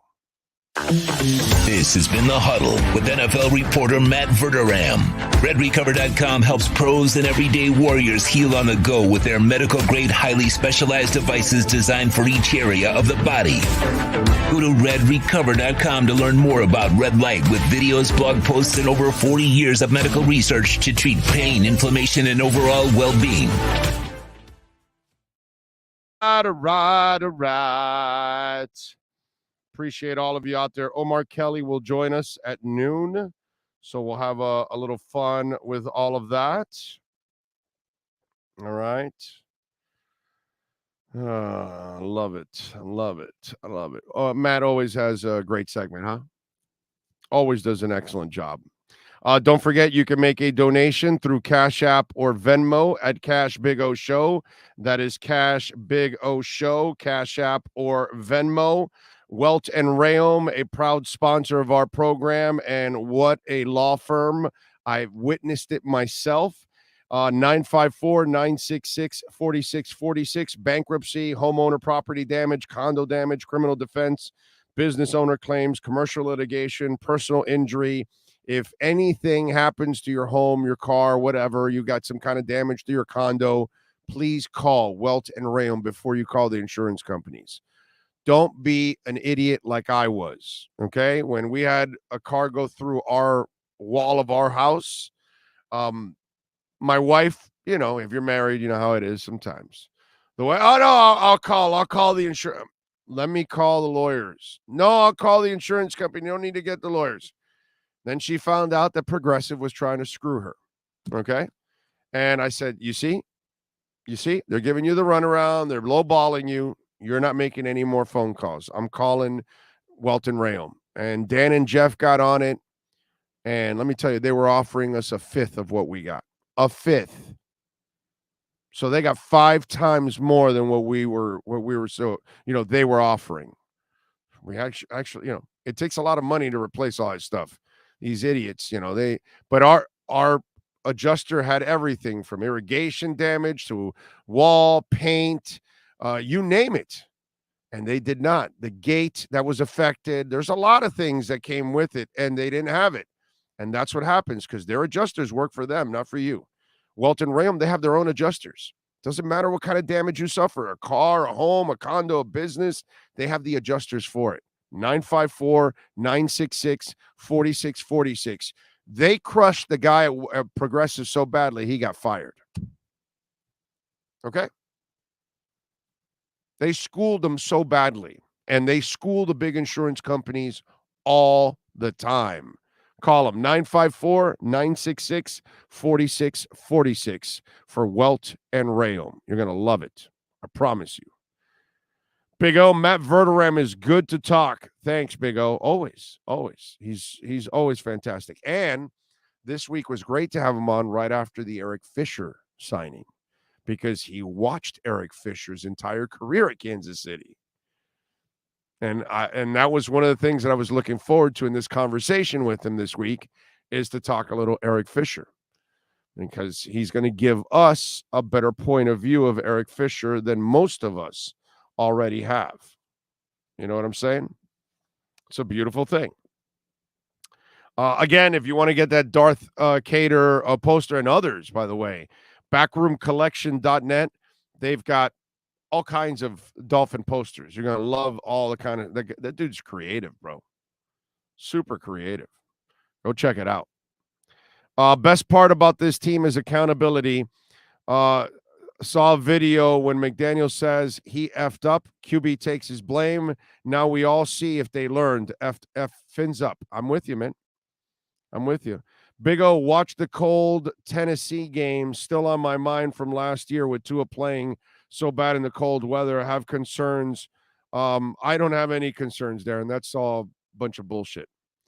So it's funny how in that Tennessee game, everybody leaves out that they abandoned the running game after having success in the first half. And so in the second half, you abandon the running game and just tell the quarterback in bad weather conditions, just pass the ball. Meanwhile, go look at what Tennessee was doing on the other side. They were running the ball. It's, you know, it's convenient memory or something you have, Darren, or you're just repeating what another tool is saying about the weather. Weather has nothing to do. The guy normally is killing people inside a 35-yard box. That's where he's slicing people up. He's hitting deep balls more than anybody else. But what I'm saying is he works a 35-yard box like nobody's business. And the weather is not going to make that much of a difference when you have the proper scheme and you have the proper coach and you have the talent, which is what he didn't have last year, Darren. And again, he had terrible coaching because while I'm not much of a believer of him as a running back, Duke Johnson, that he got on a little roll for once in his life running the football. And in that game, I believe he had like 50, 60 yards or something in the half. And you just chose to abandon it in the second half. Stupid coaching sets up your quarterback to fail also. So all this stuff with the weather, I think it's all mental masturbation. And I think that you guys are a bunch of parrots, Darren, and you just repeat the same shit that others are saying at the same time. Love you, brother. Appreciate you always listening and locked in, but I think it's all mental masturbation, this whole bullshit about the weather. Let's just call it like we see it. It's the silliest thing out there. The kid can play. He's a baller, period. Had a bad game this week. That's it. Don't make it more than what it is. He'll be fine in bad weather, in good weather, whatever. He'll get the job done. I'm not worried about it, man. I think it's all silly. There's always one shaking my head. We got a QB1. Stevie Wonder could see that. I want to see the defense lay the smackdown, says Kevin G, on Herbert and Tua have a near perfect passer rating to shut up the haters. They won't shut up the haters because they'll say, well, Chargers defense is not that good. They move the line every single time, my brother. I heard somebody say, well, I got to find out about Tua with this tough stretch coming up. And okay, so because he says they got to beat these good teams. And I go, so beating the Bills wasn't good? Coming back from 21 down on the road in the Ravens, not good?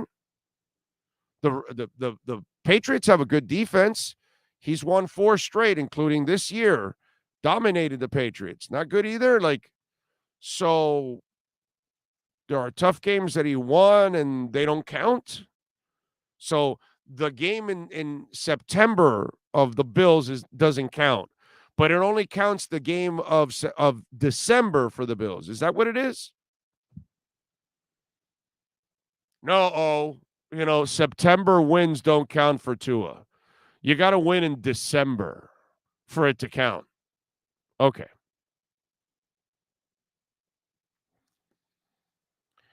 What else do we have here? Tua's been doing what no other QB has done since Marino, and some people still think we need a QB. Tua QB1, deal with it. I agree. Lofi says, I'll repeat, Tua, I need to learn to throw in bad weather this offseason. That's him just practicing in bad weather, not learning to throw in bad weather. Just like you practice with a wet ball. That's part of the game, but it doesn't mean that he can't play in it. It's him listening to idiots. Oh, he's not tough enough. Well, there he goes, putting a shoulder into somebody. Oh, he's not durable enough, and he comes back from a concussion in a half to then beat the Bills. I keep telling you guys, he listens to this shit. Don't know why, but he listens to this shit. And he listens to all the stupidity out there. And then he goes against it to try to prove people. Oh, no, I'll hold on to the ball for 4 or 5 seconds because I've got to make a play. I've got to prove to people. No, dude, throw the damn ball away. You'll make a play on the next one. You'll make a play in the next series. Relax. It's a problem that's going on. Big O, I've never seen a QB scrutinized as much as Tua. Amazing. Can't even have an off game. No, I know. Alexander Fax, Big O. They move the goalpost on Tua with the Baltimore game and the Buffalo game, and with B Moore, it was only one quarter, and he hit a bunch of open receivers and Buffalo, and it was the weather. Yeah. Big O, I think you heard Dave's feelings on Twitter now. Dave's a big boy. It's all good. He's wrong about the whole Tua Herbert thing, but that's fine. He got that wrong like lots of other people, but it's all right. You fall in love with the physical ability, but you don't really look at the quarterback. When I read the article, he conveniently left out the winning percentage. He conveniently left out the fourth quarter failures by him, the pick sixes in losses. And Look, Matt Verderame is a Herbert guy. Did you listen to him? I'm starting to come over to your side because you're watching it. He doesn't win. Yeah, Sean. It's funny that you're talking about that because the NFL on CBS just sent out a tweet. Justin Herbert has 23 losses since his rookie season in 2020. Matt Ryan is the only QB with more over that time frame. 28. Oh, and Matt Ryan is garbage right now. I mean, he is a shell of what he used to be. And it's like not even a fair comparison because Matt Ryan is 450 years old. You know? My God, that man's been in the league for 20 years. So that's what dude, Herbert is 21-23, bro.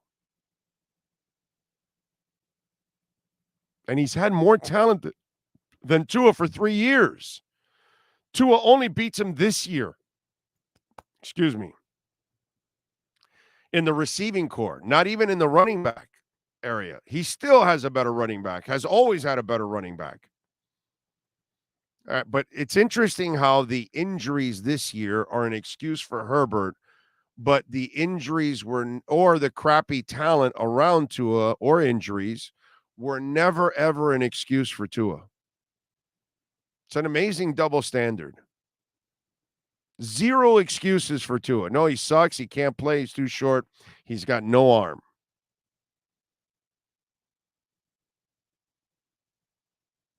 That's why with Dave, you know, it's like you're not going to use winning. Winning doesn't. Then I never want to read an article ever from Dave Hyde that says, well, the Dolphins fell short if they only had a quarterback to get them over the hump. Okay? Because that's all we ever talk about. So don't tell me that the quarterback is not attributed to winning. That's about the craziest thing out there, dude. Of course the quarterback is tied to winning. It's elementary that the quarterback is tied to winning. It's super obvious. And it's like Matt said, not every quarterback, but there are those difference makers. And if you tell me, here, this is what I'll tell you, okay? And you have to be honest with this now. Would Justin Herbert be 21-10 in the same amount of games played in a Dolphin uniform? He's 21-23 with more talent overall in 3 years.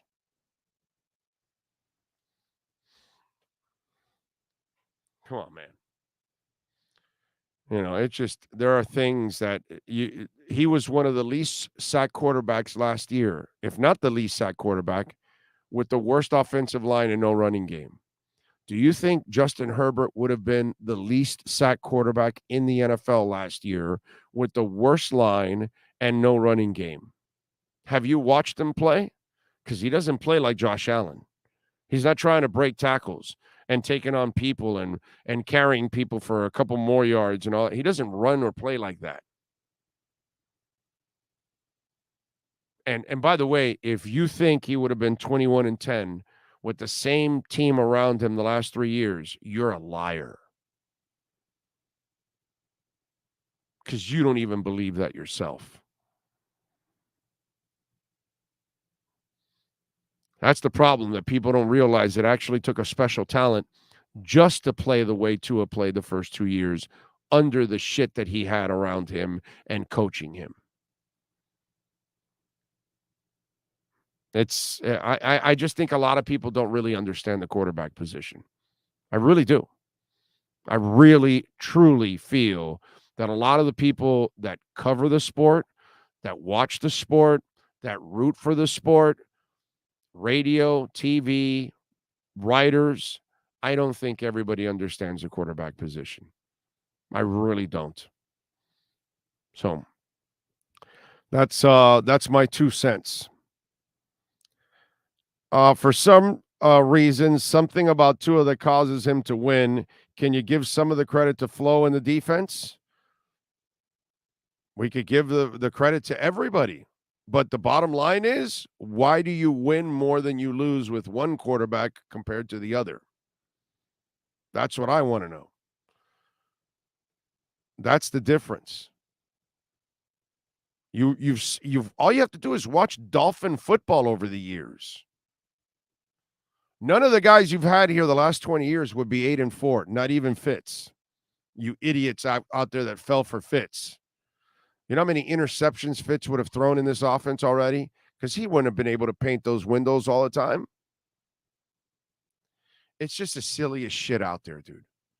Ryan Tannehill couldn't even do what Tua is doing right now. Couldn't even come close to what Tua is doing right now.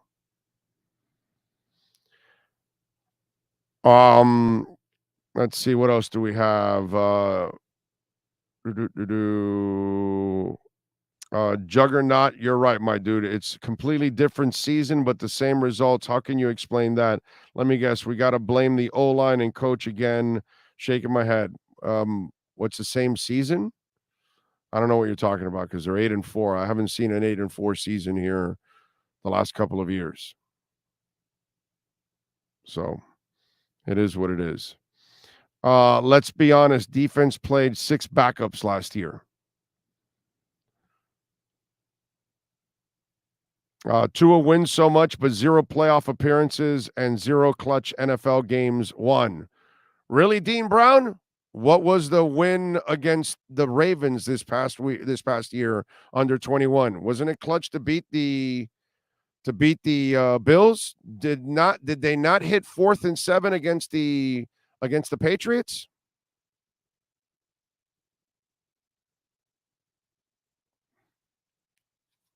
Get lost, you schmuck.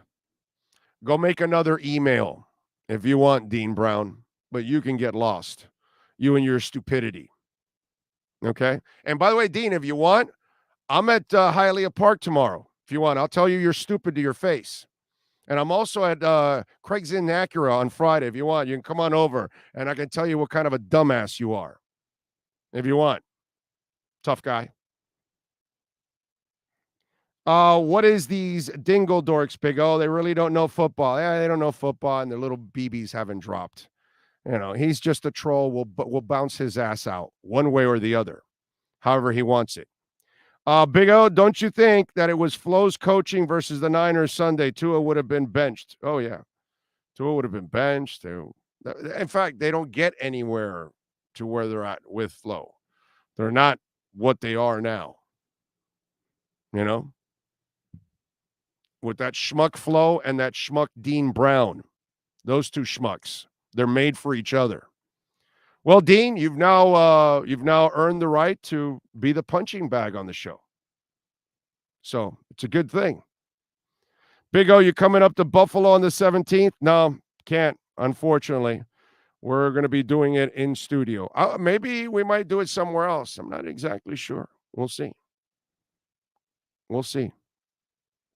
Would love to come up to Buffalo, but you know, there are finances involved with all. It all costs money, ladies and gentlemen. Everything we do costs money.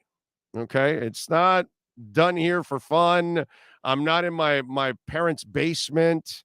I'm not just some, fan that's just trying to get some attention and be some kind of a troll like that idiot Dean. No, we're not doing any of that. No. So, this is actually a professional business that goes on, and it's not done for free. Okay, so I would love to go to a lot of those trips. Since we don't have a permanent home for the Dolphins, I could travel this year, but that takes a lot of money to travel. So again, if you Cash App or Venmo, Cash Big O Show, drop us a couple of grand. We'll be off to Buffalo. Sean and myself will broadcast out there. We'll go to the Anchor Bar and broadcast. The way I looked at it is the 49ers game, it was a statement game because in the playoffs, it would be interesting if he brings the team back in a critical situation against elite teams. Yeah, you mean like Buffalo? Like the Baltimore Ravens down 21? That's not, you're not going to come back and win every game, Rosendo. I'm not exactly sure who does that. Okay. Last time I checked, there was only one team in the history of the NFL that's going to win every game, and that was the 72 Dolphins. Since then, nobody else has been able to do it. So this is not something that's a common occurrence that goes on. You're going to have bad games. You're going to lose some games. You're going to have some off games. Now, as I told you on Sunday, and I guess I got to keep repeating it, but if it's habitual, then it's a problem. If Tua does this for the next 2 weeks, then you know it's a major problem. Just have to call it like you see it. I don't expect him to do that. I expect him to go out and deal this week. That's what I think he's going to end up doing. That's my opinion. We'll find out. But I don't worry about an aberration. I don't worry about something that I haven't seen all year long. Some of you will overreact. I'm not going to overreact on that. I will react when I see that it's a real problem. And that's because it's gone on for several games. Now we've got some issues. That's the way I have to look at it. All right. Let's take a quick break. Let's get ready for hour number 3. Omar Kelly and our essential experts, Miami Dolphins Exchange, is next. Oh, I think I know what this is. Houston, we have a package. Hello? No matter where you are, the Sloman Shield home security system guards your home. With next-gen perimeter protection, 24/7 monitoring, and interior motion sensing. And right now, get a free Sloman Shield security system and doorbell camera, all professionally installed, for free. Shield your world, the Sloman Shield. Welton Rayom has more than 62 years of litigation experience handling insurance disputes. They're committed to resolving even the toughest insurance claims quickly. Call them for a free consultation. 954-966-4646. At Welton Rayom, they don't get paid unless you win. Property damage claims to your home, business, or condo as a result of a hurricane. Welton Rayom can help. Water, mold, fire, smoke damage, Welton Rayom can help. Call 954-966-4646. Oh, great. You have a doorbell camera. Now you have a front row seat to your house getting robbed. They're breaking into my house! Ooh, there goes the TV. I'm sure it'll turn up at the pawn shop. No, not the TV! Just because you can see them, that doesn't mean you can stop them. With Slowens, you get 24-hour monitoring, a free home security system, and professional installation. Plus, free doorbell camera, one that'll actually work for you. Get out of my house! Get out of the house! Call 1-800-ALARM-ME. When you move, you need a reliable company led by passionate folks, eager to assist its customers during a transitional process that needs to be smooth. Call Essential Moving Experts at 844-368-5750 for all your local and long-distance moving needs. You can rely on Essential Moving Experts. Mention the Big O Show and get $150 off. Family owned and operated, they offer free 30-day storage, full-service moving, fully licensed, bonded, and insured. Moving was never so easy. EssentialMovingExperts.com. The viewpoint, statements, or beliefs expressed on the following program by the host, guests, or callers are not necessarily the opinions of FantasyXS.com, Media Group Inc., ownership, management, sponsors, or website. Time to talk aqua and orange, Miami Dolphins fans. It's the Essential Moving Experts Miami Dolphins Exchange with Omar Kelly. When you're looking to move your home or business anywhere in the U.S. from coast to coast, call Essential Moving Experts at 305-602-8369. Flat rates and no surprise charges. EssentialMovingExperts.com. 305-602-8369. Let's talk Dolphins football. Here's Omar Kelly. All right, there he is. How you doing, man? You doing good? I'm good, man. How you been? Good. Just dealing with the overreaction, of course, this week. So wait a minute. So you were on, you were off. Now I think you're kind of trying to get back on again. He had a bad week this week. Is this just a bad week for you for Tua?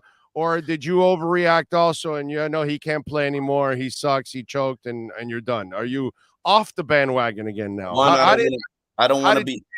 I don't want to be on the bandwagon. I am a. Well, we're not allowing you on it anyways. You got off already. So how do you view all of this?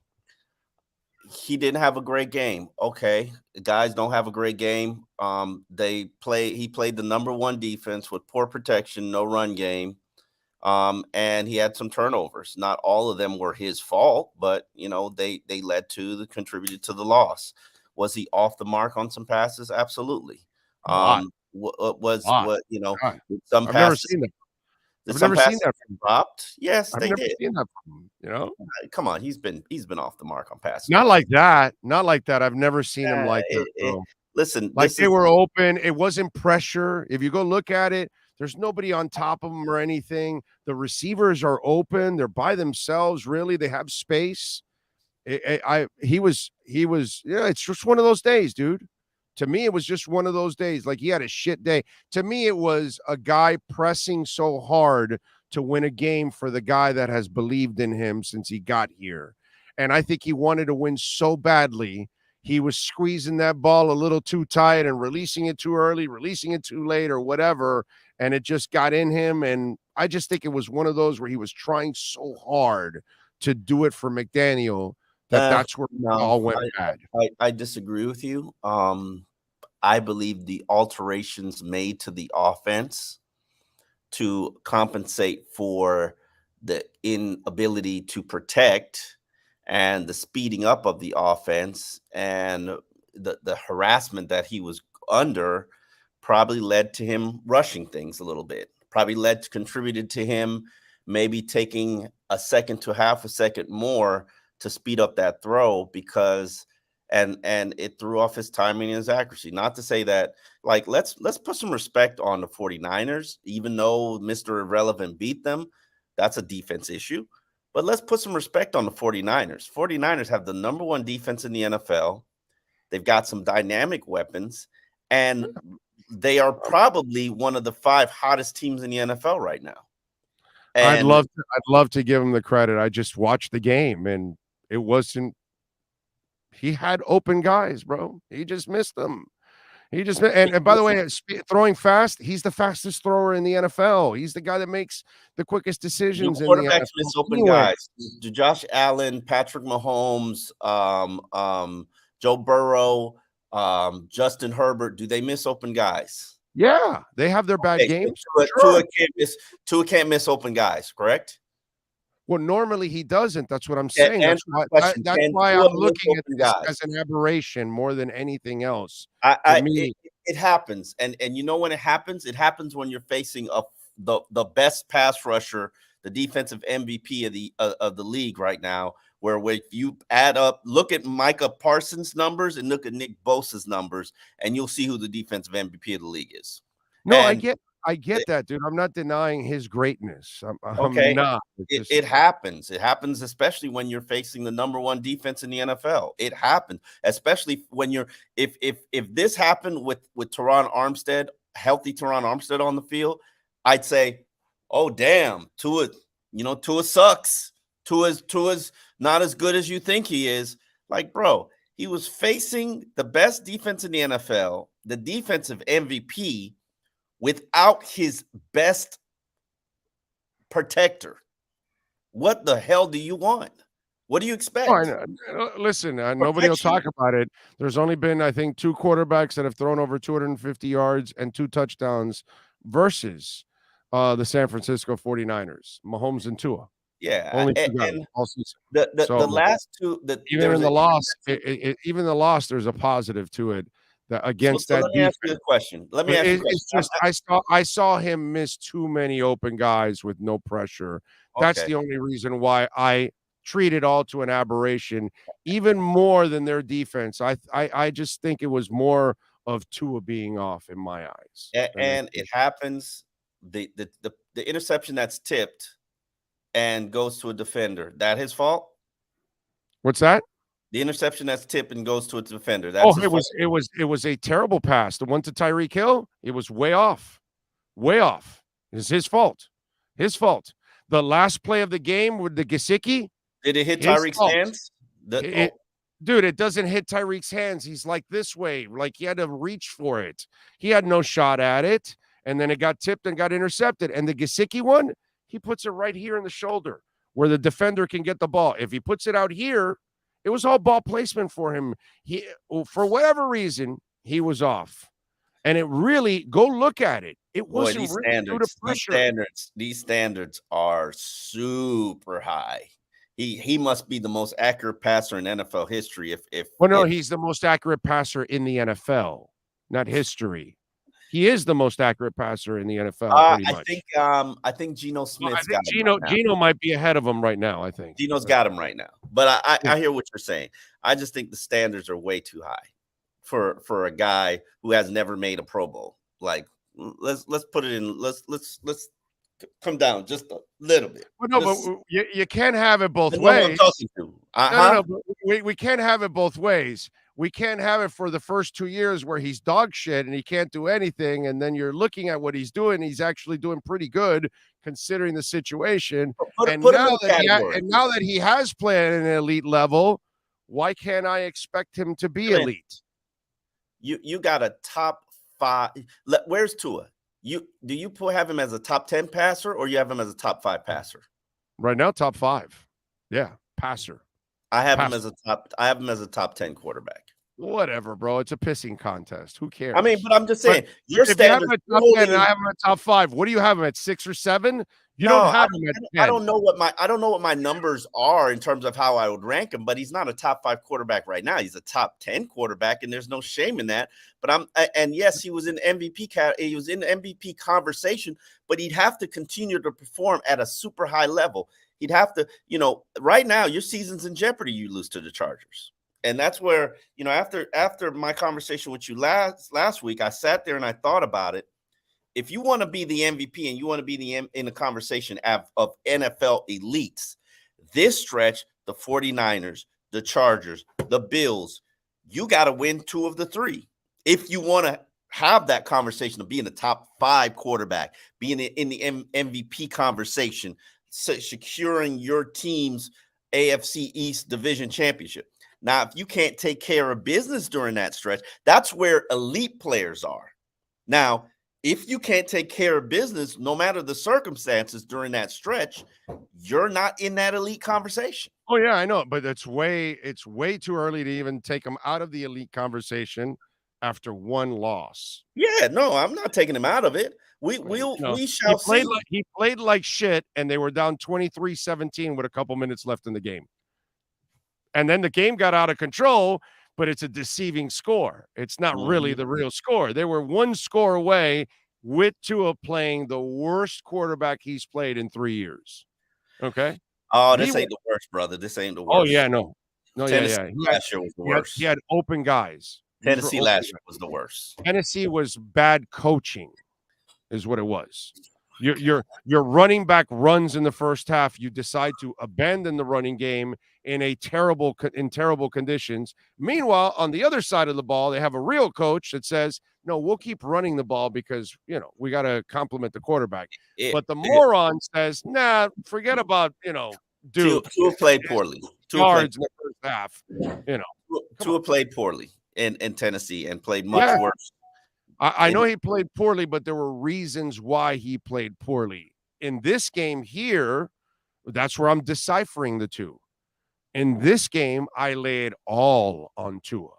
Every single ounce of this loss was on Tua Tagovailoa because he missed open. He left 200 yards. Why didn't your offense run the ball more? Dude, you can't run against the number 1 defense, bro. They're the number 1 against the run. You're not running against them. He threw for 300 yards in a loss. He would have thrown for 500 yards if he actually hits those guys. I mean, he was on. It was the weirdest game in the world for him. He hits guys that he normally hits, and it was just one of those things, And I'm fair where I'm blaming him this week. The Tennessee one, I don't blame him. I blame everything around him that helped him fail, that set him up for failure. You can't run for 60 yards in the first half against Tennessee and then say we're not running in the second half. You go ahead and bail us out with the arm. Bro, he doesn't have weapons. He has one guy he can count on. You know, come on, man. I just thought that was unfair to him in the Tennessee game. This week, I can't give him a break. I just can't. I really can't. By the way, it has just been reported Von Miller is out for the season. He just had surgery. So the thought of him coming back and possibly coming back for the back end or the playoff run, that is over now. The Bills have lost Von Miller for the remainder of the season, which becomes a real disaster of a signing because you basically signed him for that. You were trying to just keep him, together in one piece to get to the playoffs and then let him, help you win the Super Bowl, which obviously he can do those kind of things. So that's a hell of a loss right there. Not a disaster of a signing, just not a good situation, unfortunately. I mean, but this is part of the NFL. Injuries are a contributor. Injuries are a factor. So, but it's the guy they needed for their defense in the playoffs, is what I'm saying. That's why they got him. It's not going to stop them. They're going to get to the postseason. They're going to face Miami in the first round or Tennessee in the first round. And then depending on what they do there, I think they could beat both teams without Von Miller. And depending what they do there, they'll get to Kansas City and whether they can get through Kansas City. Yep. And by the way, Mark McCormick, you idiot. He goes, Big O blaming coaching on Tua's bad game in Tennessee. Just another excuse. Dude, I'm blaming Tua for this past week, you moron. That's the difference between you and me. I see when it's his Tennessee fault. was by far his worst performance. And it wasn't his fault. You don't force somebody to throw in the rain, Omar.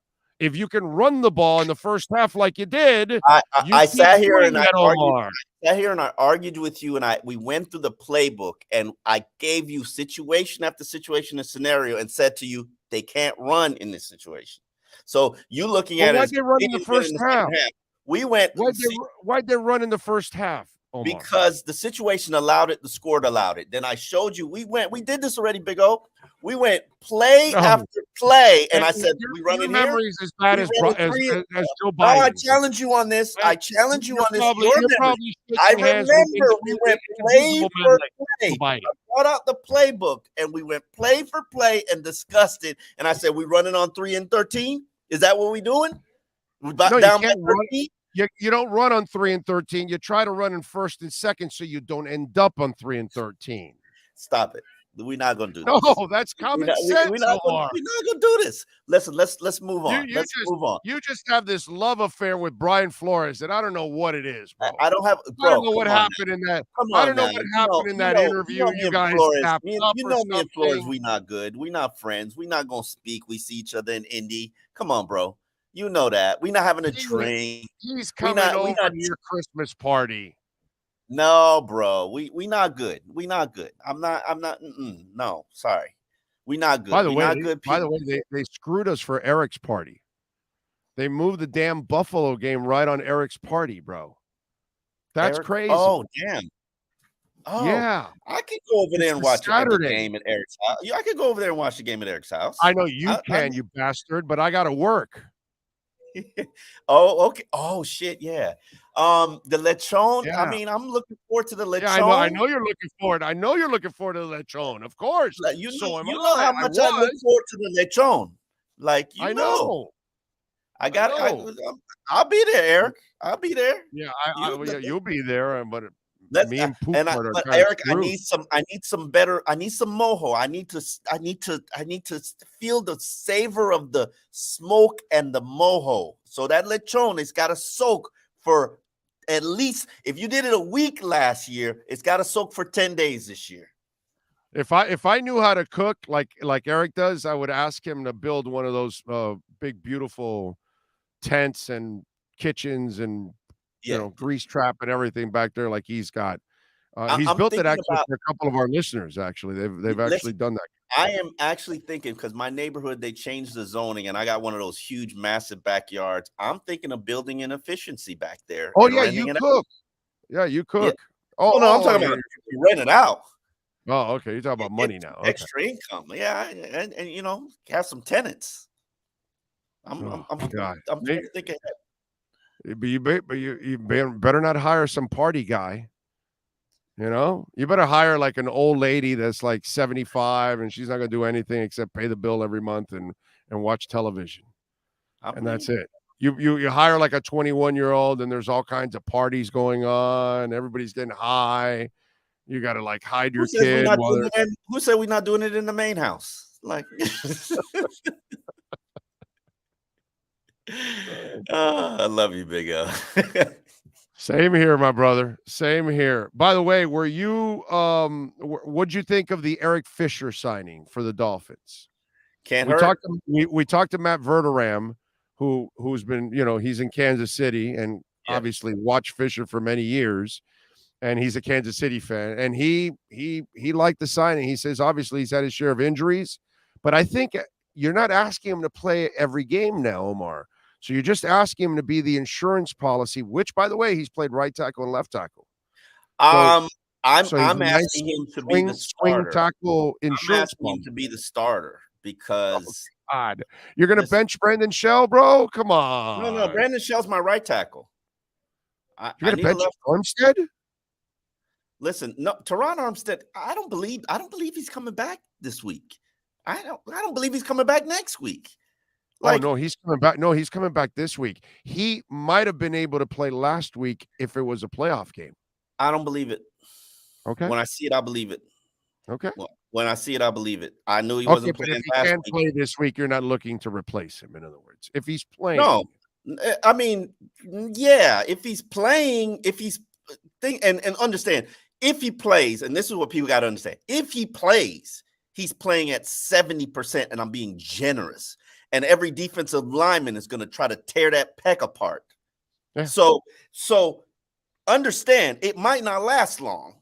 So you better have a backup plan because Armstead here, Super Bowl contender.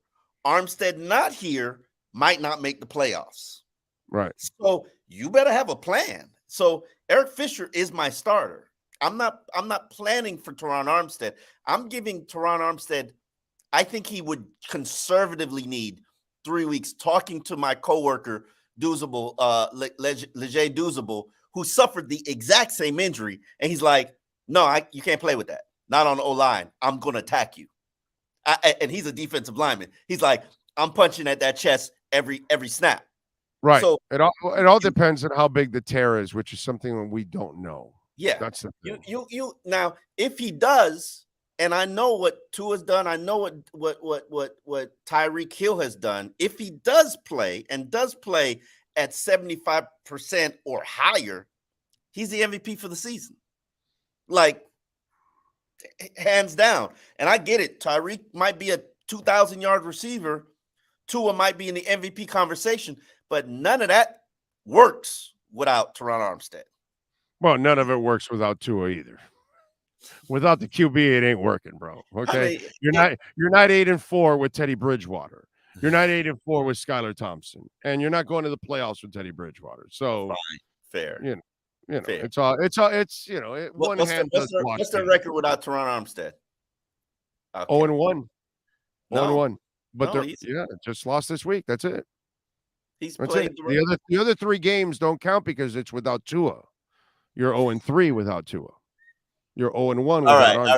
I'll allow it. I said I'll allow it.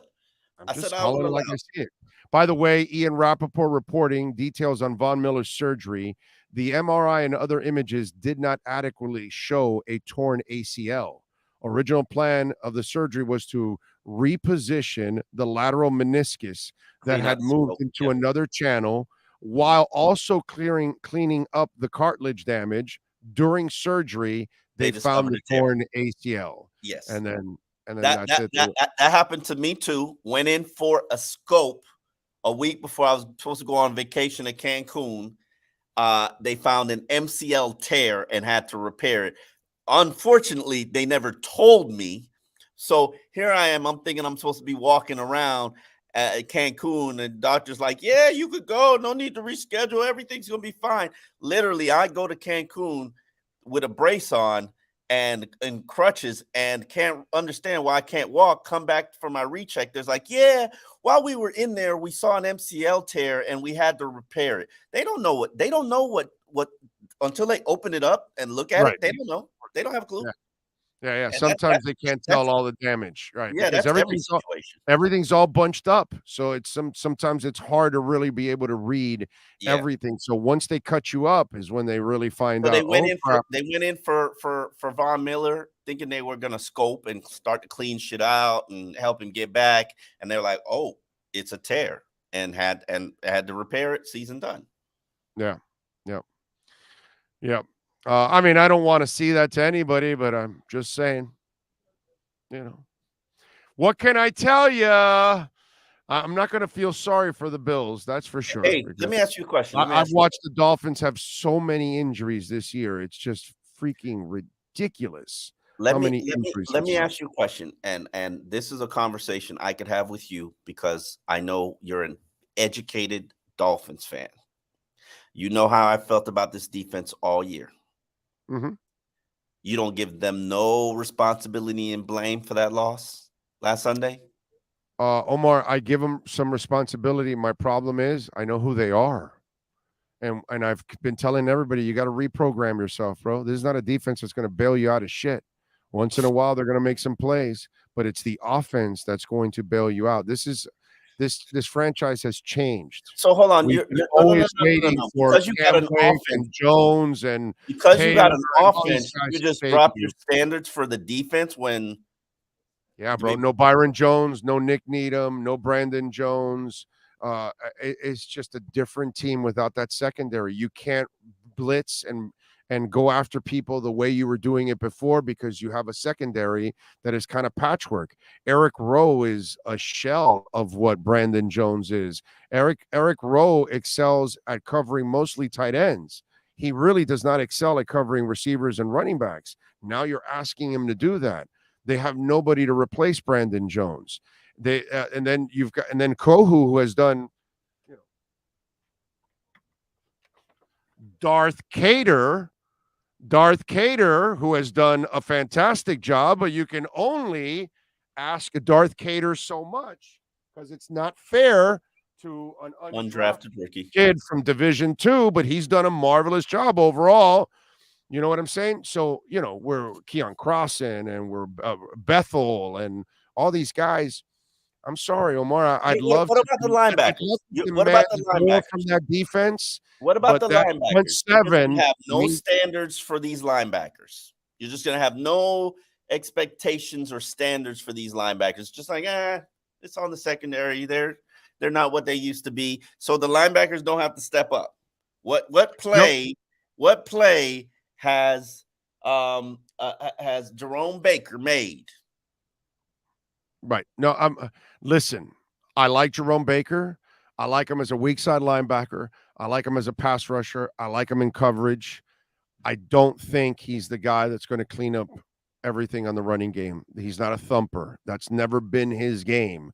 And if it's something that you and I have talked about, and if it's something that I do like him in coverage, but the one thing what you and I have talked about, and we've all talked about this, they don't have that stud thumper middle linebacker that can run sideline to sidelines and is a heat-seeking missile, and that they're missing that element at the linebacker spot, which again it lowers my expectations for them overall.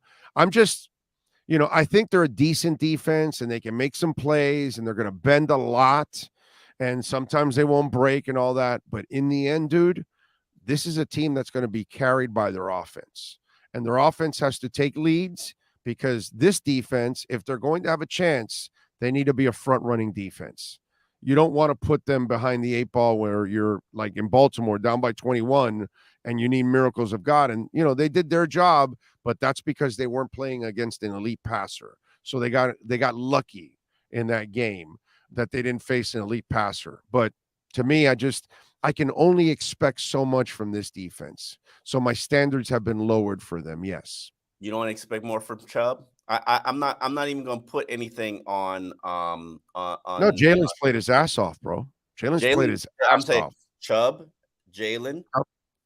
Mhm. What about the Chubb, Jalen, and the defensive tackle? That's fair. They've got to do a better job of their base being able to get after, because you don't have the luxury of blitzing all the time, because now you're going to serve up that secondary. So you are correct. Okay. Does the base defense with Christian Wilkins, with Sealer, with the aforementioned Chubb and Phillips, yeah, they need to do a better job of Andrew pressuring. Van Ginkel's out here balling. Let's let everybody else need to raise the standards too. Like, Yeah, no, your they guy need Van to pick it up a little bit more. Yeah, I would agree with that, but it's still, I don't think it's just like an injury. When some part of the body is ailing, every other part has to step it up and carry that load. Like, I don't see everybody carrying that load. Yeah, I just don't think they're that good. I think you're Well, expecting a little. then we need to get a coach that can get them that good. No, you need to get healthy. You need to get that defensive secondary back so you can play how you like to play with that front seven. So if you're not going to play that way, you can't adjust.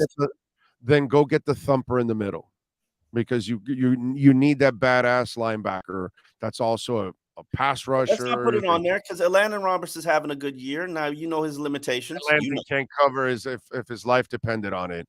He's not a guy you want out, and you saw him the other day in coverage. You know, that's unfair to him, and that's unfair, and it's unfair to Josh Boyer that he has to play certain people out of position, like Eric Rowe or Landon Roberts, who's then put out in coverage. And the poor man that's just not his game, dude. His game is short yardage versus the run. That's where I want to Landon Roberts. I want him on pace for a career year. On pace for a career year. 25 tackles from 100 and 2.5 sacks. But you know, I hear what you're saying. Yeah, I know. Go look at the tackles. Are they behind the line of scrimmage, at the line of scrimmage, or how many yards are they downfield? And he's headed for a career year because you're playing him more than you really would like to play him. Fair. That's fair. Touche. Right. What do you got going on this week with the Dolphins and the Chargers? What do you think happens? What's the prediction? I'm going to predict a win because I believe Tua's outshines Herbert. I think that we will have a comeback game. Don't tell Dave Hyde that, by the way. Don't tell Dave Hyde that. Listen, you know how he feels about Herbert. Oh, he loves Herbert, bro. He loves him some Herbert. Listen, and Herbert's got all the tools that you need, but you know what's missing? The it. And Tua's got few of the tools that you need, but you know what he's got? He's got it. And I'm always going to ride with it. I think this is a pivotal showcase game for him. It's time for him to show the world who he is. Do wins get attributed to the QB? Of course. It's a stat that is kept with quarterbacks and coaches. I'm with you, bro. I'm with you. I was trying to explain that to Dave Hyde. I was telling him, okay, so look at 17 years with Marino, 20 years without. It's recorded for coaches and quarterbacks. It's not recorded for GMs, coaches and quarterbacks, even though I heard it mentioned during the Tennessee's GM firing. No reason to fire him, bro. That's a power trip that Vrabel wanted. And I get it. He's earned it. Yeah. But he should have a job like this. Hire John Robinson, bro. Did a really good job over there. I do want to take the opportunity to promote. We've been talking about I Am Pac-Man Jones's I Am all for the past 3 weeks. We've been shooting Brandon Marshall's I Am. Pac-Man's I Am came out today at noon. It's a documentary style reality series type look at Pac-Man and his life. Pac-Man, I would argue to you, is probably one of the most misunderstood athletes in the NFL. Do you know why Pac-Man served more than a year suspension when initially getting in trouble in a Vegas strip club? Because the Atlanta culture, you know how before Making It Rain became a thing, they've been doing Making It Rain in Atlanta for years, and Pac-Man took that to Vegas. And it created and he made it rain in Vegas during I believe All-Star weekend, and it created a chaos in a club and led to a guy punching him, and he punched the guy back. Yeah, but it also led to a man getting paralyzed because he got shot. Yeah. So that he was a former major league umpire, by the way. I don't know if you knew that. No, I did not know that. So he's paid his money. He's served his penalty, paid his money to people who sued him. But one of the most genuine, when I say if I need anything, I could count on Pac, and I can't say that about everybody. He does look like a cool dude. I will say that he's a very cool dude. And this portrait of him, it's a new series that we're doing. I Am. Where we're really telling you who these people are. It's a personality profile. And I hope you see it. He's adopted Chris Henry's kids. He's raising them. And hopefully everybody will go on YouTube, find I Am Athlete, look at Pac-Man Jones's I Am. And for you youngins, by the way, Chris Henry was a very talented receiver for the Cincinnati Bengals, and unfortunately didn't have his head screwed on right, and committed some mistakes, and then unfortunately in one of them it cost him his life. And so that's why Pac-Man is raising his kids, just in case, for the youngins out there that probably have no idea who Chris Henry is. Yeah, tragic story, but it's got a great ending. I've seen the Chris Henry Jr. is the number one rated ninth grader and phenomenal athlete. Is he a receiver like the dad? Yes, he's a receiver like the dad. Phenomenal athlete. All right. Yeah. All right. We'll check it out and follow him on Twitter. Oh, by the way, so you got the Dolphins winning, you said, right? Yes, sir. Okay. Follow him on Twitter at Omar Kelly. And of course, catch him at I Am Athlete. Omar, as always, thank you, my friend. We will catch up next week. All right. Appreciate it, man. All right. You got it. Essential Moving Experts. Moving was never so easy. Long moving services, home moving services, long distance moving, office relocation. I'm telling you, call Sean Williams. The great people there at 844-368-5750. Flat rates, no surprise charges, and he's a huge Dolphins fan. That billboard around me, it's Dolphins colors. So's his website. Okay, it's not something that we did on our own. That's his real logo right there. Dolphins colors. Why? Because he's a monster Dolphins fan. So check it out. And they work all over the country. 844-368-5750 for Essential Moving Experts. You've been listening to the Essential Moving Experts Miami Dolphins Exchange with Omar Kelly. When you're looking for local, home, long moving services, or office relocation, call Essential Moving Experts at 305-602-8369. Flat rates and no surprise charges. EssentialMovingExperts.com. 305-602-8369. Miami Dolphins fans, follow Big O Radio Show on all platforms and keep up with your favorite NFL team. Right. All right. Okay. What about Byron Jones? Jose, same thing. Nothing. We haven't heard anything yet. But you kind of get the feeling from what McDaniel said last week that he might be coming back. We shall see, ladies and gentlemen. We shall see. Let's see. What else do we have here? When sports and business collide, we like doing something that is called the KSDT CPA Sports Business Report.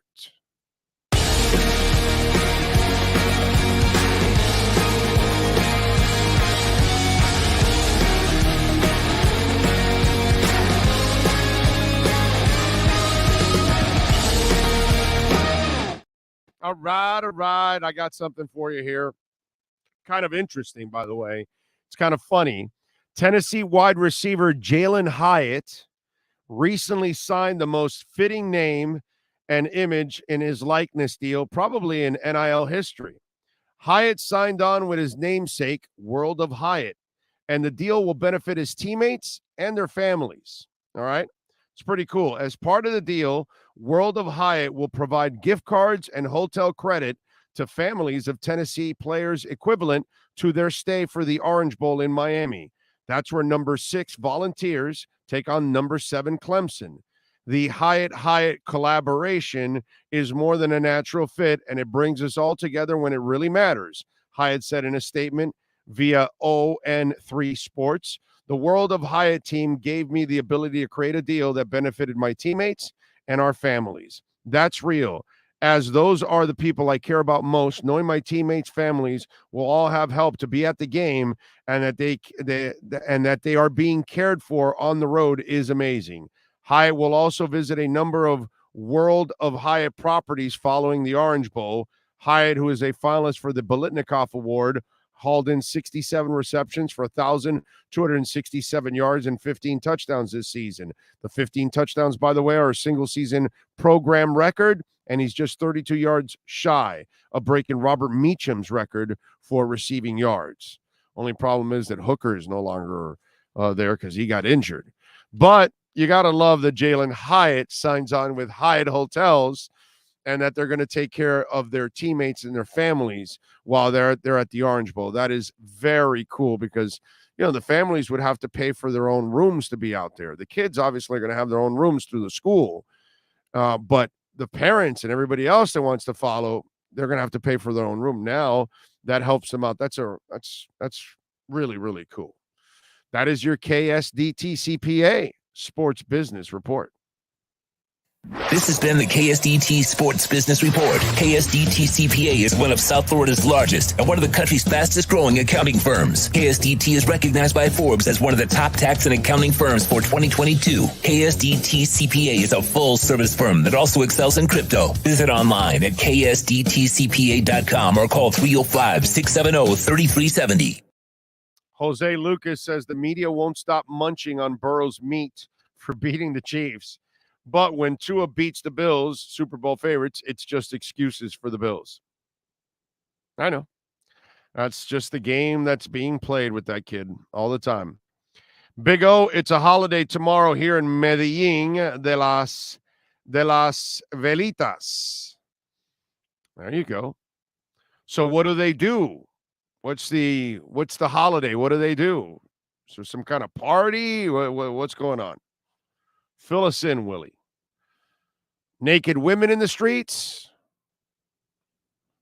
Cap for Life says, we all thought Van Ginkel would open it up for Brandon Chubb, and it's a complete opposite. Chubb is opening it up for Van Ginkel. I'm not hating on that. Well, because you're going to pay attention more for Chubb. I don't know why anybody would tell you that Van Ginkel is going to open it up for Bradley Chubb. Bradley Chubb is the star. So that's the guy you game plan for. So that's the guy you're going to double team. Just like when you had JT kicking ass, it opened it up for who? Trace Armstrong. JT kicking ass, it's opening up for who? Lorenzo Bromell.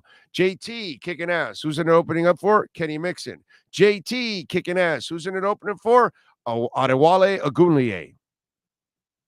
So Bradley Chubb is the same thing.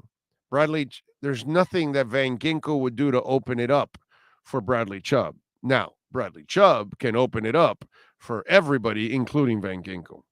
So I'm not exactly sure who programmed you to think that way, but reverse it because it's a wrong way to think about it. Let's see what else. And we say in the South, mites are on the Dogs, Packers. I'll believe it when I see it on Jones coming back. Well, we shall see. We had a chance to get a thumper in the middle. He's playing for Baltimore now and tearing it up, I might add. Oh, you're talking about Patrick Queen? No, not Patrick Queen. You're talking about the Chicago guy. Oh, God, I'm forgetting his name. But, yeah, they must have felt that he wasn't worth the kind of money that he was asking for. And I'm brain farting right now thinking of the kid. He's a good player, man. He's had a hell of a year. No, not Quinn. Quinn just got injured. Roquan Smith. That's it. Thank you, Mr. Spock. I guess they must have felt that he wasn't worth the kind of cash that he wanted and the compensation, because you have to trade compensation and then give up the money. That's a lot. That's a lot. And by the way, your owner losing out in the first and third rounders, you know. So maybe they felt Bradley Chubb would be the guy. Maybe they wanted a pass rusher instead of a middle linebacker. Maybe they feel they can draft the middle linebacker, but the pass rusher is a lot harder to come by.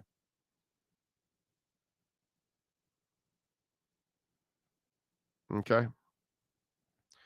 Big O, did you see my Tua t-shirt on IG? Oh, I did.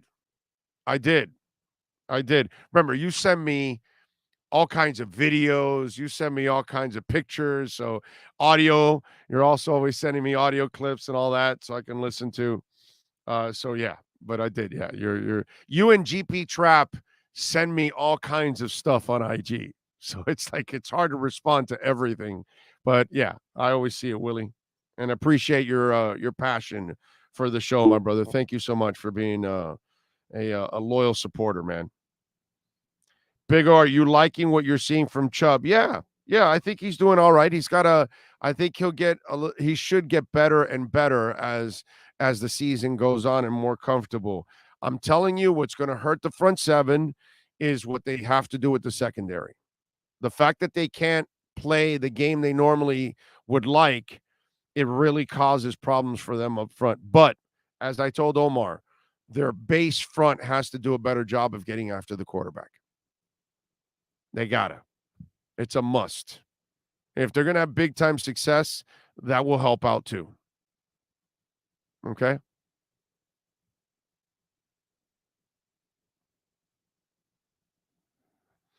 What's the bigger surprise, Kohu or X?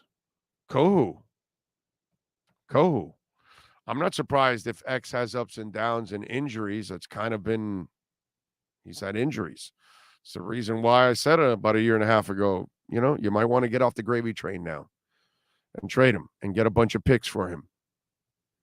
Little did you know that your owner was going to cost you a whole bunch of picks or a couple picks that you could have gotten those back from an X trade.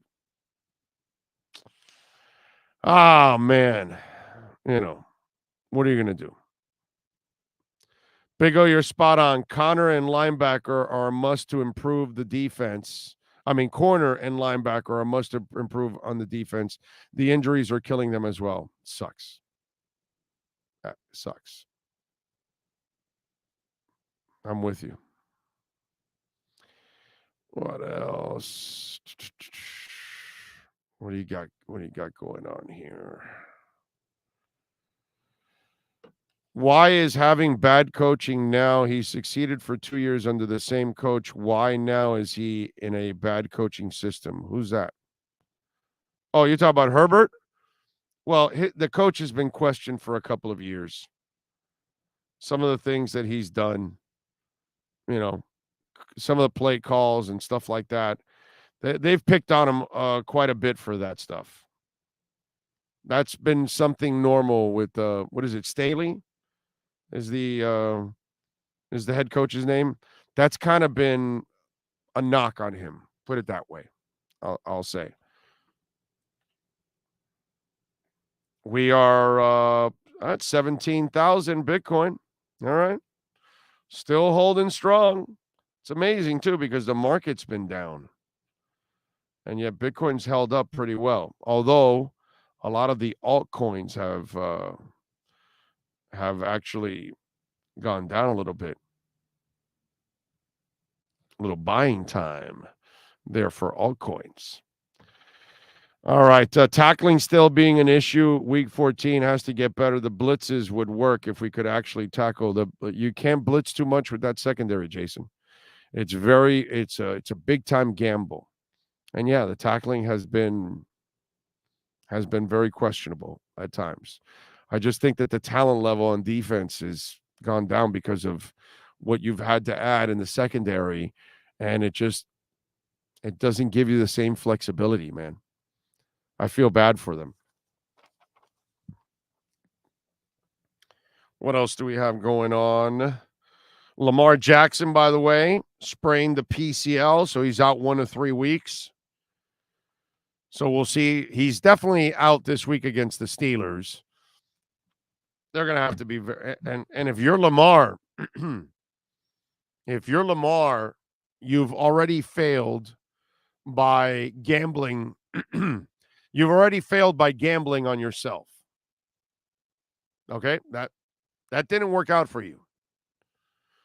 That was dumb. Now you injured yourself in this, which is normal for a running quarterback, unfortunately. And if you're going to return, brother, don't return half-ass. You don't want to completely blow out those ligaments, and then you're done for next year, and you can't search for a big contract. And then all the questions are, well, you've got a blown knee, and you're a running quarterback. Well, we don't know what you're going to be down the line, and we have to change the entire. That's the other thing that Lamar.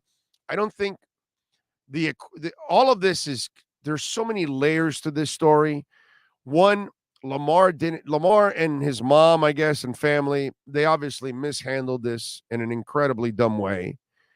So you've put yourself in a position now that you wanted to gamble on yourself, and that didn't work, and now you got injured. Well, you better take care of yourself on the way back. But if you don't, you also have to realize, and I don't know if his mom and him realize this, or maybe they got some stuff in their minds and they don't really think about this. How many teams are going to really want to sign Lamar? Some of you out there may not be smart enough to even answer that question, because you will think there will be 10 teams out there, and you're wrong. Do you know why you're wrong? You have to change up the entire offense for the guy. You can't have a regular backup. You got to go find another guy that's kind of in the same mold. So it really changes the dynamics of your team. And then the other side, and I talked about this at the beginning of the year. You can go back and look for it. I'm sure Sean made a segment of it. I said at the beginning of the year, or right in the offseason, this might be a blessing in disguise for the Ravens.